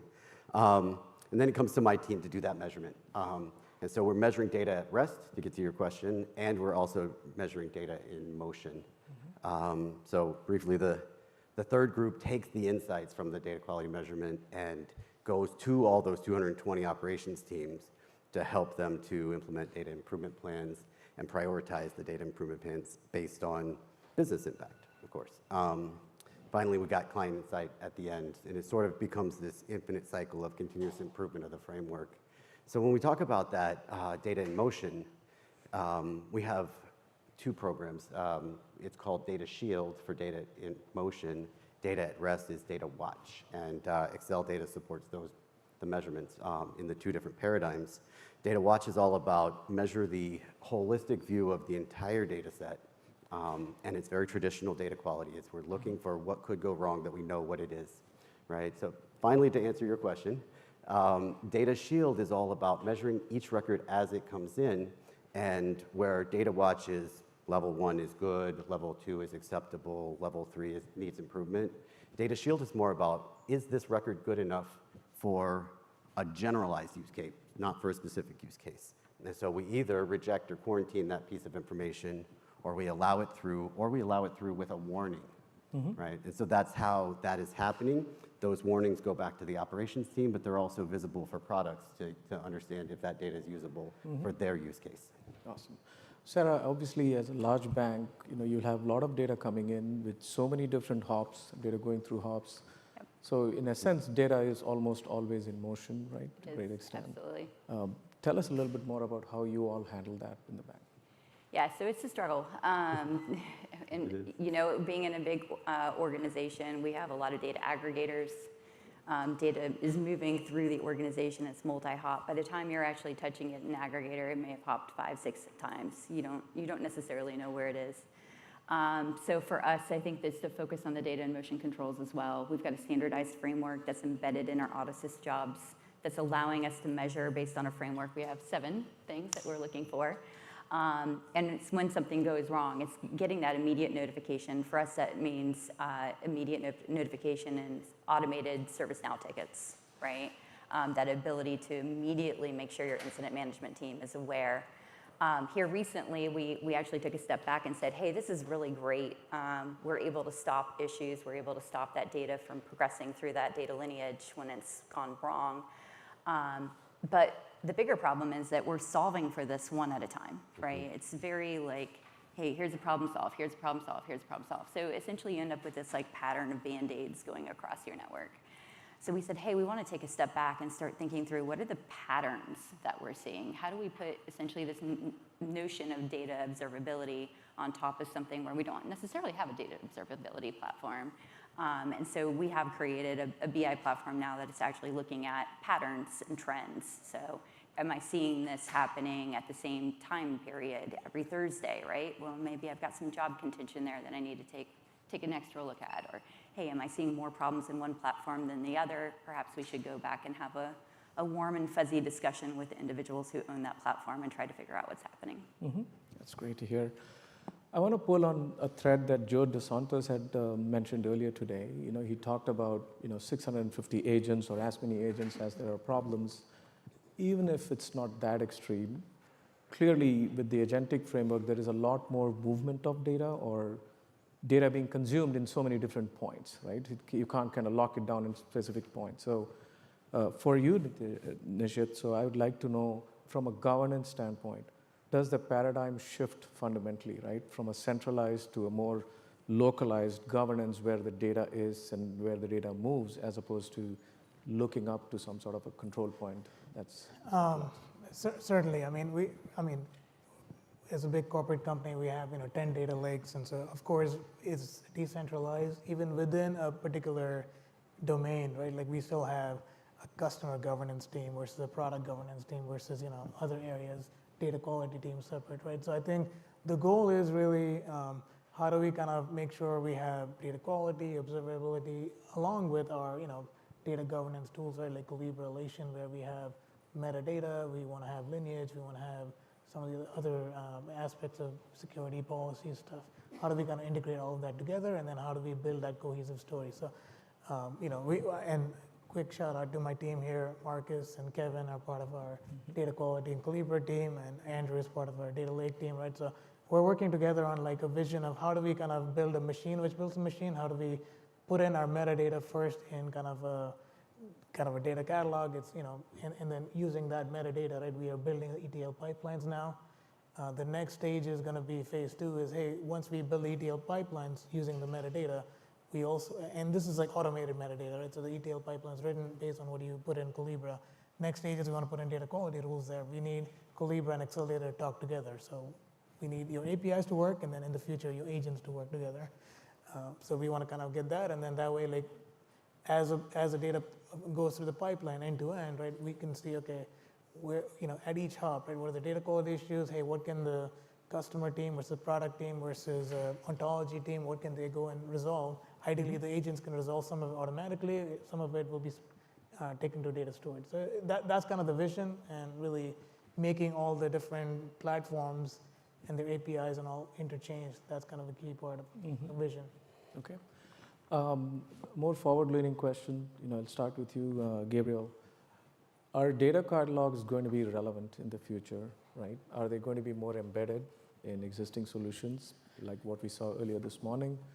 The notion of a catalog sort of comes with, other management solutions. And to your point, I think I was talking to you earlier, there's a lot of metadata flowing around, there's a lot of duplication of metadata. So where do you envision sort of the future, right, in terms of the whole catalog, quality, governance? There's just so many different moving parts. Well, I think it's both. I mean, as people have talked about all throughout the day, and gosh, everything I've read for the last year, AI projects are incredibly dependent on the quality of the data that's used in them, right? Everybody knows that. And at the same time, we're also super excited that governance processes will become less onerous, less hard to sell to executives, stakeholders, et cetera. So it has to be both. It has to be both and. And I mean, when I think about the promise of something like agentic MDM, but built on trusted data like we have, sorry for the plug, I had to do it, like what we have at DNB, it's just incredibly powerful. And for as long as I've been around governance, it's always been not just hard to sell, but also hard to complete and hard to do right and hard to finish, right? So why do you think that is? Well, massive scale, also doesn't produce revenue. So when you take that combination of, it needs a lot of work, and it requires some specialized people to really think through these things. But I guess the word of caution is that the data steward doesn't go away. The data steward actually becomes more important, and we can't just set and forget these things even as we start to build a lot of great agents. We have to have these humans working with the agents. And so what I think is the big challenge for me and my team this year is, how do we get answers out of those agents that are actually convincing to the humans and are actually have enough context and have enough maybe ranking of a couple possibilities, right? And here are all the various possibilities of what's the right answer. Well, no, I don't want a machine to tell me the right answer if I've spent my last 25 years of my career learning about how to define that, right? So how do we create agents that are talking to our people in a way that makes them feel empowered, and also, of course, they train that agent, and then it becomes sort of this virtuous cycle where eventually it can make decisions and we all trust it, right? Great. So, for you, as a bank, obviously controls are extremely important. I think you said it's hard to convince. I think it'll be a lot easier in your situation to convince, as I'm sure it is for you too.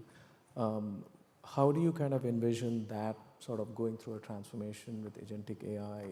There's a lot more, independent actions happening in multiple parts. Citizen development of agents are going to be a reality soon, right? So what do you think in terms of like the future that holds for you as a bank in terms of controls?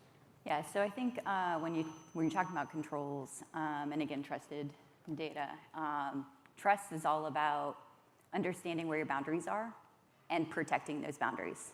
And as a control organization, like that's our job, is to protect those boundaries. As we're shifting into this new paradigm, right, the boundaries and the way that we protect those boundaries is shifting slightly. So now we're going to be really more focused on the inputs and the outputs, right, and establishing guardrails in between. So that starts with sitting down in your organization and having a risk assessment and determining what are those guardrails that you want to protect, right? That's probably the biggest thing. The second thing is really understanding what the inputs are, right? So to your point, yeah, getting good solid metadata, doing the housekeeping to really clean up your data, to establish a really clean baseline. Those are things that we have been crying out, saying, yes, this is what we want to do, particularly for those like lesser important use cases that don't have the regulatory obligation. But it's always been competitive with the things that do generate revenue, right? Or the shiny penny, you know. The reality is, when we're talking about AI, you're talking about ML, it's not going to work if you don't have quality data up front. So all of a sudden, all of us who have been saying, hey, please invest in me, please invest in me, right? All of a sudden, we just became really important, and we have this business case now to finally go back and do the data cleanup.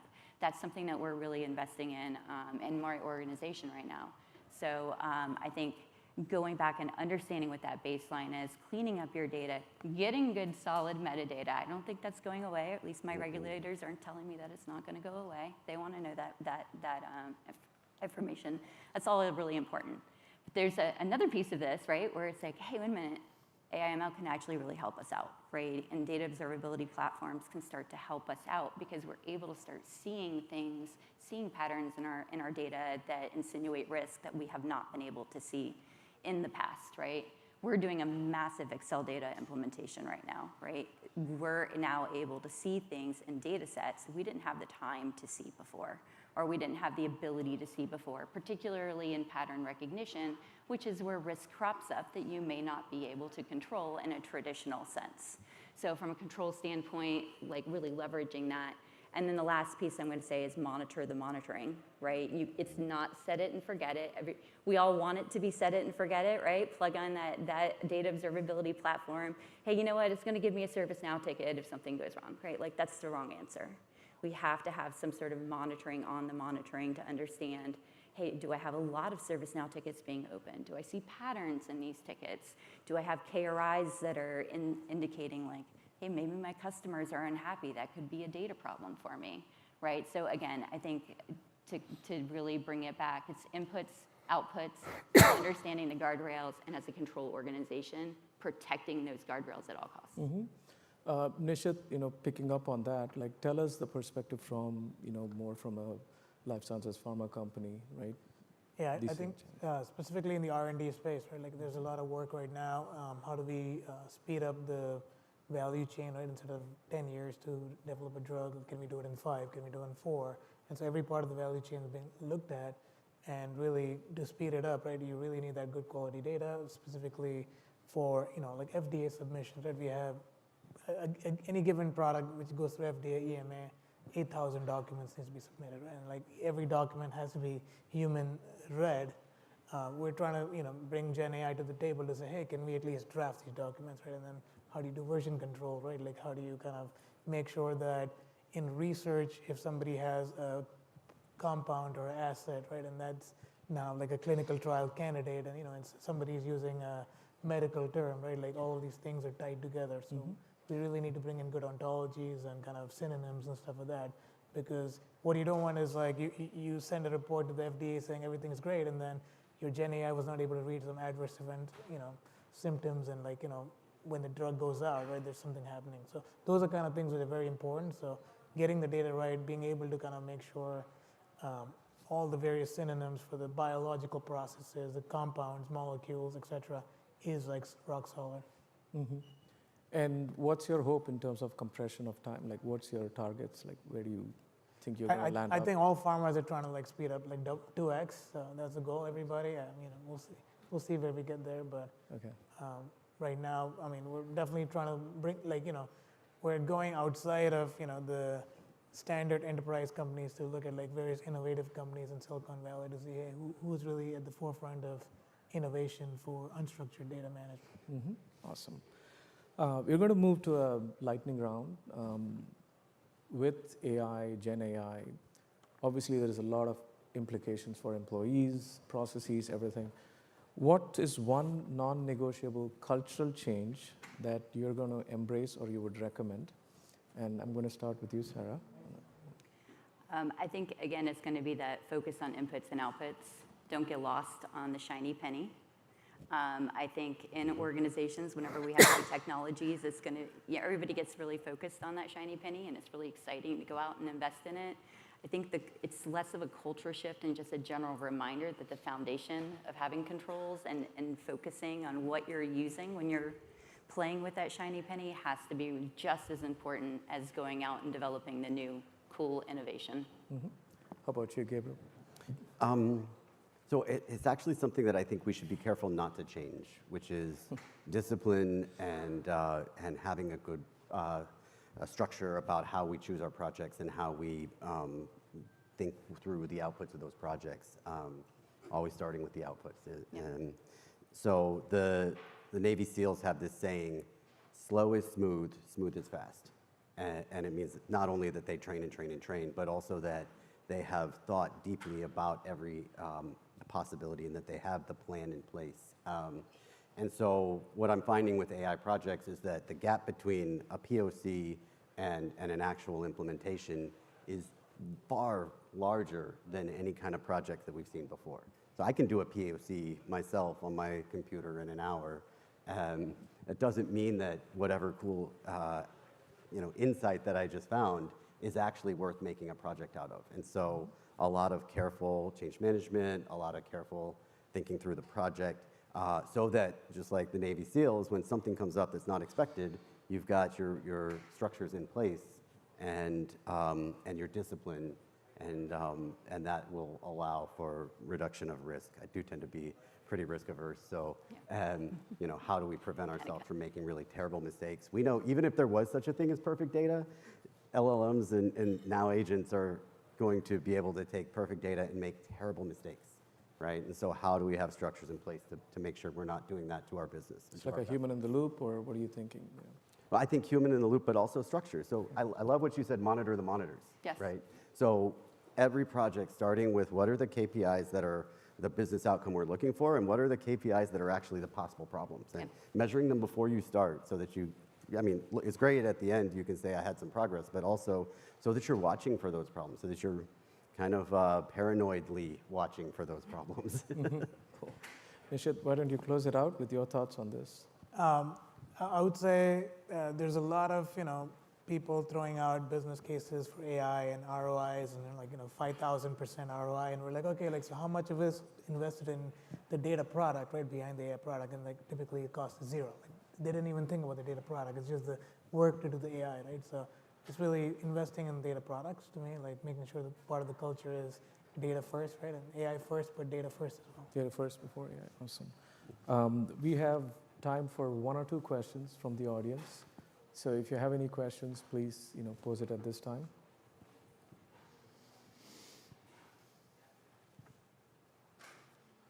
All right, so we're going to get an early break to go and get some sweet treats. So we're going to take a short break here, about 15 minutes. So please go up to the mezzanine level and enjoy some coffee and some treats. Okay, thank you very much. Appreciate that.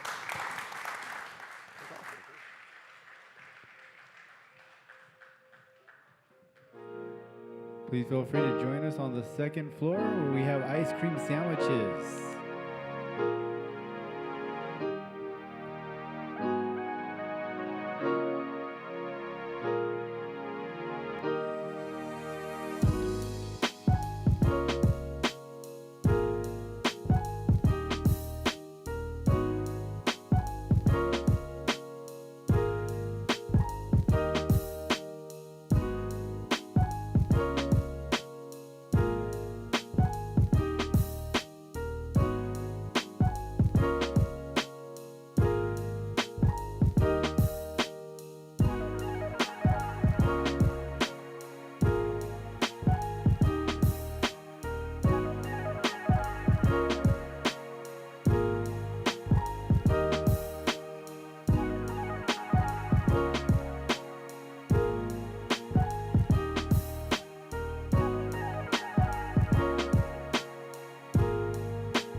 like the cool blue light,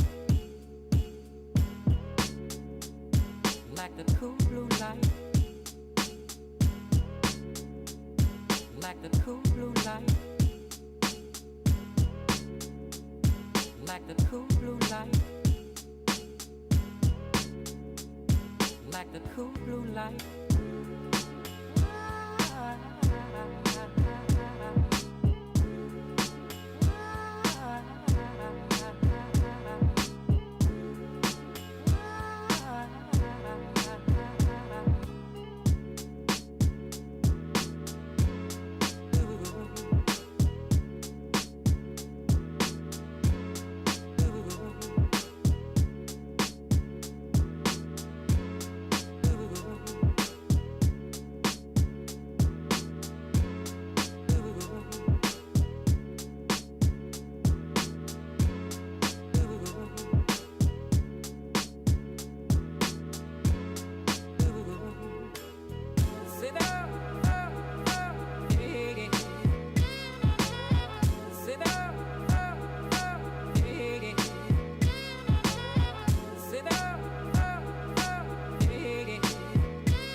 to enjoy themselves some ice cream sandwiches.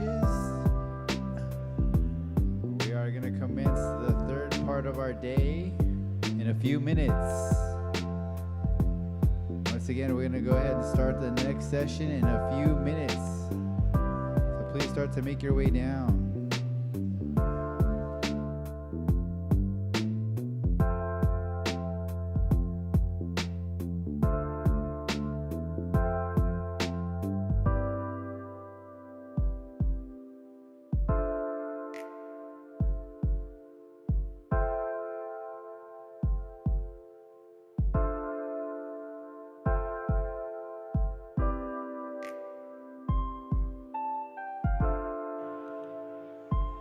Once again, one more time, we're going to go ahead and start in a few minutes. If you can please start making your way down to the main area so we can commence with the third part of our day.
Again, everybody, we're going to start here shortly. If you can start making your way down to the next session, please, that would be amazing. Thank you so much. We're going to start the next session here shortly.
shine even when you're crumbling apart. Take back the part where I'm jumbling the truth. Take back to the time when we were kissing in the booth. Back to the time I was laying by your side. The time you started fires inside my heart. You said I'm leaving you for someone new, someone who would treat me more beautiful too. I still look up at the stars, hoping you do too. When you're with him, I wonder what you do. Do you kiss him? Do you love him too? If you ever want to talk, you know what I'm gonna do. Say fuck you, I miss you, and have a nice day.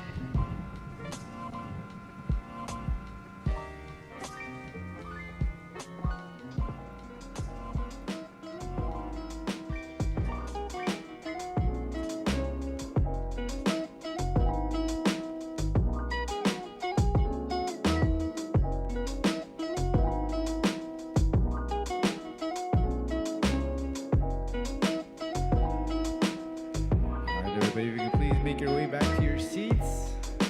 We're gonna go ahead and start the next session. If you can please start making your way back to your seats.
Start our next session. The topic around data management in the age of agentic AI. Please help me welcome Archana Deshpande.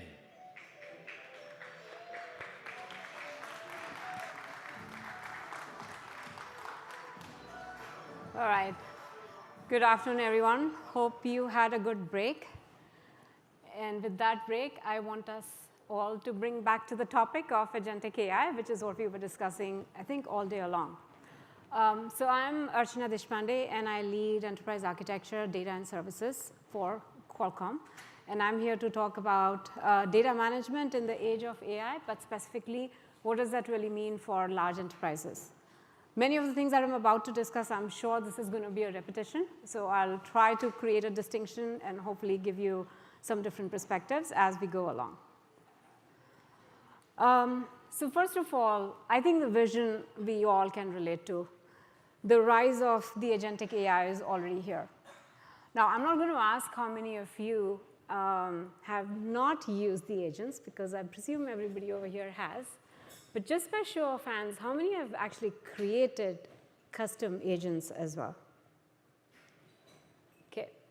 For the rest of us, I'm sure you'll be learning very soon, because that is the reality where it's not about us using the agents, but creating the agents as well. And as you're also hearing, AI agents are not just tools anymore, right? They are actually becoming collaborators and our teammates as well. But what's also new and emerging is the edge as a new frontier. You've, of course, seen cars. We all drive electric cars over here. But think about laptops, right? AI processing is getting more and more enabled on the laptops. But think about larger enterprises and different industry sectors. I'm going to give you a few examples of oil and gas, but think about industrial IoT and how the processing and the sensors are getting more AI-enabled as well. So the usual traditional boundaries of centralized system processing are actually expanding, and it is about enabling ubiquitous AI everywhere. So that's really a trend fast emerging. And of course, lastly, you all are hearing the term orchestration a lot today. Orchestration is not just about the AI agents and how AI agents orchestrate amongst themselves, but it is an orchestration across the different stack and the value chain. So think about, in an enterprise ecosystem, think about the infrastructure, the network, the application, the data platforms. Orchestration is happening across the board as well. So the success is really going to be dependent on how we manage the data throughout that value chain, but essentially shifting the focus from data management to more towards driving data actions. So what does that mean? I think we all had been, this was a few years ago, we used to talk data is the new fuel, data is the new fuel. And I think where we are now, obviously, data is the one that is going to be fueling the new AI generation that we are about to launch and that we're already seeing.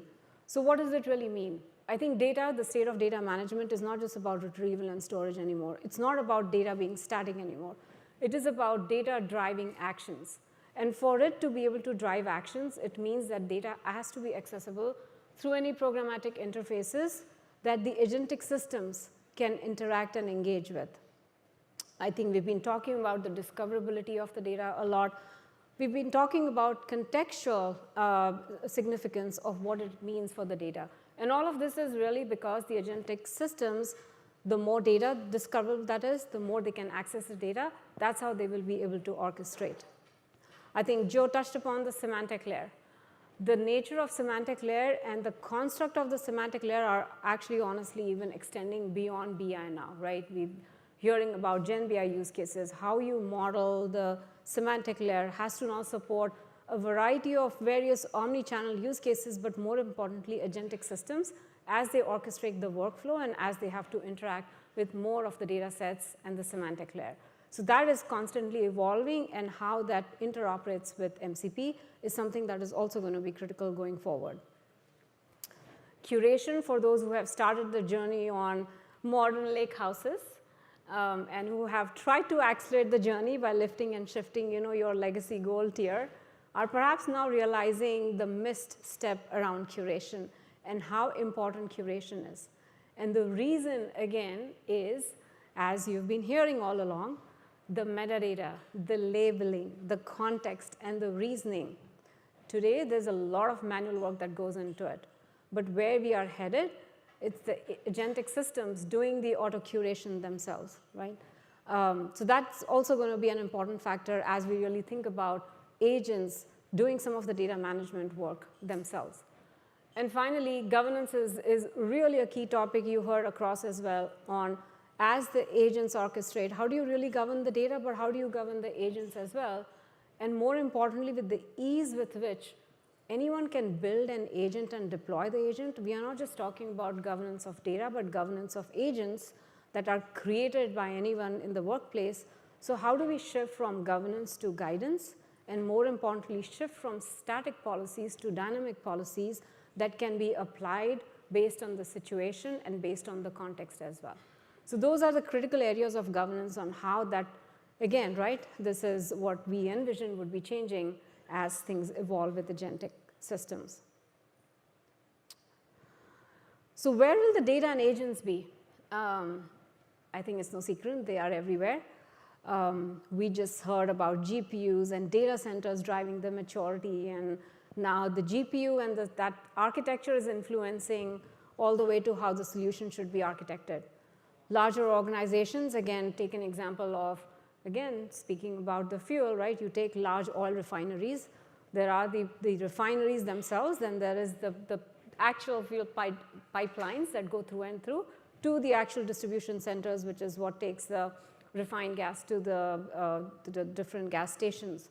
If you look at that kind of an ecosystem and the equivalent over here, you have data centers, you have cloud, and you also have now the edge devices. We spoke about AI processing on the edge, and obviously with that, the data is also following. And what that means is we are looking at distributed intelligence across this entire ecosystem because the computing is going to be different for the different types of use cases that we are seeing over here as well. So it's about the distributed intelligence, and while AI agents might be operating in a siloed manner for now on each of these different compute nodes, they are going to be more and more increasingly be seamlessly operating across the different types of ecosystem over here. As the data moves to the edge for processing, observability has to follow the data, right? And the visibility of the data has to go beyond the boundary of the centralized ecosystem or centralized platform to honestly to every node on the edge, which is where the processing is happening. So this is also going to be critical because we were just talking about, you know, the trust and the lineage and traceability, and if we don't follow the entire data value chain, which is again all the way from origin to where it actually gets processed, this is going to be super critical. And of course, we also learned a lot about context. As the AI agents work seamlessly across the 3 different type of computes that are listed over here, making sure that the context is also followed through is only going to be able to make the orchestration and decision making even more smoother. Because end of the day, what we really would be looking for is a cohesive, coordinated set of actions that happen across these various diverse environments. So data management as such, obviously we are saying, you know, has evolved and will continue to evolve. But the theme really you're starting to hear is data management is not just about how we manage the data lifecycle. That is obviously still very important. But essentially, how we are also enabling the agentic systems to take action on the data. That really is a key shift. But at the same time, we are also talking about the agentic ecosystem driving some actions and doing the work autonomously as well, right? So think about a role of a data steward. How would the role of a data steward change if we are saying the governance itself becomes very dynamic and the policies become self-applied? You know, are they just going to be agent supervisors instead? Or are they really going to be also be responsible for orchestrating the decision process, especially as the complexity of agents increases and we still need human in the loop to be able to monitor the overall process? Speaking of human in the loop, I think we are already seeing the progression from, you know, being totally human-led to human in the loop participation to human over the loop, and potentially some of the processes moving with human out of the loop. And I think this is a shift that is happening where we want the autonomous execution of some of the processes, but what that also means is teams will need to start trusting the AI outputs more and more. And I know I can give just a personal example, though it was not an AI agent, but I was recently using extensively the various GPTs for college search for my daughter. And it gave me such super comparison between all the different colleges that I was looking at. I didn't have to go and trust and verify, which is what I would do usually 6 months ago. So I think it's just an evolution that we would need to start trusting the outputs more and more, because the reality is the human over the loop and potentially human out of the loop is soon going to be a reality for some of the processes, given again the rate of innovation. We already spoke about real-time governance, and borrowing the analogy of the refineries again, think about the sensors that carry the fuel from within the pipelines and the need for alert to go off based on certain threshold levels about some leaks or about some toxicity that they detect. Those levels could be different based on different regions, different countries. But for agents that are going to be deployed on the sensors to be able to generate those alerts, they need to dynamically detect what the policy is based on their location and based on, of course, the parameters that have been set up to then be able to govern themselves. So governance is also going to become more and more programmatically. We were talking about self-security, so this is also going to be about self-governance and how agents eventually can become smarter to be able to do that. And lastly, there's a very interesting conversation in the last panel around the role of a software engineer and do we really need to learn all the code, or should the software tell us what needs to be done? What about data engineers? I think the reality is with the use of at least the GPT and agents, the skills are getting leveled, right? There is a low barrier as well to understanding new skills, and what that means is as skills become more general, there is going to be even more blending of different skills that will happen. And in fact, I just learned recently some of the leaders who are embracing an AI-first approach are already starting to make organizational changes at the very top. So Moderna is an example. Their chief people officer is now a chief digital officer as well. Because why? Because agents are, again, as we are hearing, are digital workers, and digital workers need to coexist with the human capital that they have as well. So that trend is already starting to see, especially with the leaders. There's another example where a CTO is now overseeing some of the people operations as well. So as the barrier to the skills and the expertise gets lower, and as there is more of a leveling, there will be more blending of such roles as well that will happen. So this is just an organizational convergence. That is something that will be very interesting to see how that evolves into.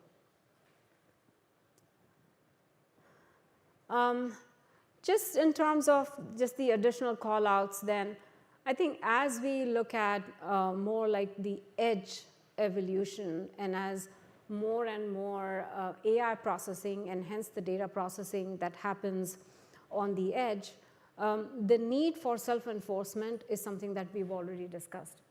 Now, obviously, for the enforcement to happen, we speak about the underlying, of course, the quality, the lineage, the traceability, the policies, and think about in today's world the amount of time that we can really spend in making sure that the value chain really happens in the right way.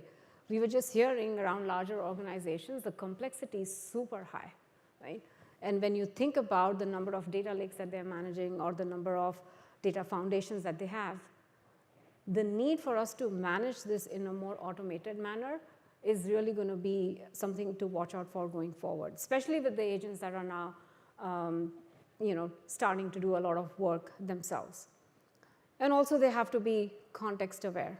So how do we really thread the data needle through the different compute nodes, through the different data ecosystem is again going to be important. Today, of course, we have catalogs and we have potentially even observability trying to enrich that, but it doesn't go across the different environments to where the data is residing. So I think that is something that's going to be super critical, but also important is self-governance again, and application, honestly, of some of those policies themselves. Agent-first design is an interesting one. And I don't know how many of you have started to figure out, this was perhaps 6 months ago, right, when Gen AI came and then agentic AI came, and then everyone was scrambling to figure out, hey, what's the first use case that we should really try and implement, right? And the natural reaction was, let's take an existing process where we have bottlenecks and let's try to automate that with the use of AI. But that original process that we are now trying to automate was designed for humans to begin with, right? So obviously, the bottlenecks that exist, at some point, the agents will also inherit it. So as we think about, the future, I think it would be really critical to rethink about an agent-first approach and see if that does anything differently to the process and even the systems, right, and even the platforms that we are starting to wire together. This also represents a fundamental thinking in terms of, we all have been trained on the design thinking approaches and what does it mean for your user research and how we should take the interviews and the feedback and account for the usability. That paradigm now needs to extend to agents as well, right? Except that the humans, again, are either in the loop or over the loop or even out of the loop. So I think reimagining our entire processes, including our software development practices, which we just heard in the prior session, is going to be super critical as well to see how do we think about that agent-first mindset. As we also think about the agent-first, we also know that the need for the human and the agent to coexist is always going to be there. The beauty about the agentic architecture is they can really scale very well. Not only can they amplify, the capabilities, but they actually solve for complexities as well, right? So think about the ecosystem where, again, in large enterprises, where there are multiple data lakes and data foundation and applications and platforms. As the processes get more and more complex, and as leaders here, imagine all the scaling as it relates to the talent, as it relates to the various integrations and automations that we need to put in place today. If agents are going to be able to do that for us, their ability to scale is going to be far more broader than humans alone. But what that means is it would be the responsibility for the human capital to oversee the intent and, more importantly, the ethics, right? End of the day, we still know that we would need to coexist in some of the cases for decision making. So how do we allow the agents to be more autonomous, but at the same time, we focus our efforts on overseeing the intent, and ethics is going to be critical. And finally, the talent evolution. We did talk about the organizational convergence, but when you really start thinking about, as you have new graduates who will be joining the workforce and they come with their own agents, or they at least have an awareness of building their own agents. As more and more agents get deployed and as we start treating them as our collaborators and teammates, what does this do to the organizational structure? Do we think that agents can potentially supervise junior level talent as well?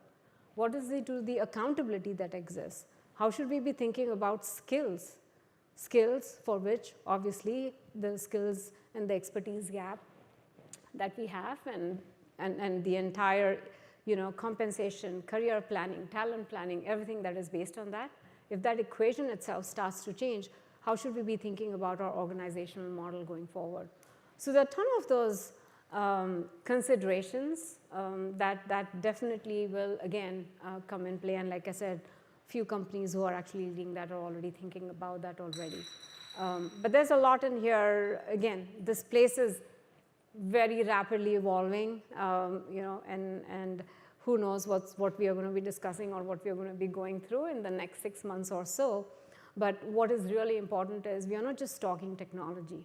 This technology is really going to be having an impact on the operating model that was referenced before, because how we do strategy, how we do execution, and how do we manage our overall talent workforce is all also going to change. So that is something that is really critical for us to, again, have a watch area on. So in a nutshell, there's a lot that's happening. The pace of innovation is rapid.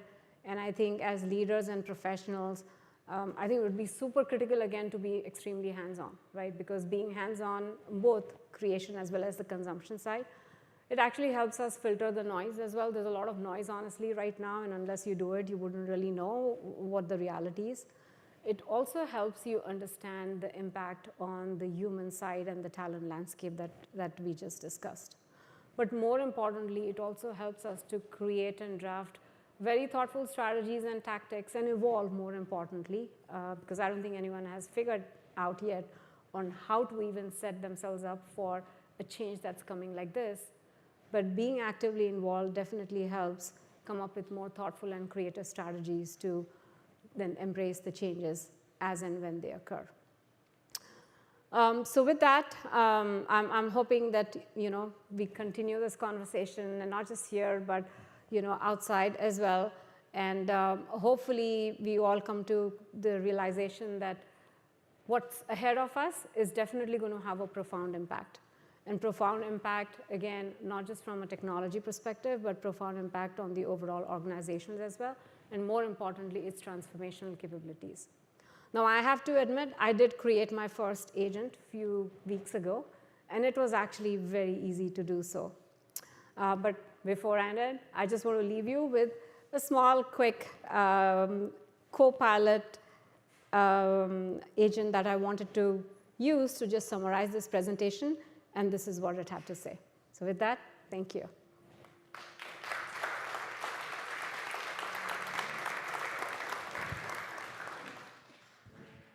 All right, thank you, Archana, for that wonderful presentation. Next up, we have our infrastructure panel. Please help me give an applause for Peter Wang, Chetan Kundavaram, Jason Russler, and Chris Primesberger as our moderator.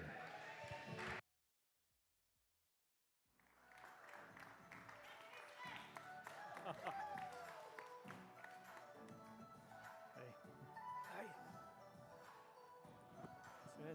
are you doing? Hey, nice to meet you. Yeah.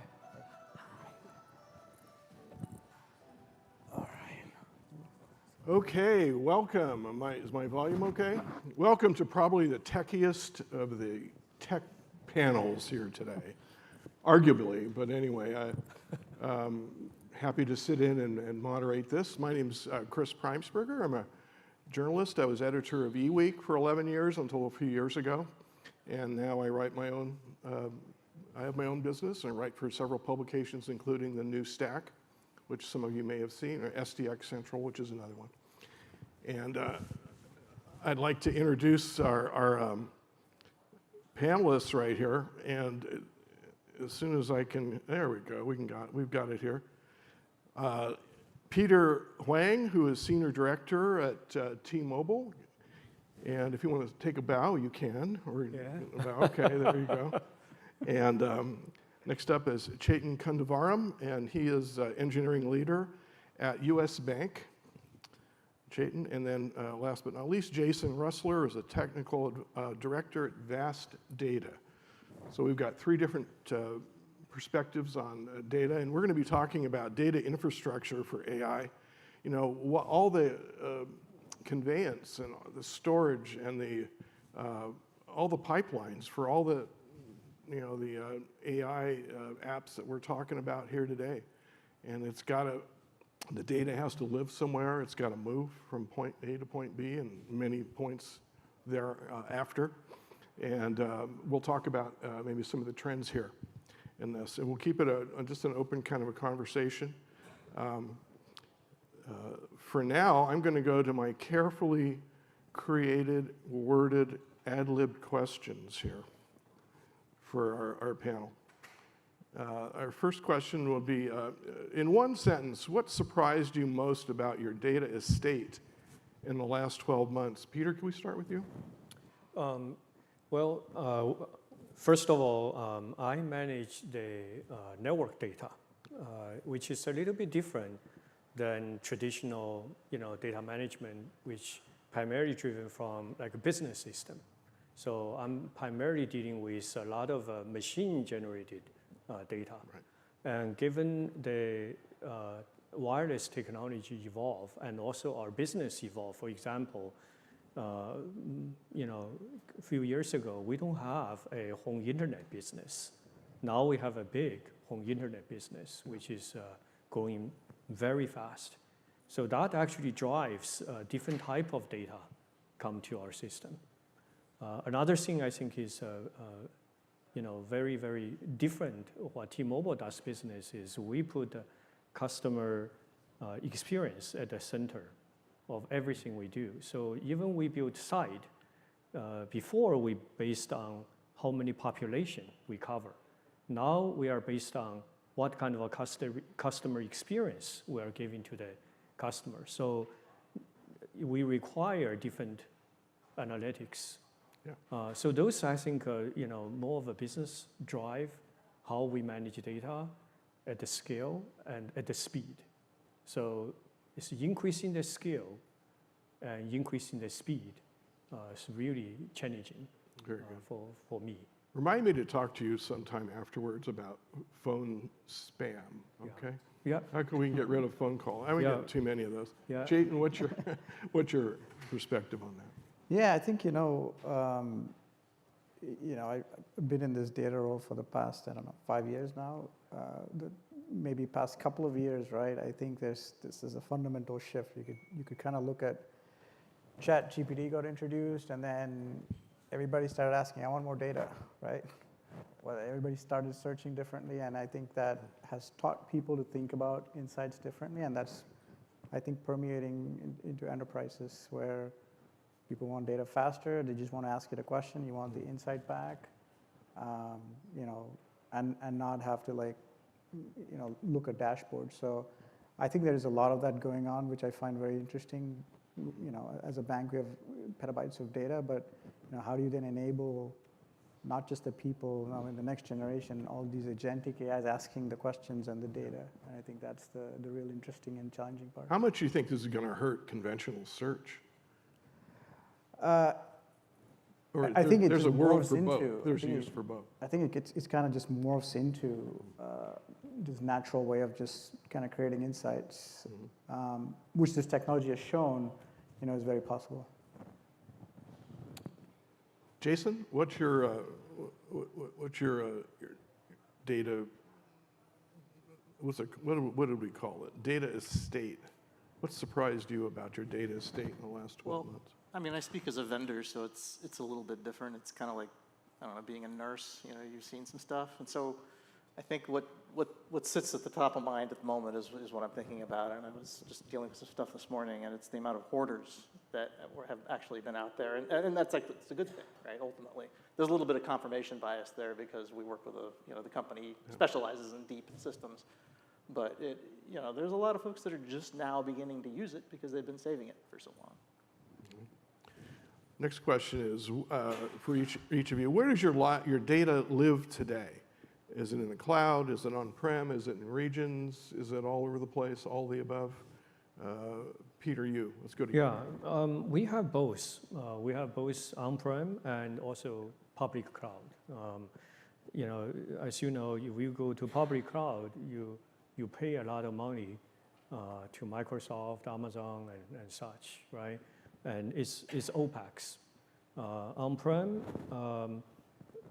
we have about 2,000 nodes. We got a great help from Acceldata to help us manage. By the way, if you haven't convert from Cloudera and such, I highly recommend you convert. You save a lot of money. I was really cannot sleep a few years ago when I first thinking about how on earth I can get out of this jam, but finally that divorce happened very smoothly. I don't have to pay a ransom for that. So I think it's a combination, right? It's always you have to judge the cost and benefit. Our on-prem system hosts a large volume of clickstream data. Basically, everything you do on your phone, we record it. It's about 600 terabytes a day, 1.5 trillion record a day, right? 70 petabytes in 3 months compressed. So is that really make sense to go to cloud and pay Microsoft? Probably not. So we are actually thinking do it differently. So okay. Yeah. Jayden, where does your data live? Yeah, so our data is, we have a hybrid approach. We have, data on-prem, we have data in the cloud, and we also have a multi-cloud approach. So, on all those areas, we have data. What percentage of your data is in the cloud, do you think? I mean, probably, 60%, I would say. We're moving our data lake into the cloud, and we're in the final stages there. So yeah, a big portion of it is in cloud. Okay. Jason, what about you? So, we're a vendor, so everything is on-prem, basically, or we are the backing store for several cloud service providers, and we're the standard for the neoclouds, the AI neoclouds that are out there. So everything sits on VAST, so it is by definition on-prem. We know exactly where it is. The biggest namespaces we don't really know because those tend to be fairly secretive, both public and private sector. But there are some massive spaces. So, so we just kind of count as the cloud in those cases. How fast is your data growing? Chetan, you start off. Yeah, so I mean, I don't have a specific number, but I can tell you like the pattern we definitely see is, the frequency is changing. What maybe was somebody accessing it once a month is becoming once every 5 minutes, and that is putting a lot of demand on data and all. I also run our business intelligence platforms, and we can see it there on the dashboarding side. People want more frequent access to the data, in all shapes and forms. So that's certainly a trend. Okay, Peter. Well, my team is not just managing the data, right? We also produce insights and create a workflow. So there's a lot of AI-related, machine-related work, mixing with it. So in that sense, I think we have to, think through, which is a better tool for which job, those sort of things. Okay. Yeah. Did that answer your question? Or? Yeah. Pretty much. Jason, what about you? Yeah, what was the question? How fast is your data growing? Oh, that's really going to be a function of the company's growth and not really how fast the data is growing. But we've, I think, probably about quadrupled over the last year. I think so. So if you do some fuzzy math there, and we might do it again, we hope. It can be very fuzzy math. That's okay with me. So basically, our growth is really based on our subscriber growth, right? How many people are using T-Mobile and such. So it's a fairly public information. You can see how many subscribers we gain every quarter. That's kind of you can think about that's a proportion, and also how many people are using the data volume. They play a video game, they play YouTube. Those are. Yeah, I want to talk to you about spam afterwards, but I also want to talk to you about a free phone too. Yeah. Who hunts for data the most and why? Peter, that's you. Who what? Who hunts for data the most? Pretty much everybody. Everybody is asking for data. Everybody is asking, the data now. But the problem is, I feel, is not really, data issue. It's more of a business problem issue, right? We are focusing on solving the most pressing issue. And we are primarily focusing on, those automation use cases people are talking about, but also try to tease apart the noise. Because people say, give me more data, but I always say, right, there is a signal, there's noise. Noise is also data, don't forget. So, but you don't want the noise, you want the signal, right? So, you have all the people asking for data, but I think what we are trying to drive is we try to drive the best outcome. Okay.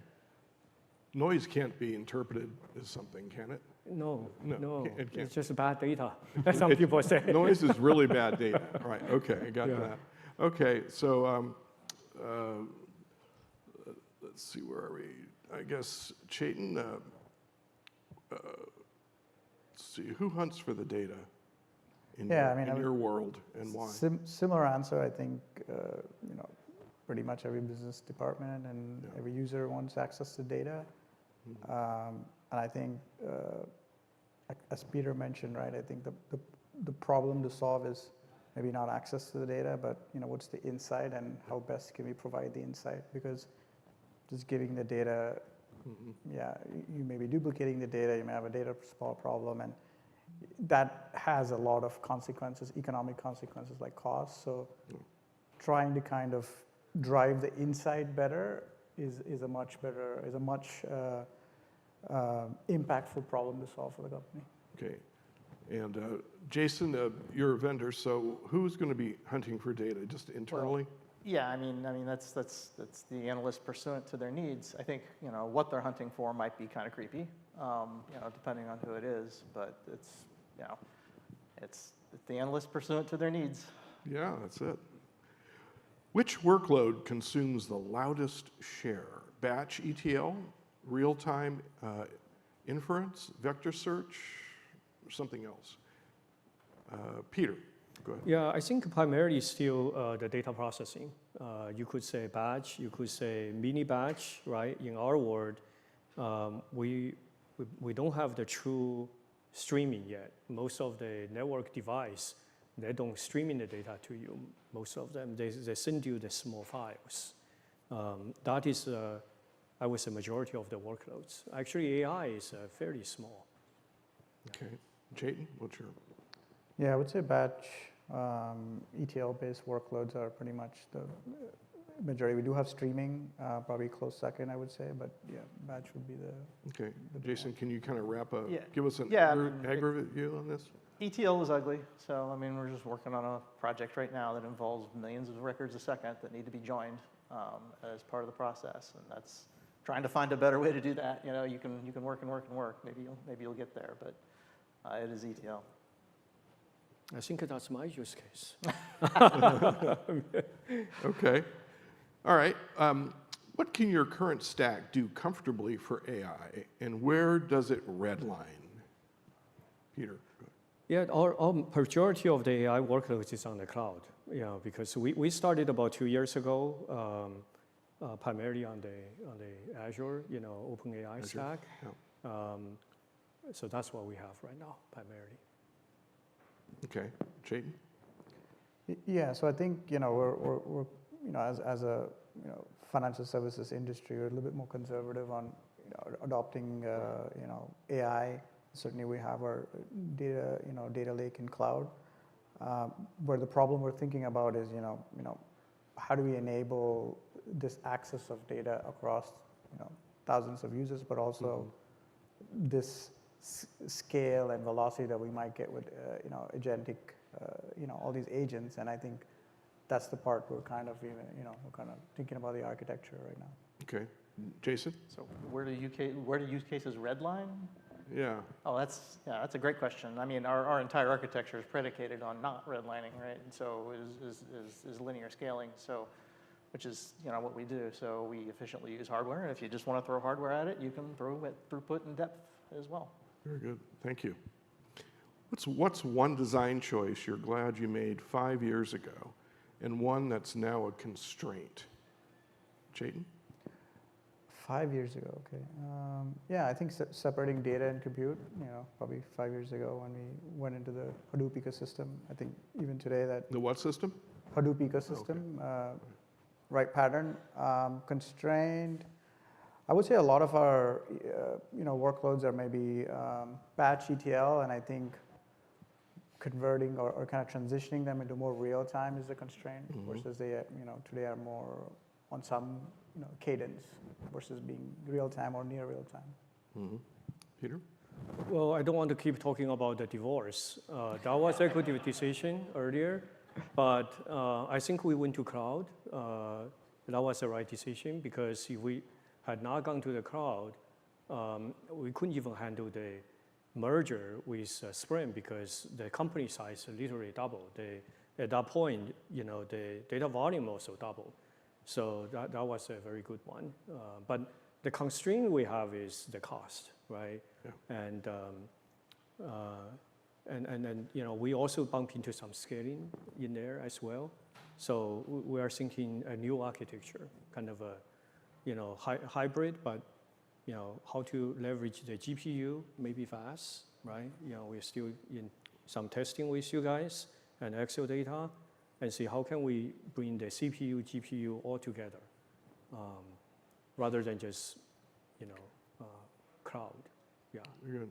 Jason, what design choice did you have to make? So I mean, as a company, we've been around since 2019, and so I think that I can safely just sort of answer the question I want to hear, and that's our architecture, which is what we built on, which we call DAYS, which is it's a shared everything architecture versus a shared nothing architecture, and I can be happy to describe it to you up there, but that was the architecture choice, and that was a good one. So. Very good. Latency versus cost versus carbon. Which two do you optimize, and which one suffers?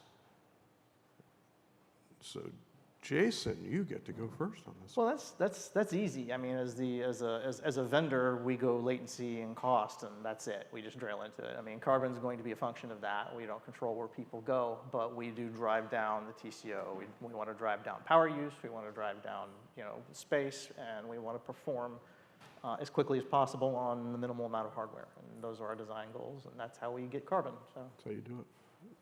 Peter, what about you? Yeah, I would go with Jason. Is those cost and speed, right? Latency. Yeah, latency costs would be kind of your first order optimizations you do, and then Carbon is your second order. In order to meet kind of the company goals, I would say. Okay. In 2 years from now, what's your realistic CPU, GPU, ASIC split, or ASIC split, for the hottest AI workload? In 24 months, what is your realistic CPU, GPU, ASIC split for the hottest AI workload? Jason, you want to take that? Well, I'm not sure that's going to change. I mean, right now it's sort of the convention is 16 to 32 CPUs per ASIC or GPU, and I think that might start weighing more on the CPU side as Really? processing happens. I mean, when you're dealing on the training side, you're dealing with more and more complex data, and that's going to start kind of leaning a little bit more CPU if you're dealing with a lot of media or complex data formats. On the inference side, which is a lot more pertinent here, I mean, basically that's just a question of how many GPUs you got. I mean, that's kind of it, right? Yeah. Okay. Peter? You said 2 years? 2 years. I think I can be a bartender by that time, because AI will not replace a bartender. I could be wrong. George could correct me, but yeah, it's 2 years hard to say the percentage really, right? But for sure, GPU usage will go up for sure. Yeah. But I don't know how much percentage. It's an alpaca farm for me, by the way. Yeah. Okay. Jade? Yeah, I would agree. 2 years. I mean, I think large number of GPUs, CPUs. I think there's a lot of optimization across these two to be done, and I think that's a bottleneck somehow we have to solve for cost. But exactly what's the ratio, and could something new emerge at the rate it could, like ASICs or some form of ASIC that's even better than GPUs. Okay. Besides silicon, what layer must evolve next? The scheduler, the data locality, the governance, or cost controls? Jason? Well, I mean, this is on-prem, so this is cost controls are super important. I mean, I think that's where everything is, particularly in the cloud. Governance we hear over and over again. It's a bit of a cliche now, but that question needs to be answered, and I mean that's something we're working on as a company, and that we have a solution for. But that's the question we get asked the most. So that is the question we're working on. We're working on it. Okay, Peter. Actually, I want to ask the audience, right? Yeah. How many are really data people here? Pretty much everybody, right? Yeah. So I have the fundamental, I shouldn't say, I want to use F word, but it's a fantasy, right? Different F word. It's how do you prove you mentioned about cost, but I want to focus on the benefit. Can somebody dynamically show me the cost and the benefit through maybe the future tool Acceldata going to build as a part of the governance dashboard? That will be fantastic. Okay. Because then I don't have to prove over and over again, I'm so cheap. I'm always cheap. I'm going to be cheaper. Because being cheaper doesn't give you a whole lot of good things, right? I mean, especially with the AI, we will be cheaper.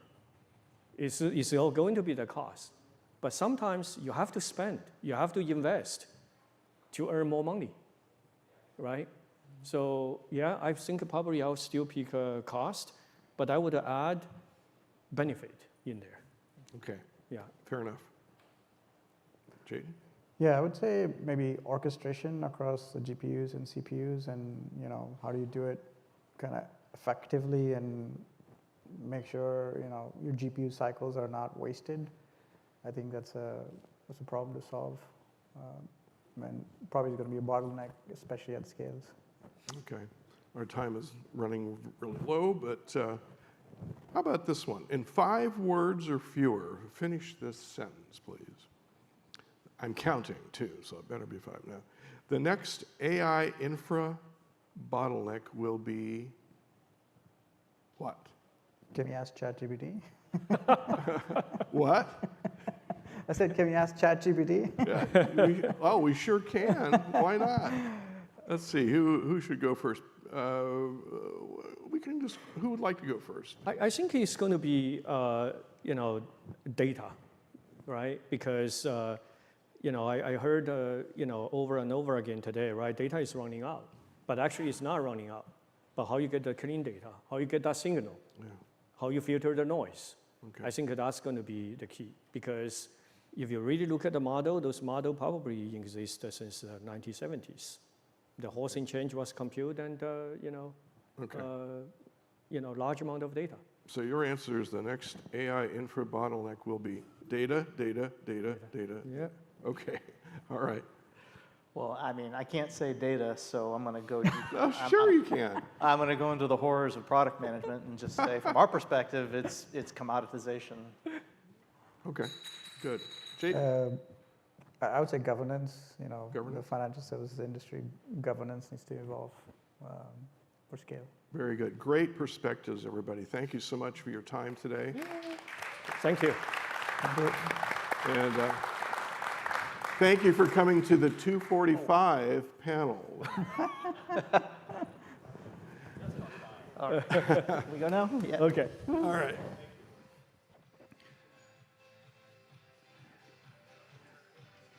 Thank you for the infrastructure panel. Next up, we have Bridging Business and Technology with Tim Connolly. Let's give it up for Tim Connolly.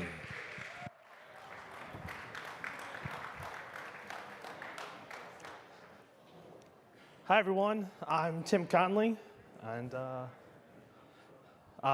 this is just a quick overview.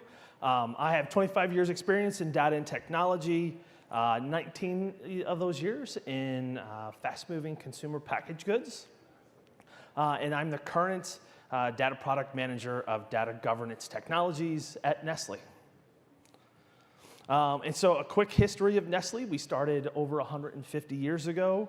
One of the things about Nestle most people don't realize that I would guarantee most people have at least one Nestle product in their household at any given time. Who's at a San Pellegrino today? Nestle product. There we go. So a quick glance at Nestle. We have over 2,000 brands and over 340 factories, and we operate in 188 countries globally. So what that means to me is a massive amount of data that operates at scale. And one of our biggest end-to-end projects that we're running right now is in a market where we are planning using predictive analytics and our AI accelerators to predict a stock out of a product within a 12-week span with a 94% effectiveness rate. So we power every decision through trusted data. That's one of our big mottos. And this is a quote from Laurent Frisset, the CEO of Nestle. And so end-to-end digitalization is a huge effort within Nestle. It is a strategy that is not just an IT strategy. It is our global strategy. This is actually taken from the Nestle Global strategy page that we present to our investors. So that is not just in IT, it's global. We strive to use AI and data and technology through every aspect of our business. And so we go through the process of training all of our employees on the use of AI throughout the entire organization to help determine results quicker and faster. And so this is our use case, pardon me, of our migration from SAP into Snowflake using our data for analytics. So Nestle's going through a large implementation, moving data out of SAP into Snowflake for all of that analytics processing. And so some of the things that we ran into, data freshness issues, issues in the data supply chain, increasing cloud escalation costs. And so we introduced Acceldata in to help moderate those processes within Nestle. And so we'll put in data reconciliation to make sure source and target data are aligned completely. Data quality aspects to make sure that data flows and is proper and accurate within the system, and then making sure data lands when we expect it to through timeliness. And then we'll monitor the pipelines. So we control the message in IT of if an issue rises within a data pipeline, we're the ones notifying the data consumer instead of the data consumers notifying us, losing trust in that data. So once again, that's what we're using Acceldata for.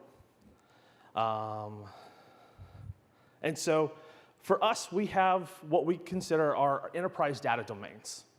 This is the data that comes out of SAP, and we build these reusable enterprise data domains. These are our big logical data areas that are then builds in our data products that live underneath those enterprise data domains.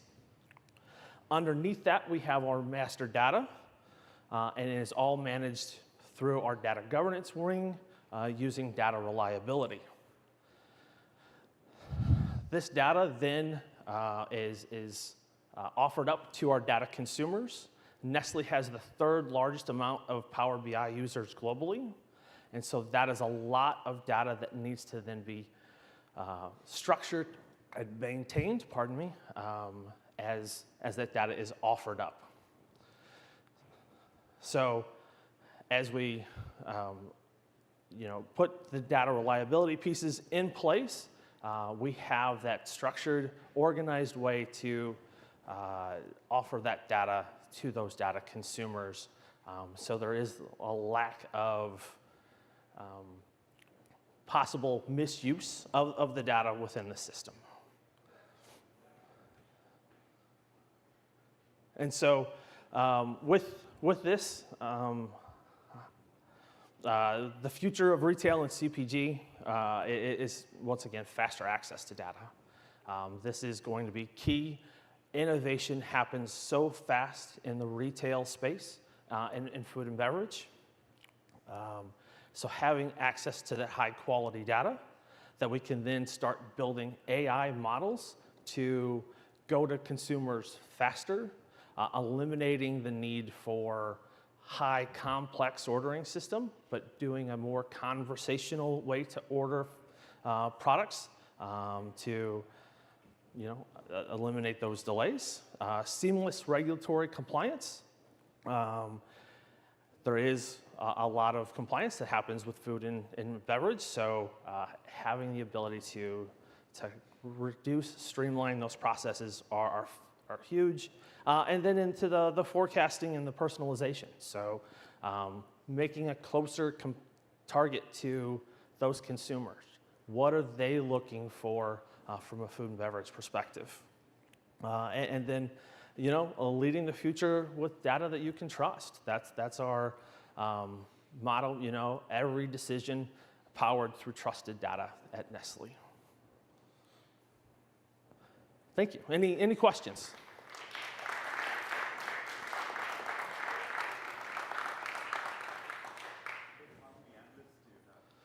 Oh, wow, that's a big question. Throughout the entire Nestle organization, there's 270,000 employees. From an analyst perspective, probably I would say in the tens of thousands, that people that are in there accessing data, processing that, looking at the data either as a BI analyst or just processing it for their normal daily activities. Any other? Yes?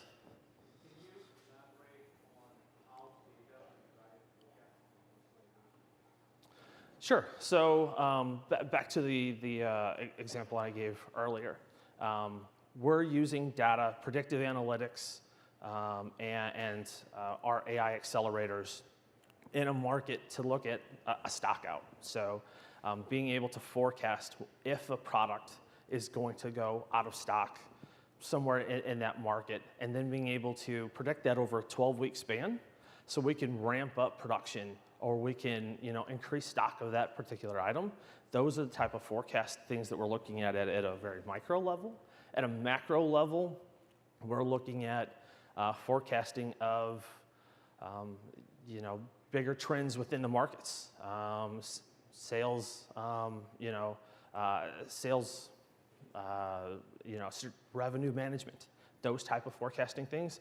Everything that Nestle does, we're looking at that, powering everything with AI in that space. And for us to have that, we have those enterprise data enterprise data domains that drives all that. So we report those numbers in a singular fashion throughout the entire organization.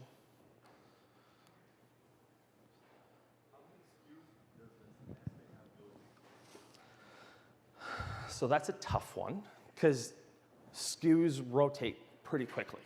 I would say we're probably looking at any given point in time, 10,000 different SKUs, right? And then as promotional items come and go, seasonal items come and go, those fall off, new ones come on, new flavors. So it rotates. So at one time you might have 10,000, but from a total historic perspective, probably looking at millions. Yes? What's the hottest product right now? The Coffee Mate, the cold foam. That is a big one right now. So, yeah. Yeah. Yes, go ahead.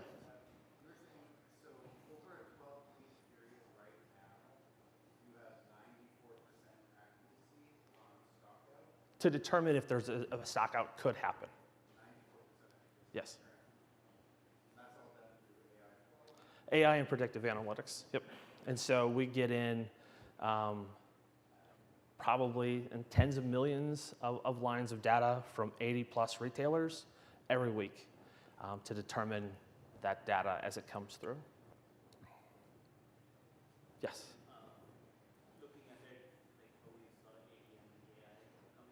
Yes.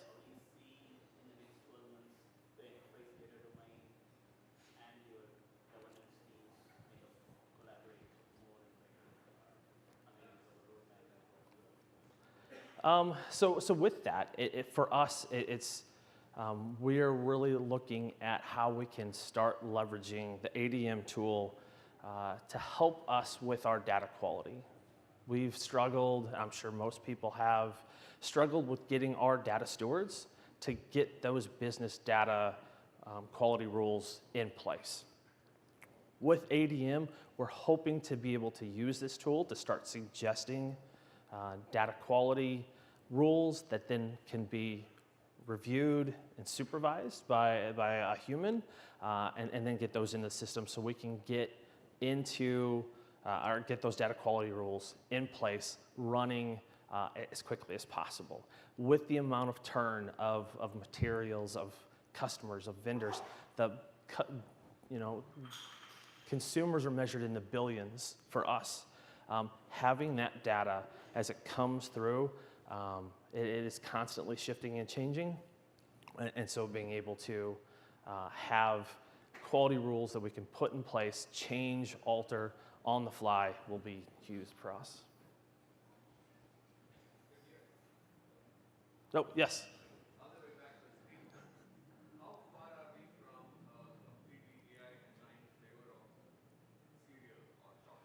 Sorry, say that again?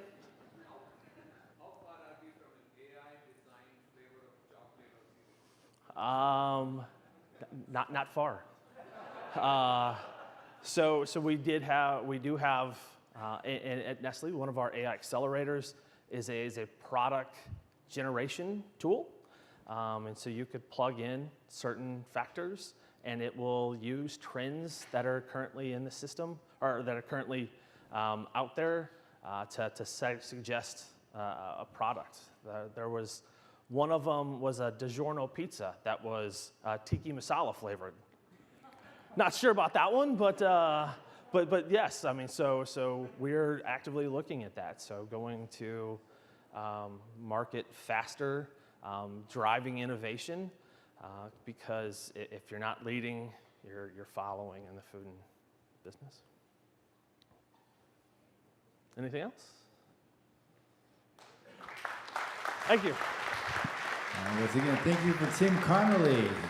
Next up, we have our partner panel with Krishna Gade, Sriraj Rajaram, and John McKim.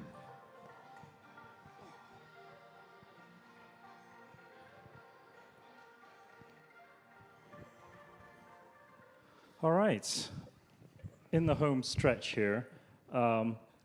Gosh, these chairs are very comfy. I should have been on here sooner. So I'm delighted to have this partner panel with me to my left, Krishna Gade, who, is it Gade or Gade? I'm so sorry. It's fine, yeah. Yeah, Gade or Gade, who's the founder and CEO of Fiddler.ai, one of the hottest companies out there today. Welcome, Krishna. I've got Sriraj Rajam, who's Principal Product Manager at Reltio, the Unified Data Management, Master Data Management Platform. Welcome, Sriraj. And I've got John McKim from Dell Technologies, who's an AI infrastructure engineer and data scientist as well. Welcome. Thank you. So let's start by moving down. Krishna, tell us a little bit about Fiddler. Everybody, I think, have heard of Fiddler in terms of AI observability. Why don't you give us a brief description of what you guys do? Awesome. Can you all hear me? Yeah. Yeah, so Fiddler is an enterprise AI observability startup. We focus on building trust and transparency in AI. So think about us as cousin of Acceldata, but for AI models and generative AI apps. So we sit in the AI workflow where we consume the inference log, the model inputs, the model outputs. So for example, your generative AI application prompts, responses, and we then try to monitor for hallucinations, jailbreaking attacks, PII exposure, or just drift in model accuracy, so that AI teams can develop transparency and trust in AI and deploy a better form of AI to their users. So there are various implications of why this is needed. Of course, there's the whole operational need of AI being a black box and non-deterministic, and as a humans, we want to be able to understand how it works, and then of course there's the compliance need of you don't want to put something in production that's going to potentially put your company, especially a large enterprise, under some sort of a reputation risk or a regulatory risk, and that's kind of where Fiddler comes in providing that visibility layer. Fantastic. And Sriraj, so Reltio's been around for many years. I used to work there, as you might know, but tell us a little bit about what's the latest and the greatest at Reltio. First of all, we miss you. But that being said, yes, Reltio is the industry-leading platform in data unification and deduplication, creating that golden view of your customer, supplier, or product. But more extensively, we've also moved into the areas of creating the 360-degree view of either your product or your customer. So now you can not just view now you can not only be sure about the identity of your customer or supplier, but also how they interact, which phone calls they've made, which emails they've interacted with, which marketing interactions they've done, so on and so forth. So that's our forte specifically. And John, thank you so much, Sriraj. John, so Dell does many, many things, but one of the principal things is the hardware and the infrastructure that Dell supplies, and increasingly popular in the age of AI and data centers. So tell us a little bit about how Dell is sort of riding this AI wave. Yeah, absolutely. Thanks for having me. So yeah, Dell, we are an infrastructure provider, of course, but we also provide those end-to-end solutions for our customers. My role specifically, I've come from a data science background, worked on, analytics projects for companies down in Los Angeles. I've kind of turned into the AI infrastructure engineer, mostly out of a need in the market, because we're seeing that customers kind of need this bridge from traditional infrastructure to understanding what the data science teams are doing with their workloads. So that's kind of where my team comes in. We kind of help bridge that gap and kind of relate the products that we have to the actual workload and kind of help them optimize. Terrific. So we have a really sort of perfect eclectic gathering of sort of AI observability, master data management, unified data management, and the infrastructure. So let's start with Sriraj. So MDM's been around for a while. It's evolved. Reltio was the first to move to the cloud. Incredible success there. How have you seen AI and agentic AI change the landscape as far as MDM is concerned? Sure. First of all, I'll begin by saying that until about a month or so ago, I was a skeptic, right? But now I'm a believer. I have seen it in action. I have seen agentic AI deployed on our installations, and it's actually making a huge difference. I'll give you a simple example. You go into a pharmaceutical company. I think we had Pfizer on earlier, but I was talking to another pharmaceutical company earlier.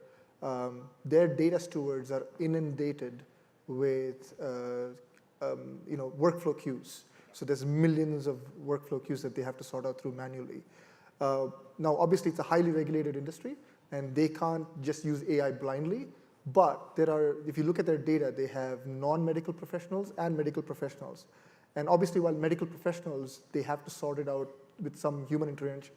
The non-medical professionals, agentic AI capabilities have actually made a huge difference, reducing queues of data steward queues in about 100,000 down to single digits or double digits, just giving recommendations. It's able to go to LinkedIn, make sure that this person's address change is valid, so on and so forth, so the identity is valid. So I'm actually seeing significant improvement with that. When I saw it, I became a total believer. That's just one example, and that's a huge impact for master data users.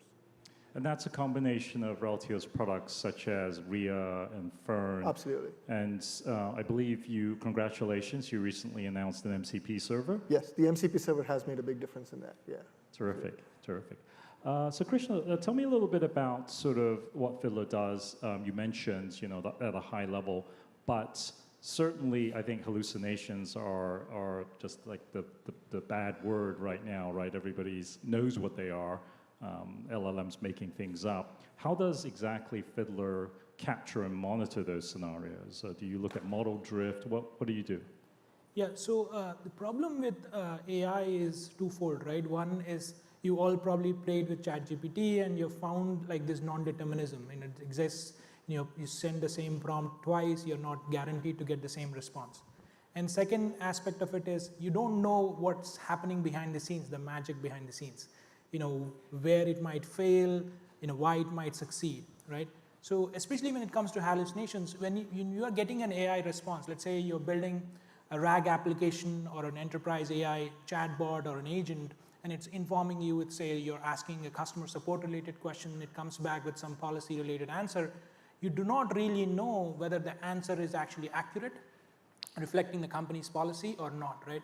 Unless you put a human or subject matter expert can review it. But if you want to deploy AI applications at scale, you cannot really employ humans to review every single output, and it's just not scalable. So that's where observability of AI, the technology that we have developed to detect these hallucinations comes about.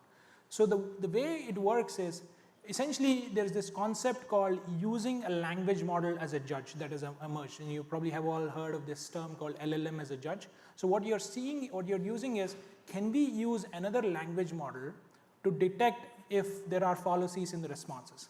Now, there are many ways to do it. One way to do it is you ask the same question to another language model and see if the response is actually consistent with what you got. But then the problem comes down to, is the other language model also saying the right thing? There's also those challenges. Another approach that we take is, can we actually tune the language model such that it behaves like a classifier? So it can say that, okay, I'm not going to give you a generational content, but given two pieces of content, I can tell you if these two things are related. So for example, let's say for that customer support chatbot, I want to know if the response that came to me is actually grounded in the policy documentation data. So a judge model in this case, what it can do is, it can take these two pieces of content and come up with a score. We call it like a groundedness score or a faithfulness score that reflects how likely is this response extracted from the policy content. Now, with that, what you can start introducing is like metrics into measuring LLM quality, right? So now you can think about relevancy metric, conciseness, completeness, faithfulness. So you can then quantify the quality of LLM responses in a manner that you can quantify general observability related systems, right? So that's kind of how we do it. So we use this LLM as a judge. We have created our own technology called Fiddler Trust models. These are homegrown small language models that do these things for specified tasks, and then we continuously improve them on both customer data sets as well as we keep benchmarking them on public data sets. That's terrific. I think it's going to be a game changer. Everybody wants to use AI and agentic AI, but the trust in hallucinations, that's something that people really want to get their hands around. And so Fiddler's playing a critical role. So John, lots been talked about sort of in terms of the governance and trust related to software that's acting upon the data, but infrastructure can also play a role, right? So underpowered GPUs, or some people are trying to use CPUs now, right, in more commoditized hardware with smaller models like DeepSeek. How does Dell think about that in terms of the role of the trusted data that the hardware vendors, infrastructure vendors like Dell participate in? Yeah, absolutely.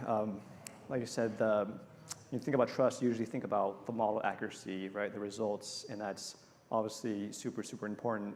But from an end user perspective, if they're using a model and there's lag, latency, they don't know if it's software related, hardware related. All they know is that they're not getting the answers they want in the time that they need, right? So they lose a little bit of credibility.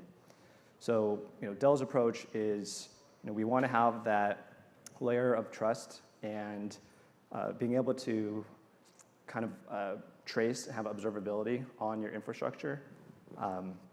If you abstract away your hardware, you're not always going to be able to see where the latency is happening, if that's through API bottlenecks or network latency or context windows, things like that. But by having your own hardware to kind of view it and have that traceability, you can have that ownership and build out the systems, understand where the bottlenecks are, tune your hardware to your workload, and ultimately gain that credibility back into the end user.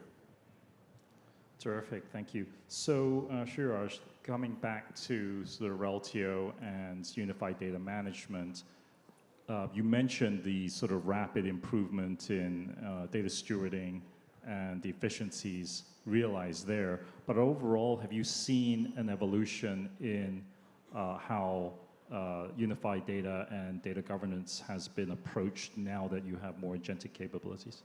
Yeah, absolutely. Let's take the data governance side of it.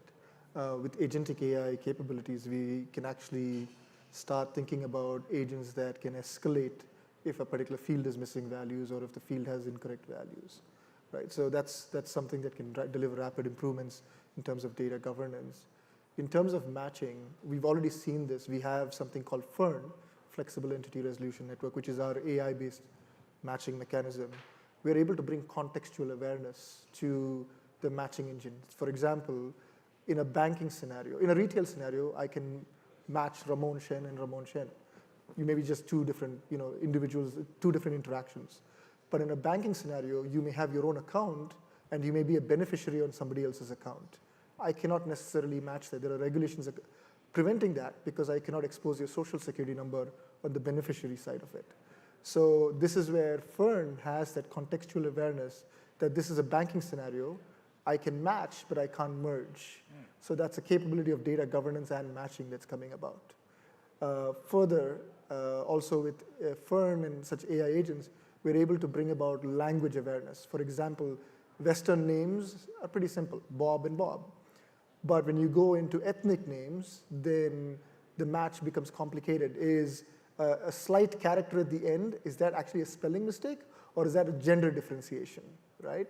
So that's where Fern is able to bring even language and cultural awareness to data unification capabilities.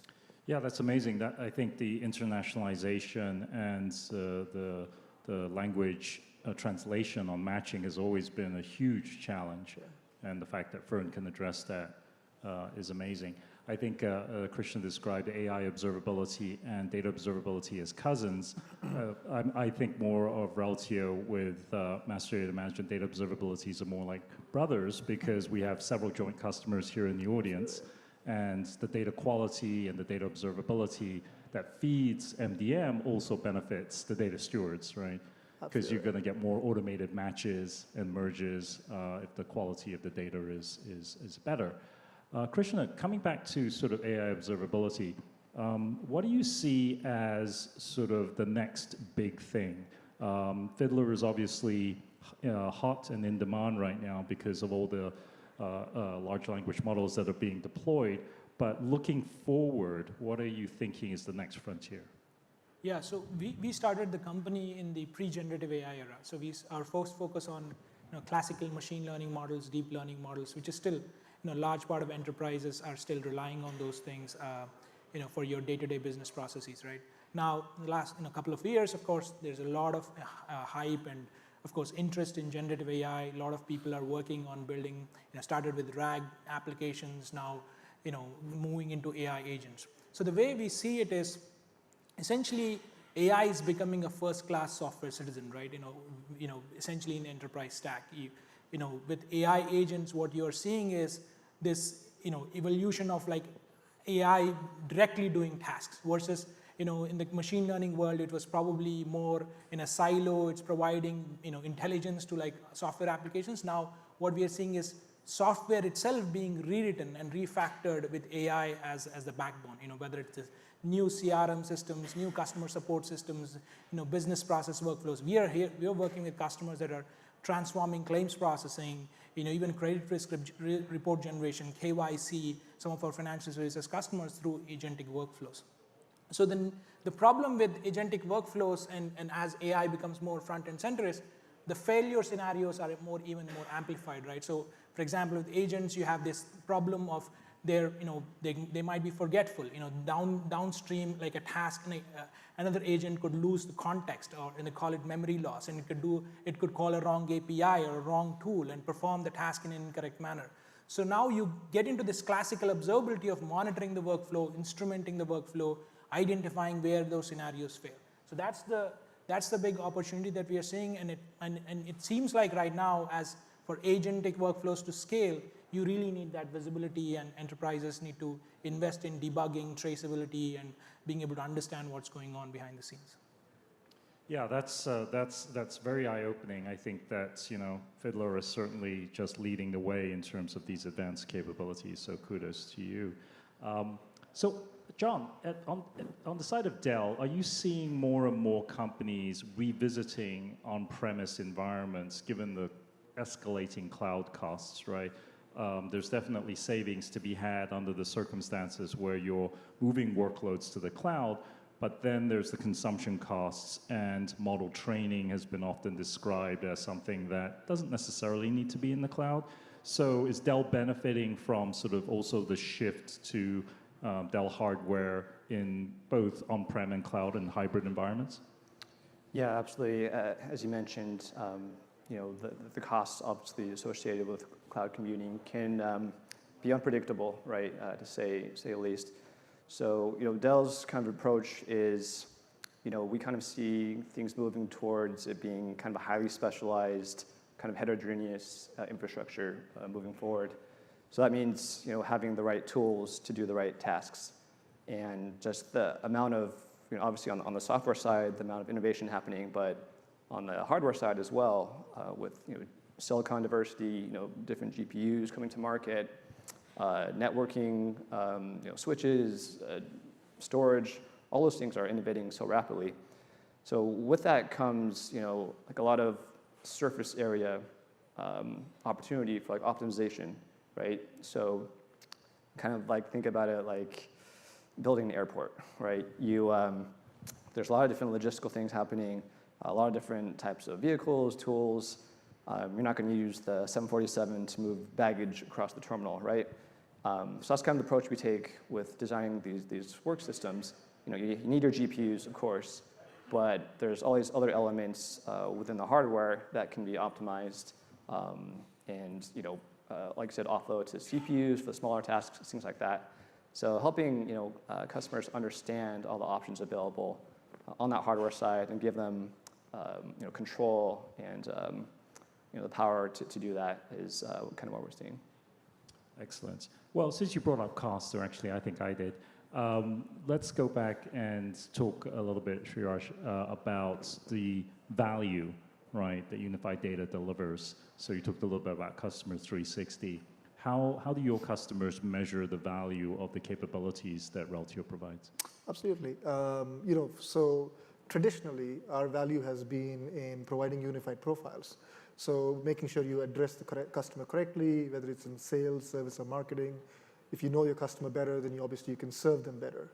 But more and more, we've drifted. We still continue to serve that, but we've continued to expand into this area of 360, where it's not just understanding who your customers are, but also how they're related to one another, what we call as the intelligent data graph, right? So how they're related to one another, how they interact with you, how many service calls they've made, what is their net promoter score, what's their lifetime value, and householding, right? So now, if you have this full view of this customer, so for example, if you take an insurance case, your customer, Lisa, comes and asks for a quote on the website. So you've understood who Lisa is, and you're able to serve the quote. But if you understand that Lisa's husband, John, already is a policyholder, now you're able to target her as a household, and you're able to give value-added discounts because there's a joint household policy that you can serve, something that will make you more competitive. So that's the value add that Reltio brings about. And a lot of this is inherently built into the platform. So the capability to household, the capability to match, the capability to construct this intelligent data graph of various relationships is already built into the platform.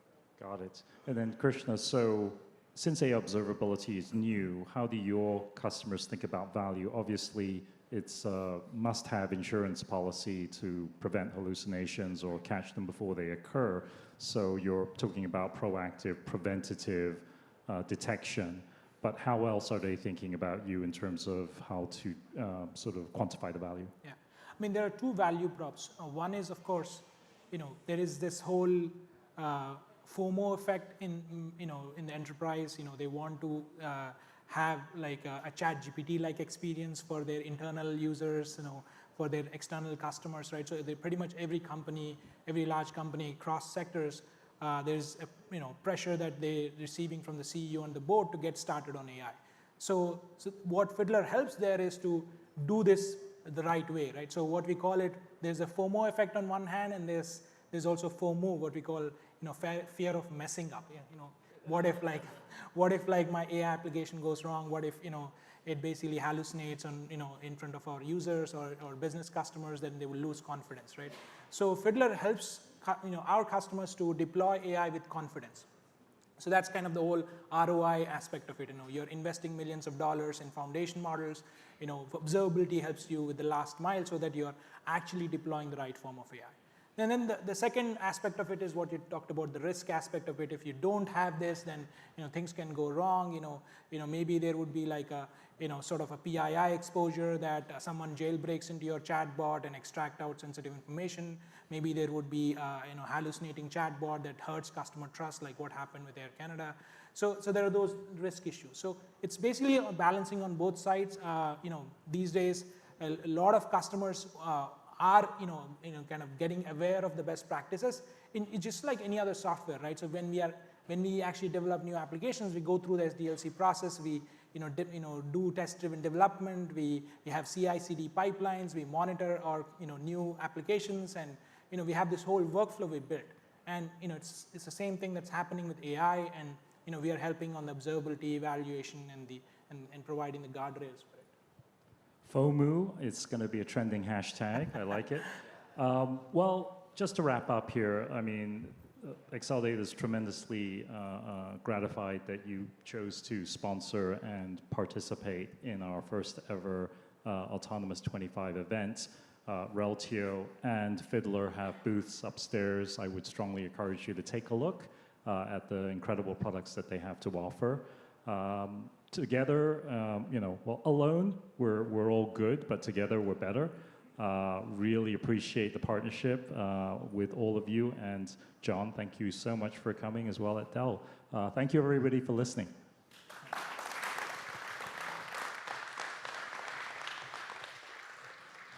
All right, thank you to our partner panel. And next up, we have our final panel for today to close out Autonomous 25. It's going to be for driving business outcomes with data. Please welcome John Schobel, Matthew Cox, Usama Fayyad, and John Schwartz.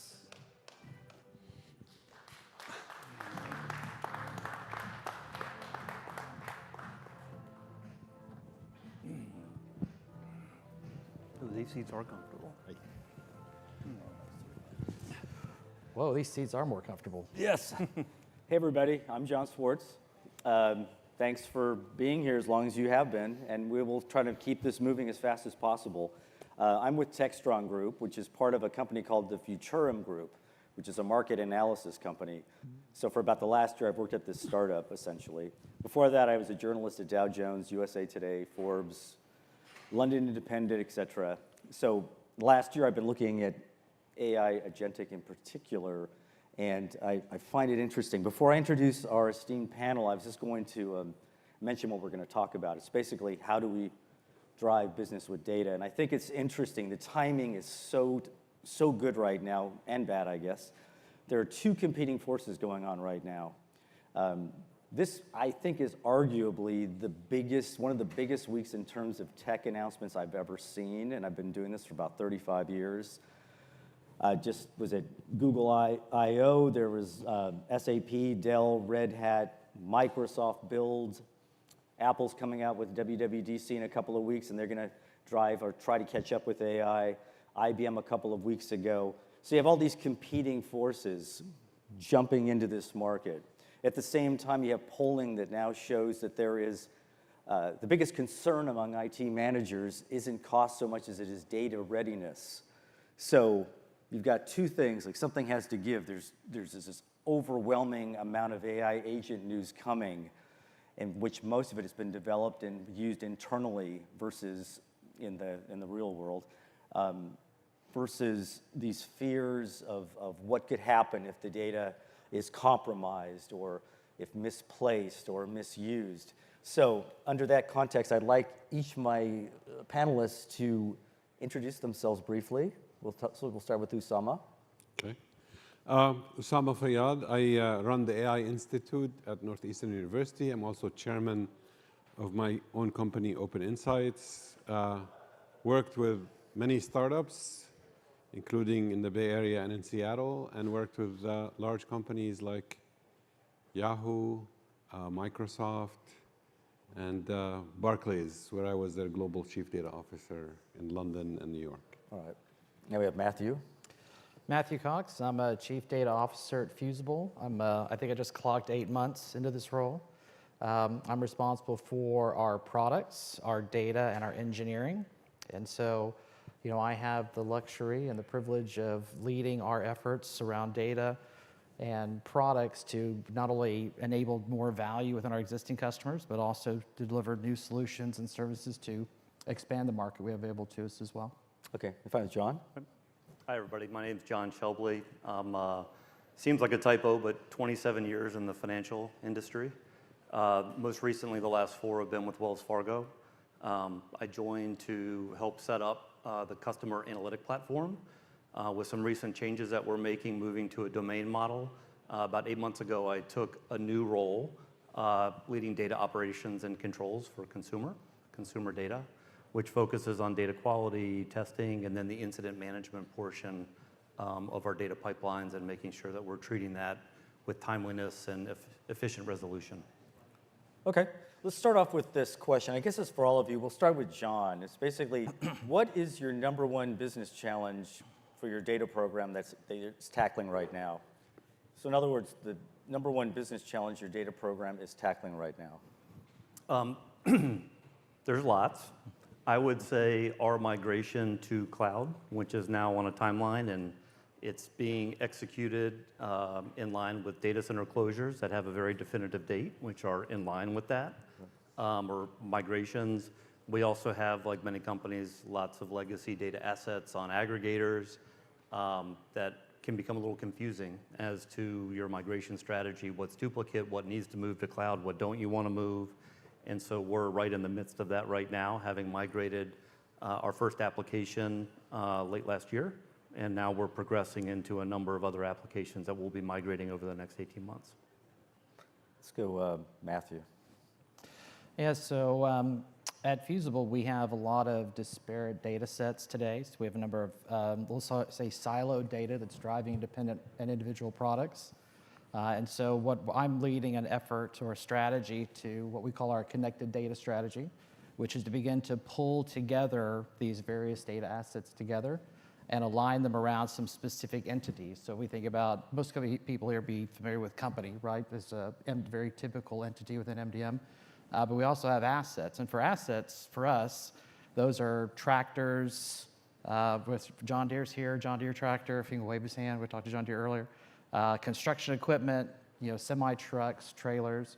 And each of these independent, disparate pieces of data have various flavors of data around assets and companies. And so our connected data strategy, its intent, or what the actual headline would be, is that we're able to use connected data to improve the breadth and depth, multidimensional view of these type of entities. And with that, not only serve greater insight, but also look for maybe new use cases that we can deliver to our marketplace. You mentioned John Deere. That's interesting because I was at Carnegie Mellon a couple of months ago.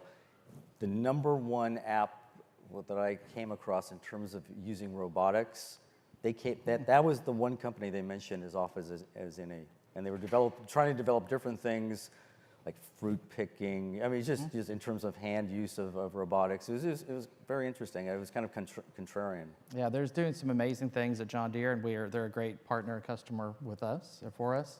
But for us, it's really about taking multiple pieces of insight, drawing them together in a standard way, and then be able to deliver both the depth of insight, but also the breadth of new use cases we feel can be drawn from that. And that's probably our biggest strategy and our biggest challenge today we're trying to conquer. So the biggest, I'll speak to two categories. One is at the Institute for Experiential AI, we have an AI solutions hub whose job is to work with a lot of companies on helping them figure out not only how to solve AI problems, but also how to learn how to do it themselves because of the educational side of it.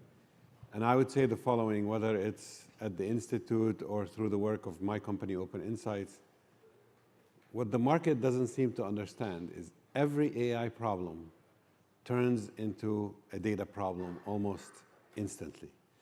And that's a festering problem because people have built warehouses when they've built them, if they work, to service human needs, insights. So they're all about aggregation, summarization, visualization, exactly the opposite of the type of data that you need for algorithms, which is very detailed, very granular data. A lot of the companies have no know-how of how to manage that type of data and make it usable, whether by algorithms or by humans. And this is the biggest challenge. It's interesting you say that because a friend of mine is helping put together a panel in New Jersey for next month involving Fortune 100 companies and their approach to AI. And their knowledge base is so fundamentally at the ground level, they are absolutely terrified. They want an all-in-one solution, or they're going to depend heavily on consultants. I think when you just go back to look at the IBM announcement a few days ago, it was overwhelming, but I think that the people who probably were the most encouraged by it were their consultants, because it was just like putting together a jigsaw puzzle. So I've been in the AI machine learning business for 30 years. In the last year and a half, I have given talks at maybe 60 or 70 board of directors meetings, where essentially, and these are kind of banks, both large and regional, insurance companies, all sorts of healthcare companies, and so forth. Total confusion between what the board is trying to understand, what is this AI, how does it fit in the business? The exec team is confused, and the engineering teams and others are pushing for, well, we got to try, we got to do this, we got to do that.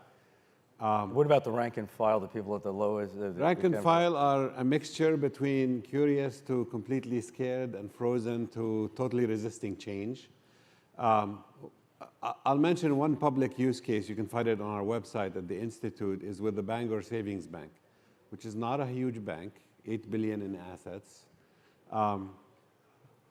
We did one project with them around the recommendation engine to gain customer trust. They liked it so much that the CEO basically decided they wanted to train the whole company from, in his words, the receptionist all the way to the board on what is AI, how is it relevant to them. So we helped them create an internal AI academy, and we believe in the experiential approach, meaning the only way to learn is to learn in the context of doing. The pragmatic approach. Essentially, they pre-bought 5 projects that we would do with them, and we do the instruction as part of implementing those projects. And that's the only way I find that it sticks. Like, you can give all kinds of lectures to people who are in the workplace. It's in one ear, out the other. They go back to their job. But if you show them, here's how you do your job today, here's how you could be doing your job. It's like anything. Yeah. Sticks completely. Yeah, I think Cisco is going to start this mandatory upskilling program, which I think is useful. It's good. But I don't want to be remiss, but just a show of hands of those folks who might want to ask these 3 gentlemen a question. I just want to try to budget the time. So, because we're, all right, so I'm going to plow ahead. But let's say one thing real quick, though, because I think you hit on an important piece. Okay. Right? We've talked a lot about tech, we've talked a lot about data, but I think one of the biggest challenges in front of us is organizational change. And how do you prepare an organization for this type of phase, new phase we're moving in? And how do you prepare your customers? I mean, because it's one thing, I can go deliver agentic AI, but are my customers even ready to absorb that? Are they even ready to go on that journey? And so how do you begin to measure the receptive nature of your customers or the marketplace for what you're trying to deliver? Those are peripheral things that I think are just as important as what is my foundation, what's the frontier, what's my tech, what's the agentic AI, is really the peripheral pieces of, is my org even ready? What does that look like? Are my customers ready? Is my market ready? Or am I going to jump too quickly and really miss the mark? That always seems like to be just like this basic disconnect that's going on right now with all this talk about agentic AI and what it can do for a company. And in a sense, we keep hearing from the companies that make the announcements or their internal use and how much more productive it is. It's always 30%, by the way. And yet, when I asked them, and I think you may have done this early, when I asked the company to give me an example of someone from outside of the company who's using it, I know it's early, but the hype never even comes close to the reality. And I'm just wondering, in terms of the timing of where agentic AI is, I know it's early, but do you think, presumably, within the next year or 2, it's going to pervade? And I'm wondering at the speed, and that includes things like coding, et cetera, in the use of coding, AI for coding. What do you put a timeline on? And I want you all to answer the question. Sure.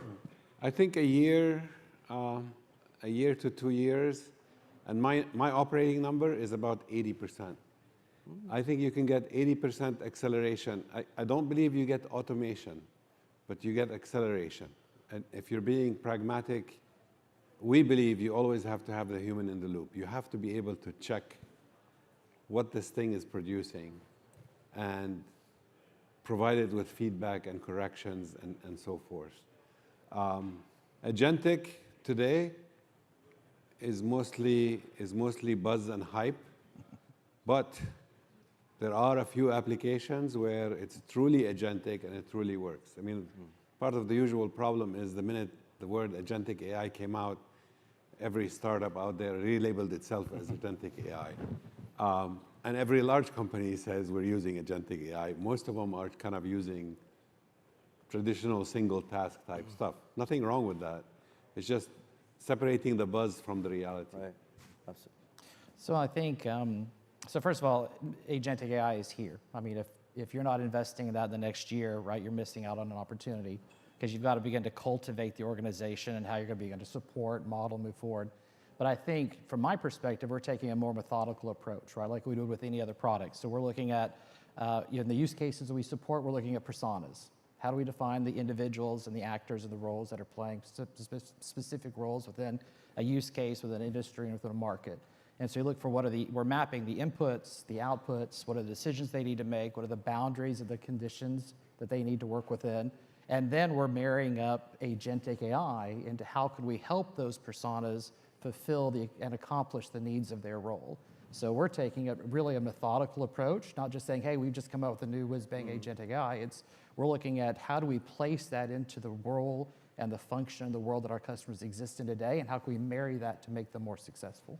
And in the process of that, trying to continue to build trust with our customers, because especially as we move into this new phase of agentic AI, we're gonna need them to trust us, because we're gonna start making decisions on their behalf. Our products will make decisions on their behalf.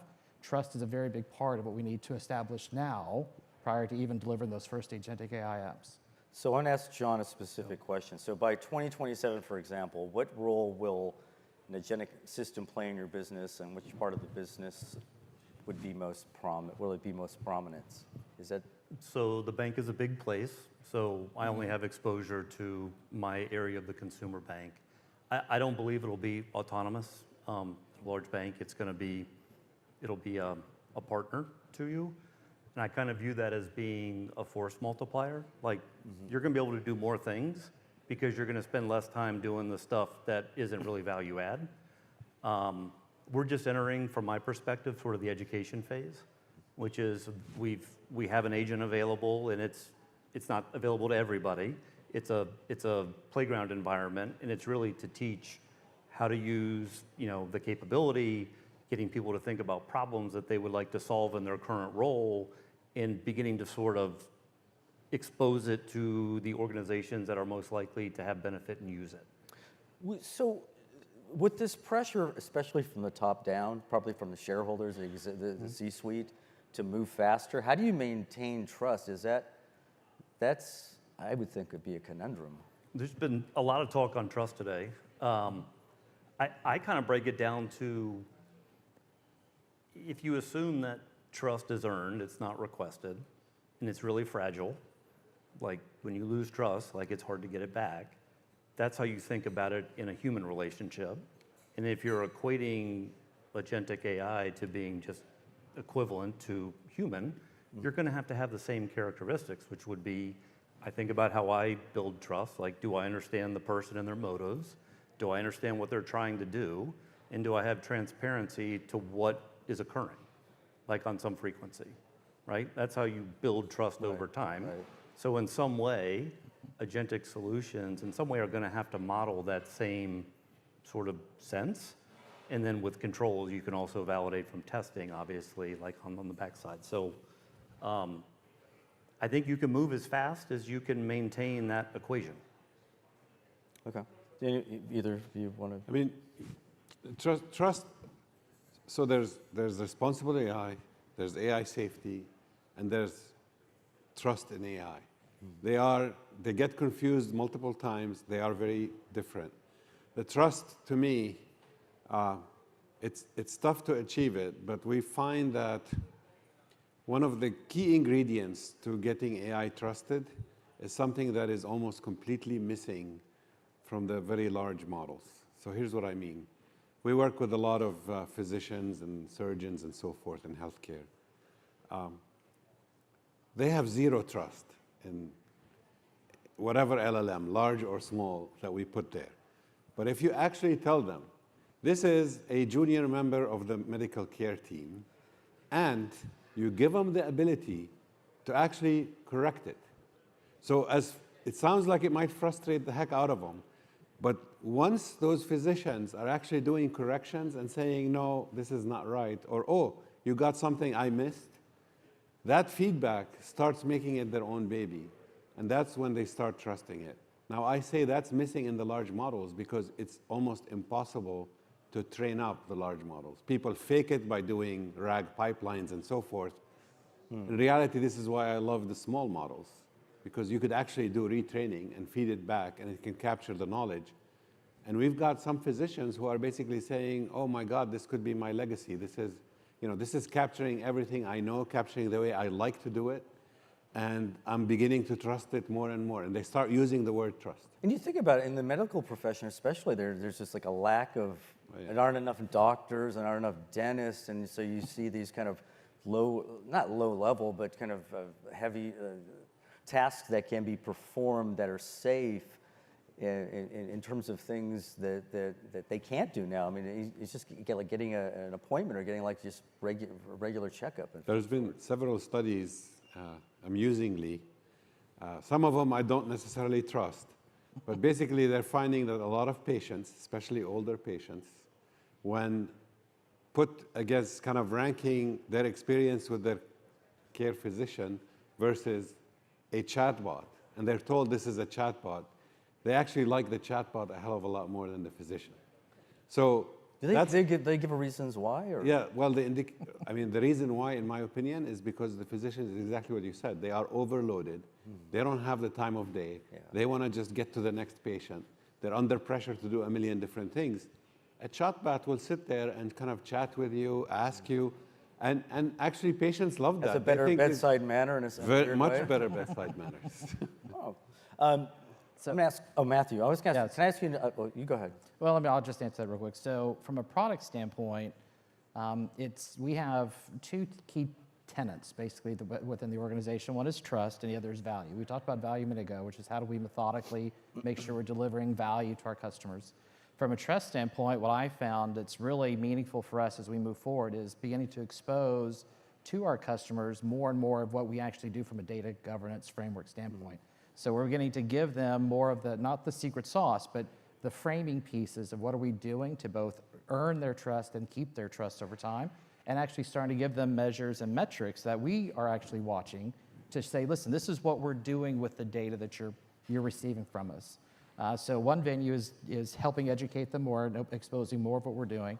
Another one is I have leaders within my organization who are specifically purposed with the role of protecting data and the privacy of data. So they're watching our new products, all of our new data efforts. So we're constantly keeping tabs. And I think number 3 is with all of our customer engagements, we're enabling sales, marketing, customer service to help continue to foment. These are the things that we're doing to help protect, enable, and bring trust to the data and the products we're bringing to you.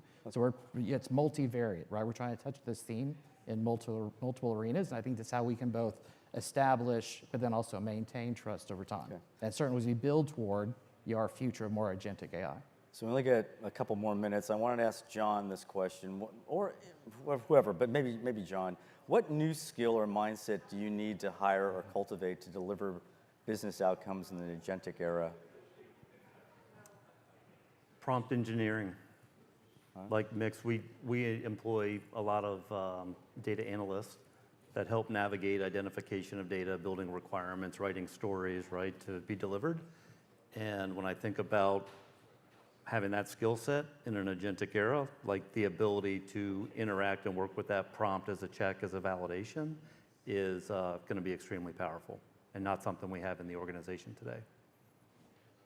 So I have a few specific areas I think we're targeting. And this is important also about getting the organization ready, right? You've got to get the skills in place. And number 1, we're looking for cross-functional expertise, right? Because agentic AI touches people, processes, and platforms. And so you've got to think about all those are going to touch. Number 2, skills with what we call bounded experimentation.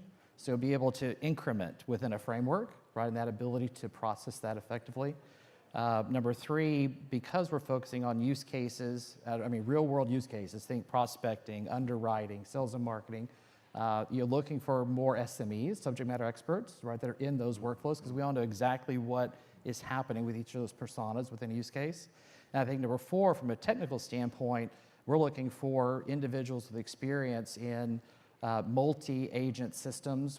You've heard about orchestration, looking for, today we talk a lot about. By the way, orchestration is like the buzzword that's being used in almost every press announcement. It sounds a lot better than workflow, right, or key steps. So it's a much preferred word. But also looking at the The worlds of the one API to rule them all are over, right? So you've got to find expertise with microservices architectures, because you're going from maybe 6, 10, 15 apps to maybe 100, 200, 600 apps, and be able to orchestrate and manage a multi-agent system. That's an experience you're going to have to either cultivate or acquire as we move forward. So we're going to have like a super. Do you believe like in the concept of the super agent that runs the other agents, and then when do we reach the era where the human reports to the agent? Is that like conceivable in the next couple of years? I don't think in the next couple of years. Sooner? It's considered. No, I don't think it's going to be that fast. I think it'll be a time. Okay. Okay. I actually think it's pretty feasible. In many areas, it's pretty feasible because there's a lot of stuff that managers do that's very tedious, robotic, repetitive. So having almost just like the doctor case, right? Having a very patient manager who provides you feedback and is willing to tutor you and is willing to take the time may not be such a bad thing. Yeah. And managers in reality should be more like servants than bosses, and that the chatbots are probably better suited. Yeah, that's some change management for sure. Yeah, definitely. But you want to talk real quick? You want to? Yeah, I have a hard time seeing that. I do too. In the near term. Okay. Where I am. Well, hey, we've run out of time. Thanks so much for your insight. I appreciate it. Thank you for listening, and I hope you have a great day. Thanks. Thank you. Thank you to our last panel. And next up, we have some closing remarks from Rohit Chaudhary. Well, thank you so much. Great panel. Osama, great insights on this, tutoring the AI agent and making it work. I just want to thank everyone. Thank you so much for patiently listening. I'm hoping that, we all learned something. I learned a bunch, and I'm looking forward to, getting to some implementation phase pretty quickly. We talked a lot about agentic speed and speed of execution. I'm hoping, we bring some of that speed in the implementation phase as well. I think there is a lot of skepticism, and which is healthy. All new technologies bring that level of skepticism. And I'm hoping that next time when we are back, we will have, a lot of use cases to also talk about. In no specific order, but I do want to thank all our partners, who have been here, the Acceldata team, who worked extremely hard to put this whole thing together. All our customers, who flew in from different parts of the world to, join us today in person, and all the folks who joined us online. PR partners, they're sitting over there. Thank you so much. Thanks for, doing a couple of panels for us. It was awesome. I hope Peter's hearing from us right now. Thanks for the plug. That was great. Really appreciate all of you coming out in, in these numbers and bearing the traffic and listening to all the, conversations today. Thank you so much. I really appreciate your time, attention, preparation, and your support. Thank you, and we look forward to doing Autonomous in 2026 yet again. Okay. Thank you.